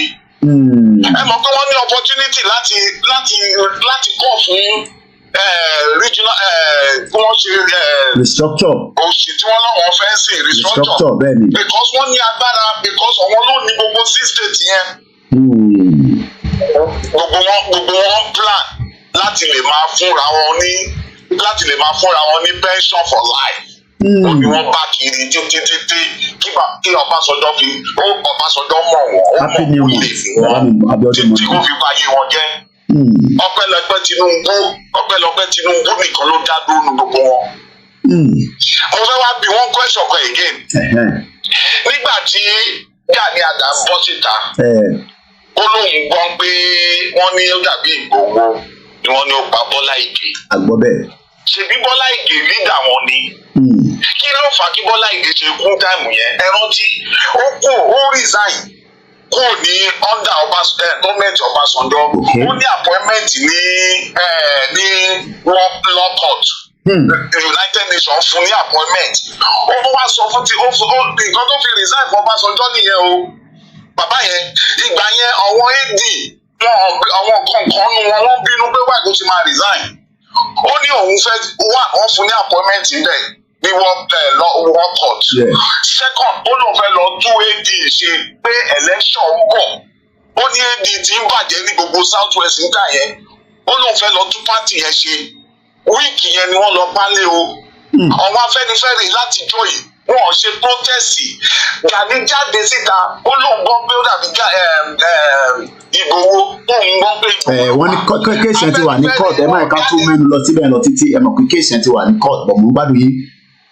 ẹ má bínú Afẹ́nifẹ́re wọn ò jáde síta o pé àwọn gbọ́ nǹkan báyìí àwọn fẹ́ rí ikú tó pa lídà wọn ti kú gbogbo wọn fi orí lídà wọn jẹun wọn fi gbogbo ọmọ Yorùbá jẹun láti jọ kí wọ́n tọ́ka sí kankan tí wọ́n ṣe nígbà wọn jẹ gbogbo gómìnà South West kí wọ́n tọ́ka sí kankan tí wọ́n ṣe gbogbo yín fi ọmọ Yorùbá ẹ fi ń pa owó ẹ wá ní ká sì máa lọ sí restructure kí ni túmọ̀ restructure tẹ́ ẹ sọ gbọ̀ngbọ̀n kí ni túmọ̀ restructure pé ká padà sí South West tá a bá padà sí South West kí ni túmọ̀ ẹ̀ ṣé àṣìwá Nàìjíríà náà láti máa wá kí ni ṣẹ́rí problem wọn ni pé olè ni wọ́n àṣírí máa tú ká bá gba Yorùbá Nation ni ṣẹ́rí ká bá gba Yorùbá Nation àṣírí máa tú ẹrù Bàbá Fálàyé ti jọba ń sìn kẹ bá lọ ẹ jẹ́ ká lọ wádìí ṣé ìdílé wọn jọba yẹn ẹ má surprise kó jẹ́ pé influence àwọn leader Yorùbá Nation náà fi compensate wọn fọba. gbogbo wọn lò wá fi gbé ògo ara wọn ga wọ́n fi gbé ògo ara wọn ga kò sí kankan tí wọ́n lè tọ́ka pé wọ́n ṣe fún wa. ẹ bá Afe Babalola ní ká má divide Nàìjíríà ó ní ká fi Nàìjíríà sílẹ̀ bó ṣe wà kí lẹ rí sọ. ẹbí gbogbo wọn ẹ bá bí gbogbo wọn gbogbo wọn náà máa sọ pé mílíọ̀nìà ní bílíọ̀nìà ẹ tọ́ka sí iṣẹ́ kan tó wà Nàìjíríà tí gbogbo wọn dẹ̀ lówó jọ wọ́n jọ ibo náà ti rí gbogbo owó yẹn tó fi ṣàǹfààní fún àwọn aráàlú gbogbo ẹ̀ náà kó jọ Babalọlá gómìnà ní yunifásitì ẹ bá bẹ̀rẹ̀ báwo ló ṣe rówó tó yẹn how come let's be honest. wọ́n ní lọ́ọ̀yà ni. àmọ́ pé yes ìwọ àmọ́ pé lọ́ọ̀yà MKO láti MKO lọ́ọ̀yà Aláàfin gbogbo nǹkan bẹ́ẹ̀ yẹn bí iṣẹ́ yẹn ló jẹ́ kó ní owó tó yẹn. let's be honest ourselves ó lè lọ yáwó àìsàn ó lè yáwó àìsàn but nevertheless. Arẹwà mo kí ẹlẹ́ẹ̀kan sí nínú venture kábọ̀ sórí. especially our youth. Okay. Our youth afẹ́ Yorùbá nation. Bàbá mi àti jiná fún ṣé wọ́n fẹ́ sọ fún wa pé à ní enough engineer tó lè tún nation ṣe ni ní ọmọ Yorùbá ṣé wọ́n fẹ́ sọ pé à ní enough doctor náà ní ayé òde ní tí wọ́n lè ṣe nation ṣé wọ́n fẹ́ sọ pé à ní àwọn media tí wọ́n lè ṣe nation ẹ wà nù wọn gbogbo yín wà nù wọn ṣé wọ́n fẹ́ sọ pé à ní engineer tó lè ṣe nation tó láyé nígbà ṣe tàn kiri ní gbogbo àgbáyé ni therefore àti ripe láti dúró as a country even pẹ̀lú Nàìjíríà tá a wà country sì ni wá Haúsá ò wá fún wa jẹ náà Ìgbò wá fún wa jẹ ọ̀dọ̀ tí wa iná náà ti ń jẹ wáyé kẹsì máa ní àlè dá dúró kí lẹ rò kí tiẹ̀ lẹgbẹ́ bàbá yìí síta tí wọ́n wá bá wa debate ká bẹ̀rẹ̀ lá from economy aspect from religion aspect from the foreign policy ẹ lè sọ pé àti ìjìnà tó láti dá dúró àti ìjìnà gan àti jìnà ẹ má jẹ ẹwọn bàbá ẹ má jẹ ká wojú ara wa ẹ má jẹ àwojú ara wa because mo ń bá yín bọ̀ láti gba bàbá Adésọyà mo mọ gbogbo bí gbogbo yín ṣe ń sọ̀rọ̀ mo mọ gbogbo interview gbogbo yín á máa wá sórí mi padà ní gbogbo interview tó ní kálukú wọn ṣe ẹjọ́ àti jẹ wá tó ó ti tó kò sọ́ọ̀bù ọ̀dọ́rì mọ́ àti gbọ́ Ìgbòho ti jí wa bàbá Akíntóyè dẹ̀ ti wọ́n ti lead wa lídàtà láàkì láti gbà wó lọ́wọ́ bàbá Akíntóyè ti gbà padà fún wa ẹjọ́ onítìrì ètè gbégbé wọlé o ètè lọ sọ̀rẹ́dà rẹ̀ because a fẹ́ máa lose àwọn ọmọ wa mọ́ bàbá Akíntóyè bàbá mi àwọn ọmọ tó ti mú sìn wọ́n máa pa fún gbogbo ẹ̀ṣẹ̀ yìí wọ́n á ti tó 30 àwọn ọmọ Yorùbá dẹ̀ ni àwọn tó kọ́kọ́ lọ fún rédíò wọ́n mú wọn bẹ̀ àwọn ilé ìbò lọ wọ́n mú wọn bẹ̀ despite pé wọ́n ṣe nǹkan tí ó rọ́ǹgì inú èmi ò dùn àsọmọ Yorùbá láti jọ kó mo dẹ̀ mọ̀ pé inú ẹ̀yin náà ò dùn kọ́ kí la fẹ́ ṣe sí i ra wíṣì tí wọ́n máa pa wọ́n because ẹ̀ṣẹ̀ yẹn ẹ̀ṣẹ̀ ikú ni but inú wọn ò lè dùn ó ti di mẹ́ta ó ti di 30 àwọn ọmọ wa gan máa kó o nítorí onítìrì burúkú yìí tí ò bá dẹ̀ ń ṣe ọpọlọ tí bàbá Akíntóyè àti Ìgbòho lò wọn bá pọ̀ ju eléyìí lọ àwọn ọmọ wa gan máa kó o bá pọ̀ ju eléyìí lọ kọ ẹjọ́ onítìrì tètè lọ declare rẹ tètè kó stigma yẹn ò lè parẹ́ nílẹ̀ Yorùbá o stigma rẹ ò lè parẹ́ àfi kó bá declare rẹ o kó lọ sí Ìjẹ̀ṣà àwọn ẹ kó lọ sí Oǹdó àwọn ẹ kó lọ sí ẹnìwé àwọn ẹ o àwọn ẹ ẹ ṣe gan ni bàbá mi ẹ̀gbọ́n mi ọ̀nkọ́ mi tó wà ẹ mo kí gbogbo ọmọ Yorùbá nílé lóko níbi tí ẹ ti ń gbọ́ wa ẹ ká play audio ìjáyà tí mo sọ yẹn a ti fi 4 hours bí a ká take a short break so a ní gba call for now lẹ́yìn audio yìí àwa play anthem wa mo máa lọ ní audio yẹn but mo rò pé audio tó pẹ́ ni tuntun send àwọn kan sí mi lánàá but ẹ jẹ́ àṣìkọ́kọ́ gbọ́ eré tí mo ṣe gbọ́ náà. Ṣẹ́gun ọ̀nà ẹ̀gbọ́n mi ní restructuring is a compromise idea from the 70s. John ọlọ́run wà ní ẹ̀yin bàbá yìí ẹ rántí àtúbọ̀tán ayé àwọn ilé ìrántí àtúbọ̀tán kọ̀ọ̀kan. Ìyá mi Ọlánìkẹ́ Aláwòye mú kí. It's coming up to almost 9 o'clock ní London. Lẹ́yìn audio yìí our end program yìí we take a short at least some break. Young Can Global Media Pastor Agbola Moki gbogbo àwọn ọmọ ẹgbẹ́ ẹ kú iṣẹ́ takuntakun. Ẹ jẹ́ ká yọjú ìyá òwìwí kúrò. Mo kí gbogbo ọmọ Yorùbá. Ẹ jẹ́ ká gbójú ilé wa ojú bàbá ìgangan la ṣe ń dí pẹ̀lú. NTY ní Nigeria is a criminal enterprise. There's no doubt about it. Wasiu Taiwo mo kí gbogbo ọmọ Yorùbá nílé. It's not easy buying data. Òun ló wọ́n jù. Mo kí brother mi ẹ̀gbọ́n mi Direct79 lórí Instagram. Ẹni tí ìbá dárúkọ ẹ má fi ṣèbínú. Ẹ já gbọ́ ọdẹ. Yoruba Nation. Yoruba Nation. AKINTOYE. IGBOHO ṣá. Gbogbo agitator. Gbogbo sọ̀rọ̀sọ̀rọ̀. Ìṣẹ̀lẹ̀ ṣe o. A dúpẹ́ lọ́wọ́ yín. Ṣebí mo ti pariwo títí. Ìpè Afẹ́nifẹ́re political party làwọn náà tí wọ́n ń yànyàn sípò láti máa kówó Nàìjíríà jẹ.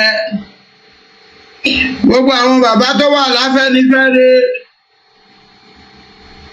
ẹ sọ industry wọn fún wa. Ẹ sọ company wọn fún wa.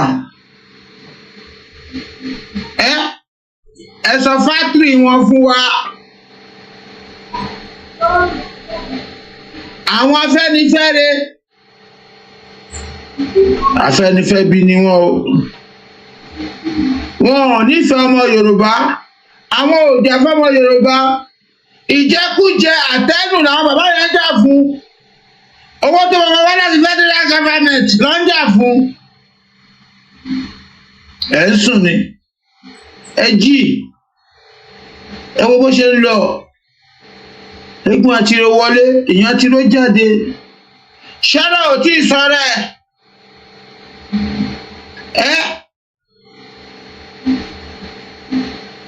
Mákindé tó jẹ́ ọmọdé láàrin wọn tí ó gbà fún wọn, wọ́n jẹ́.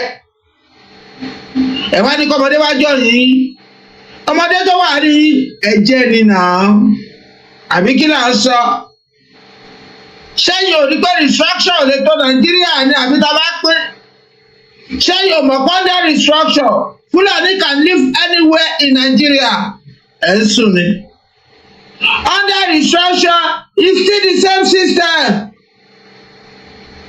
Because federal law will oversee and override state law or regional law.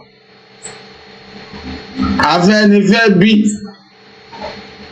Àgbàlagbà àtọmọdé ilẹ̀ tí fẹ́ wá fẹ́ bí. Àtọmọdé àwọn làwọn ti ń jà fún Nàìjíríà. Ìmọ̀lẹ́ ti gbọ́hùn sókè. Àtọmọdé àwọn làwọn ti ń jà fún Yorùbá. Ìmọ̀lẹ́ ti gbọ́hùn sókè tí ń jà fún Yorùbá. Nàìjíríà lẹ́yìn ń jà fún. Because anápámá ṣiṣẹ́ ni gbogbo yín. Owó ọmọ ajígbérin lẹ̀ ń ná. Afẹ́nifẹ́ bí.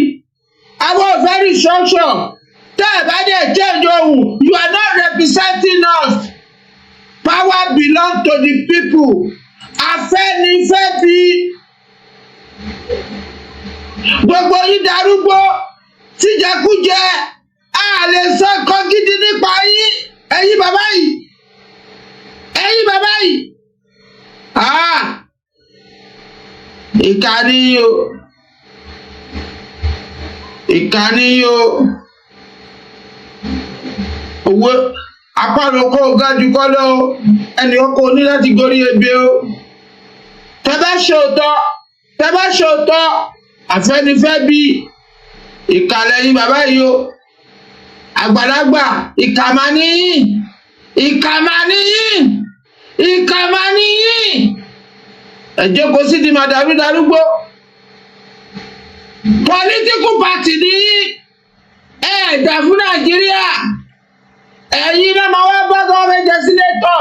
Tọ́bá fẹ́ jẹ gọ́ọ̀nà. Ẹ̀yin náà lè fi Tinubu sí. Ṣé ẹ̀yin ní tẹ̀sí wa lẹ́yìn gba Tinubu lẹ́yìn ní Lagos State? Afẹ́nifẹ́ bí. Ṣé ẹ̀yin ní tẹ̀sí ọmọ Yorùbá lẹ́gbà Buhari láyè? fi restructure ẹ̀mí dè wá mọ́lẹ̀. Baba, what is the meaning of restructure? Whatever, just restructure change the game. Just restructure will give us what we want. Federal government law will override the regional. As a Nigerian, you can live anywhere. So what's your madam do? Yes, now we are still inside Nigeria now. Baba,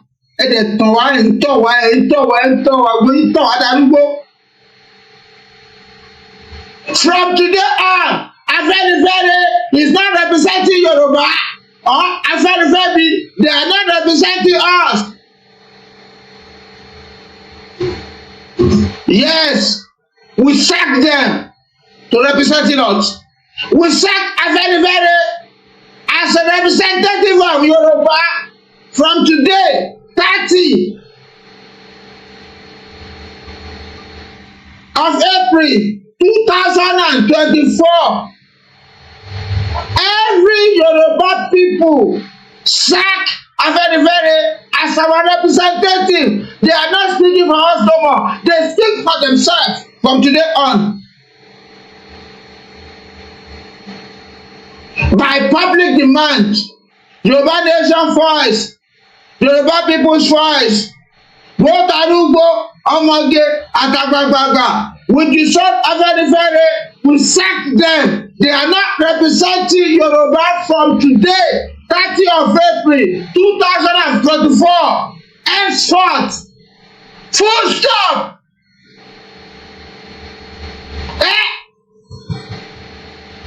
Because Yoruba people don't want instruction. Yoruba Nation don't want instruction. By public demand, we don't want instruction. We want division, divide. Wọ́n ní oko níjẹ́ bàbá àti ọmọ kọ́ máa lálàá. Every day they are killing us. AFENIFERE never talk in defensive of his own people. So they are not representing us today.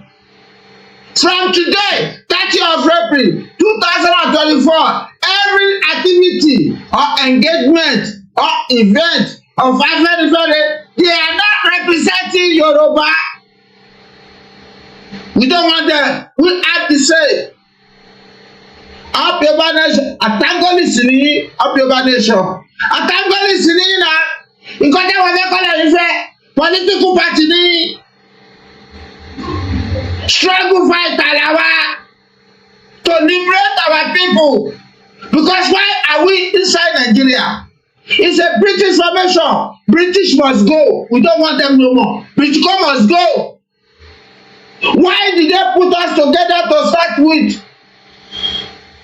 Are we the same people?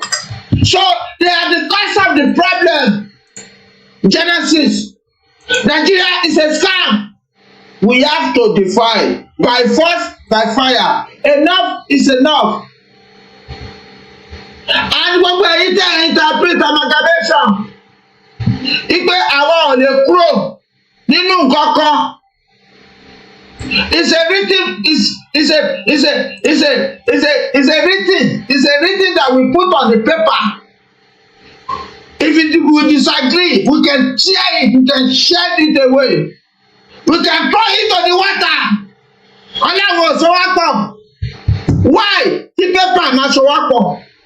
Why a document will bind us together?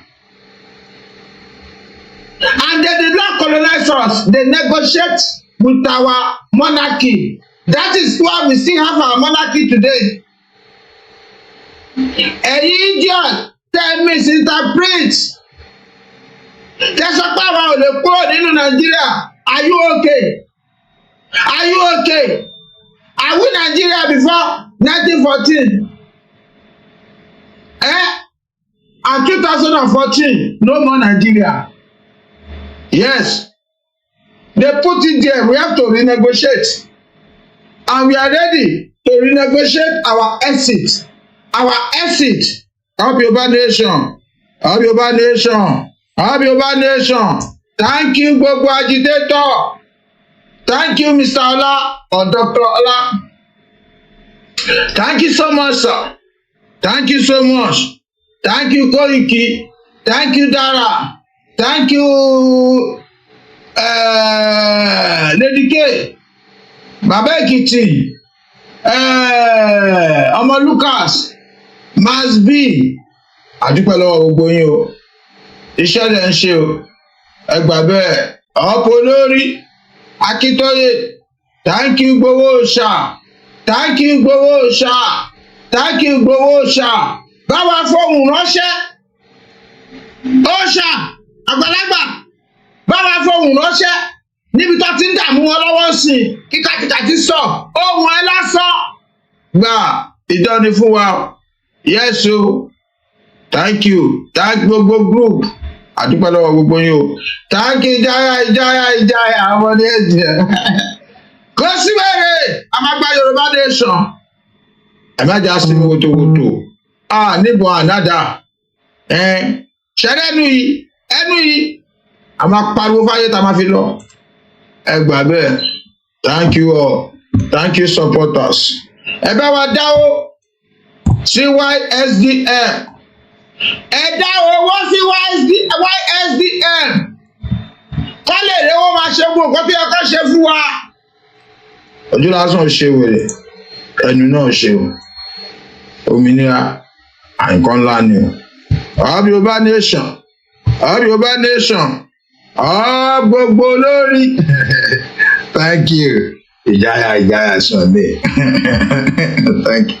Ijaya is his name. He's the voice. One of the laptop you get. Àti òwúrọ̀ mi ilé tara manage ìkọ̀kan gbọ́dọ̀ ṣe o. YSDM, you can go on their website and make a donation to the central account. Ẹ má tún donate owó yín sọ́dọ̀ àwọn òmìnira tó ń pera wọn ní Democratic Republic of Yorùbá, àwọn Dúpẹ́ Onítìrì òmìnira 2022. As I wind down this program, mo kàn rí eléyìí nísìnyí while I was listening to Jaya. We are not going to repeat the mistake of voting for TINUBU in 2027. We are voting for Kashima Shettima, and if APC delegate failed to give us Shettima, we will turn against APC come 2027. This is coming from the APC chieftains in Kano, Dan Biliki Commander.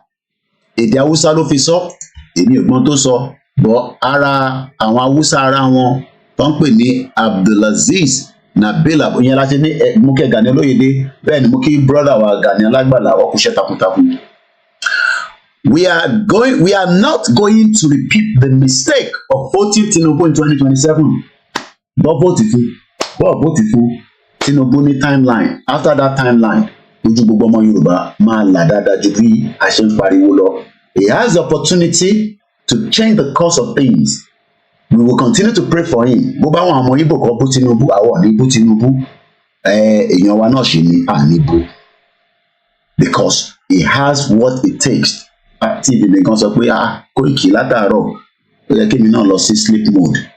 I'm sure pàtì bí mi pé ṣé mo fẹ́ kó kú. That's fine. Àti fẹ́ parí ètò anyway, àti ṣe 4 hours. Èmi náà nílá mo kí ẹ easy lẹ́ẹ̀kan sí brother mi. Ó lè má ti jí nísìn, ó máa tún program yìí wò mo kí dáadáa. Mo ṣe ń kí ẹ o, Arẹwà akíkanjú obìnrin, òkúṣẹ́ takuntakun lórí X. Ìwọ̀n bá àwọn ọmọ Igbo yẹn máa ń bá sí fún ẹ gidi gan. Bọ̀ má wọrí, ọba Elédùmarè máa bá ń fi ṣọ́ ẹ̀ṣọ́. Àwa lá nílẹ̀ Yorùbá, kò sí tọmọ Igbo lè ṣe sí yẹn. Àwa la ní. Èmi náà kọ́ ni mo ní UK. So àwọn kan bí wà tẹ́ wùn mí náà láti ṣe nílùú yìí. But wọ́n máa ń jẹ́ kó yé mi pé mo kì í ṣe English. Kódà even pẹ̀lú ìwé tí mo ní status mi nílùú yìí mo ṣe wà. Kódà àwọn ọmọ wa tó ní British passport nílùú yìí mo sọ fún yín, wọ́n ní cap. Wọ́n ṣe pé wọ́n lè progress but wọ́n ní cap nítorí èdè. Ẹni tó bá ní rọ́ọ̀nì mò ń pa tó bá yẹ ayé ẹ̀jú bí ṣe sọ lọ. Wọ́n náwọn ní dìbò fún Tinubu o ní 2027. Èyí tẹ̀ ní Tinubu kó ṣọdún mẹ́rin lẹ́yìn ọdún mẹ́rin kó wá máa bá a sọ̀rọ̀ Yorùbá Nation or restructure. Problem tí yín nìyẹn. Ojú everybody máa tó já. Ẹ ṣáà make sure pé ẹ̀yin náà jẹ dáadáa nínú ẹ̀. Ṣẹ̀ṣàrẹ́ ni Ọlábàdàn bó ṣe ń gbádùn ayé ẹ̀ pẹ̀lú gọ́ọ̀mẹ̀ntì. Tí wọn náà bá ní access sí gọ́ọ̀mẹ̀ntì, mo bẹ́ẹ̀ tọwọ́ bọ gọ́ọ̀mẹ̀ntì yẹn kó gbádùn ayé ẹ̀ torí Buhari olórí burúkú bọ̀bọ̀ kan wọ́n pè ní Sali or something like that. Mo rántí orúkọ ẹ̀ wọ́n ní recharge card ló ń tà. Tẹ́ bá rò ó ti di billionaire. mo kí ẹ Ọmọbọ́lájí Abdullahi bílíọ̀nìà ni bàbá yẹn nísìnyí wọ́n ní recharge card ló ń tà bẹ́lẹ̀ access tọkùn ní aṣọ rọ̀ kò ń ṣe kékeré so tí wọ́n náà bá ní access yẹn gbádùn ẹ̀ dáadáa or make sure pé má dúró sínú gọ́ọ̀mẹ̀ntì má dúró sínú Nàìjíríà tí gọ́ọ̀mẹ̀ntì ní gbogbo àwọn afitán tó bọ́ sọ́wọ́ ẹlòmíì táwọn tí ìdẹ̀ tí ìrọ́nà lọ I pray pa máa ti rọ́nà lọ but it's entirely up to every single one of us. Ìyá mi Esther Iwetuga ní àwọn kí ìjáyàjáyà ìyá mi Sherifat Agbabiaka mo gbọ́ voice ní ọ̀bẹ Elédùmarè àbá ń dúró tì yìí Yẹmí Fátókí ẹ̀gbọ́n mi dáadáa ó ní Kóìkí ara máa le kókókó bí ọ̀tá ní òkúṣẹ́ takuntakun mo kí bàbá wa John Ọlọ́run wà wọ́n ní our great president Tinubu the only thing I know about you and not also how any godfather it is God will choose you God will protect you in Jesus name.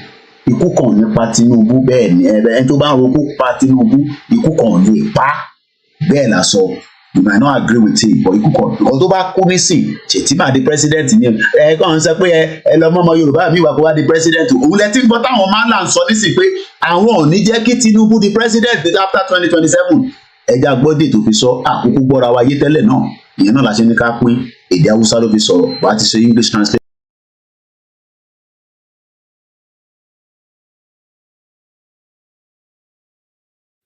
Mai girma Kashim Shettima mu zo mu tsaye da shi takarar shugaban kasa amma ina gaya maka idan Tinubu ne ba mai zaɓarsa arewa Kashim mu zo mu jarraba bari domin abin da yasa larabar da za ta fidda ta kuwa tun daga talata muke gane ta amma wannan ba za ka rataya mata jakar tsaba ba za a ce yayi wuri ba jima na ra'ayinmu ne fa a matsayinmu na 'yan siyasa da muke da magoya baya a ƙasar nan su ta 19 arewacin Najeriya ba komanda ne ya kirkiro ba mu muka ce dan Shettima shi za mu tsayar takarar shugaban kasa idan baka tsaye da dan Shettima takarar shugaban kasa ba billahi lazi APC sai ta faɗi to za mu ci gaba da kabilancin da ake mana ai ba za mu yadda ba shi isa mutane wannan ra'ayi ne na Arewa Media Group da al'ummar Arewa waɗanda suke goyon bayan Arewa Media Group suke goyon bayan komanda dan Shettima muke so 2027 tsaya takarar shugaban kasa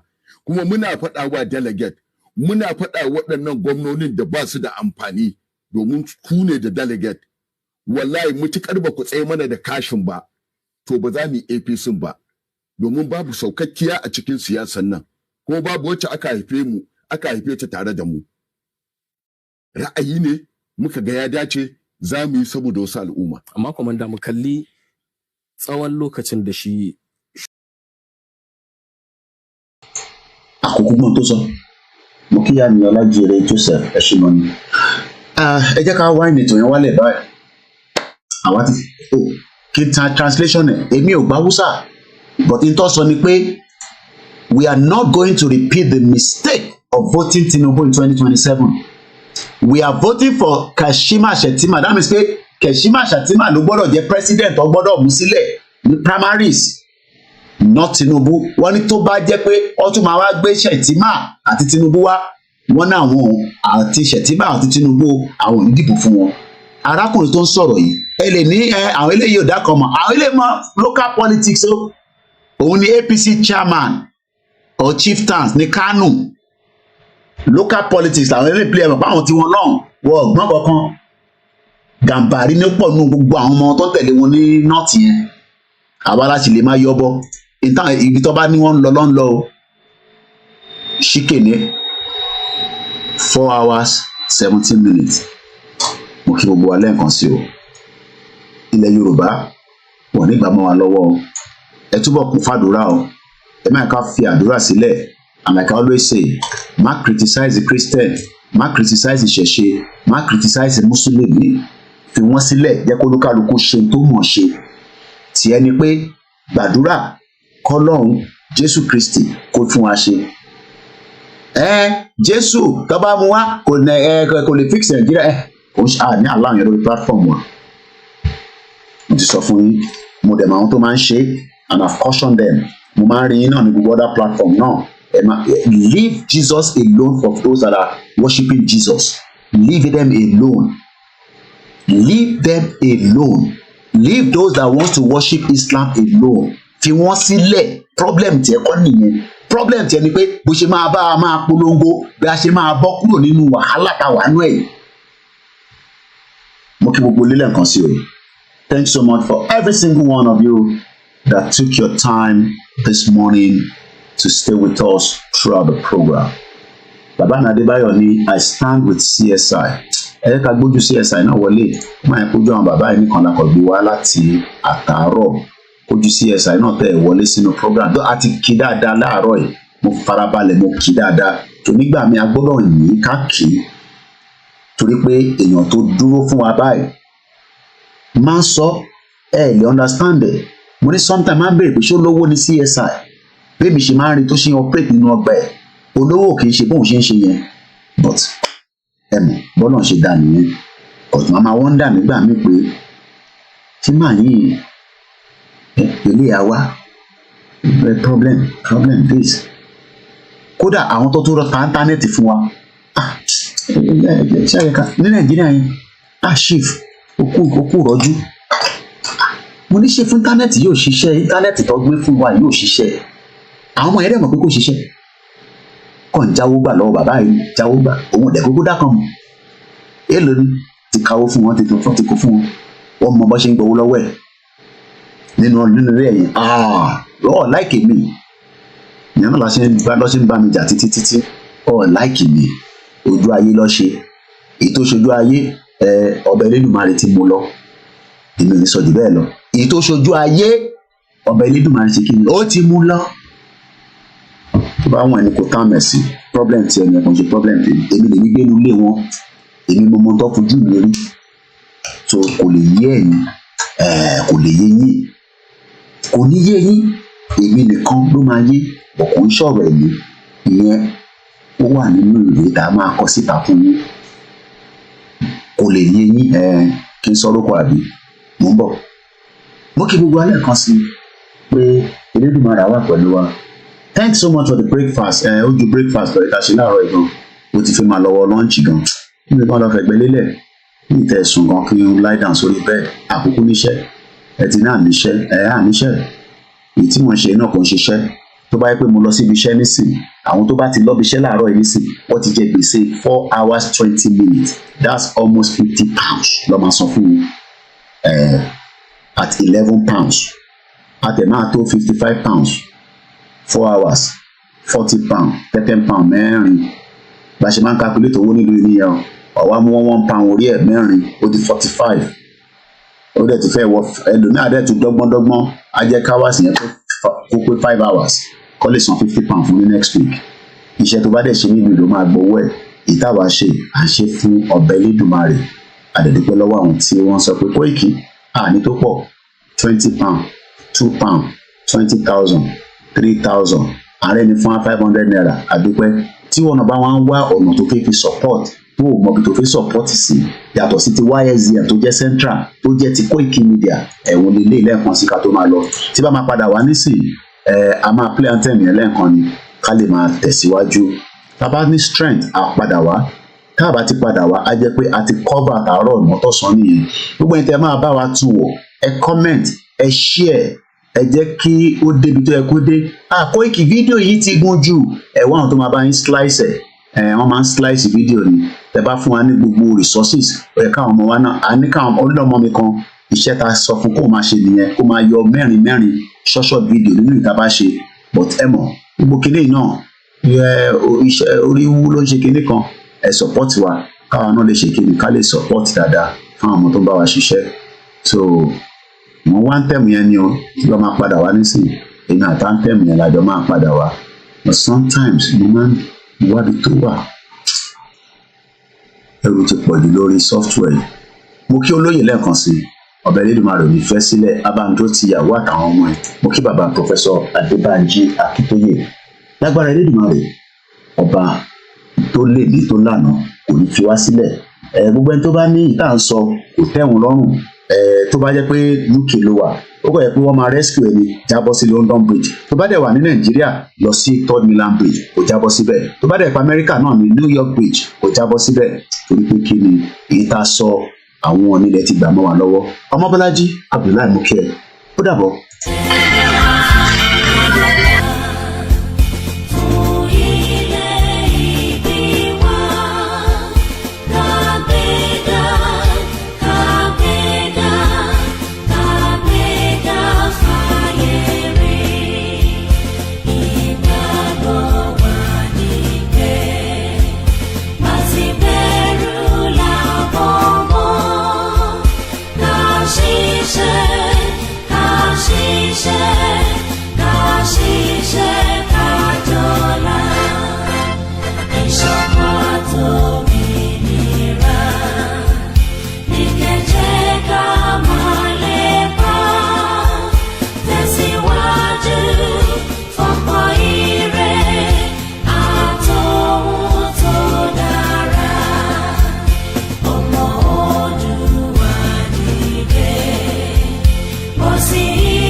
Koiki Media, bringing the world closer to your doorstep.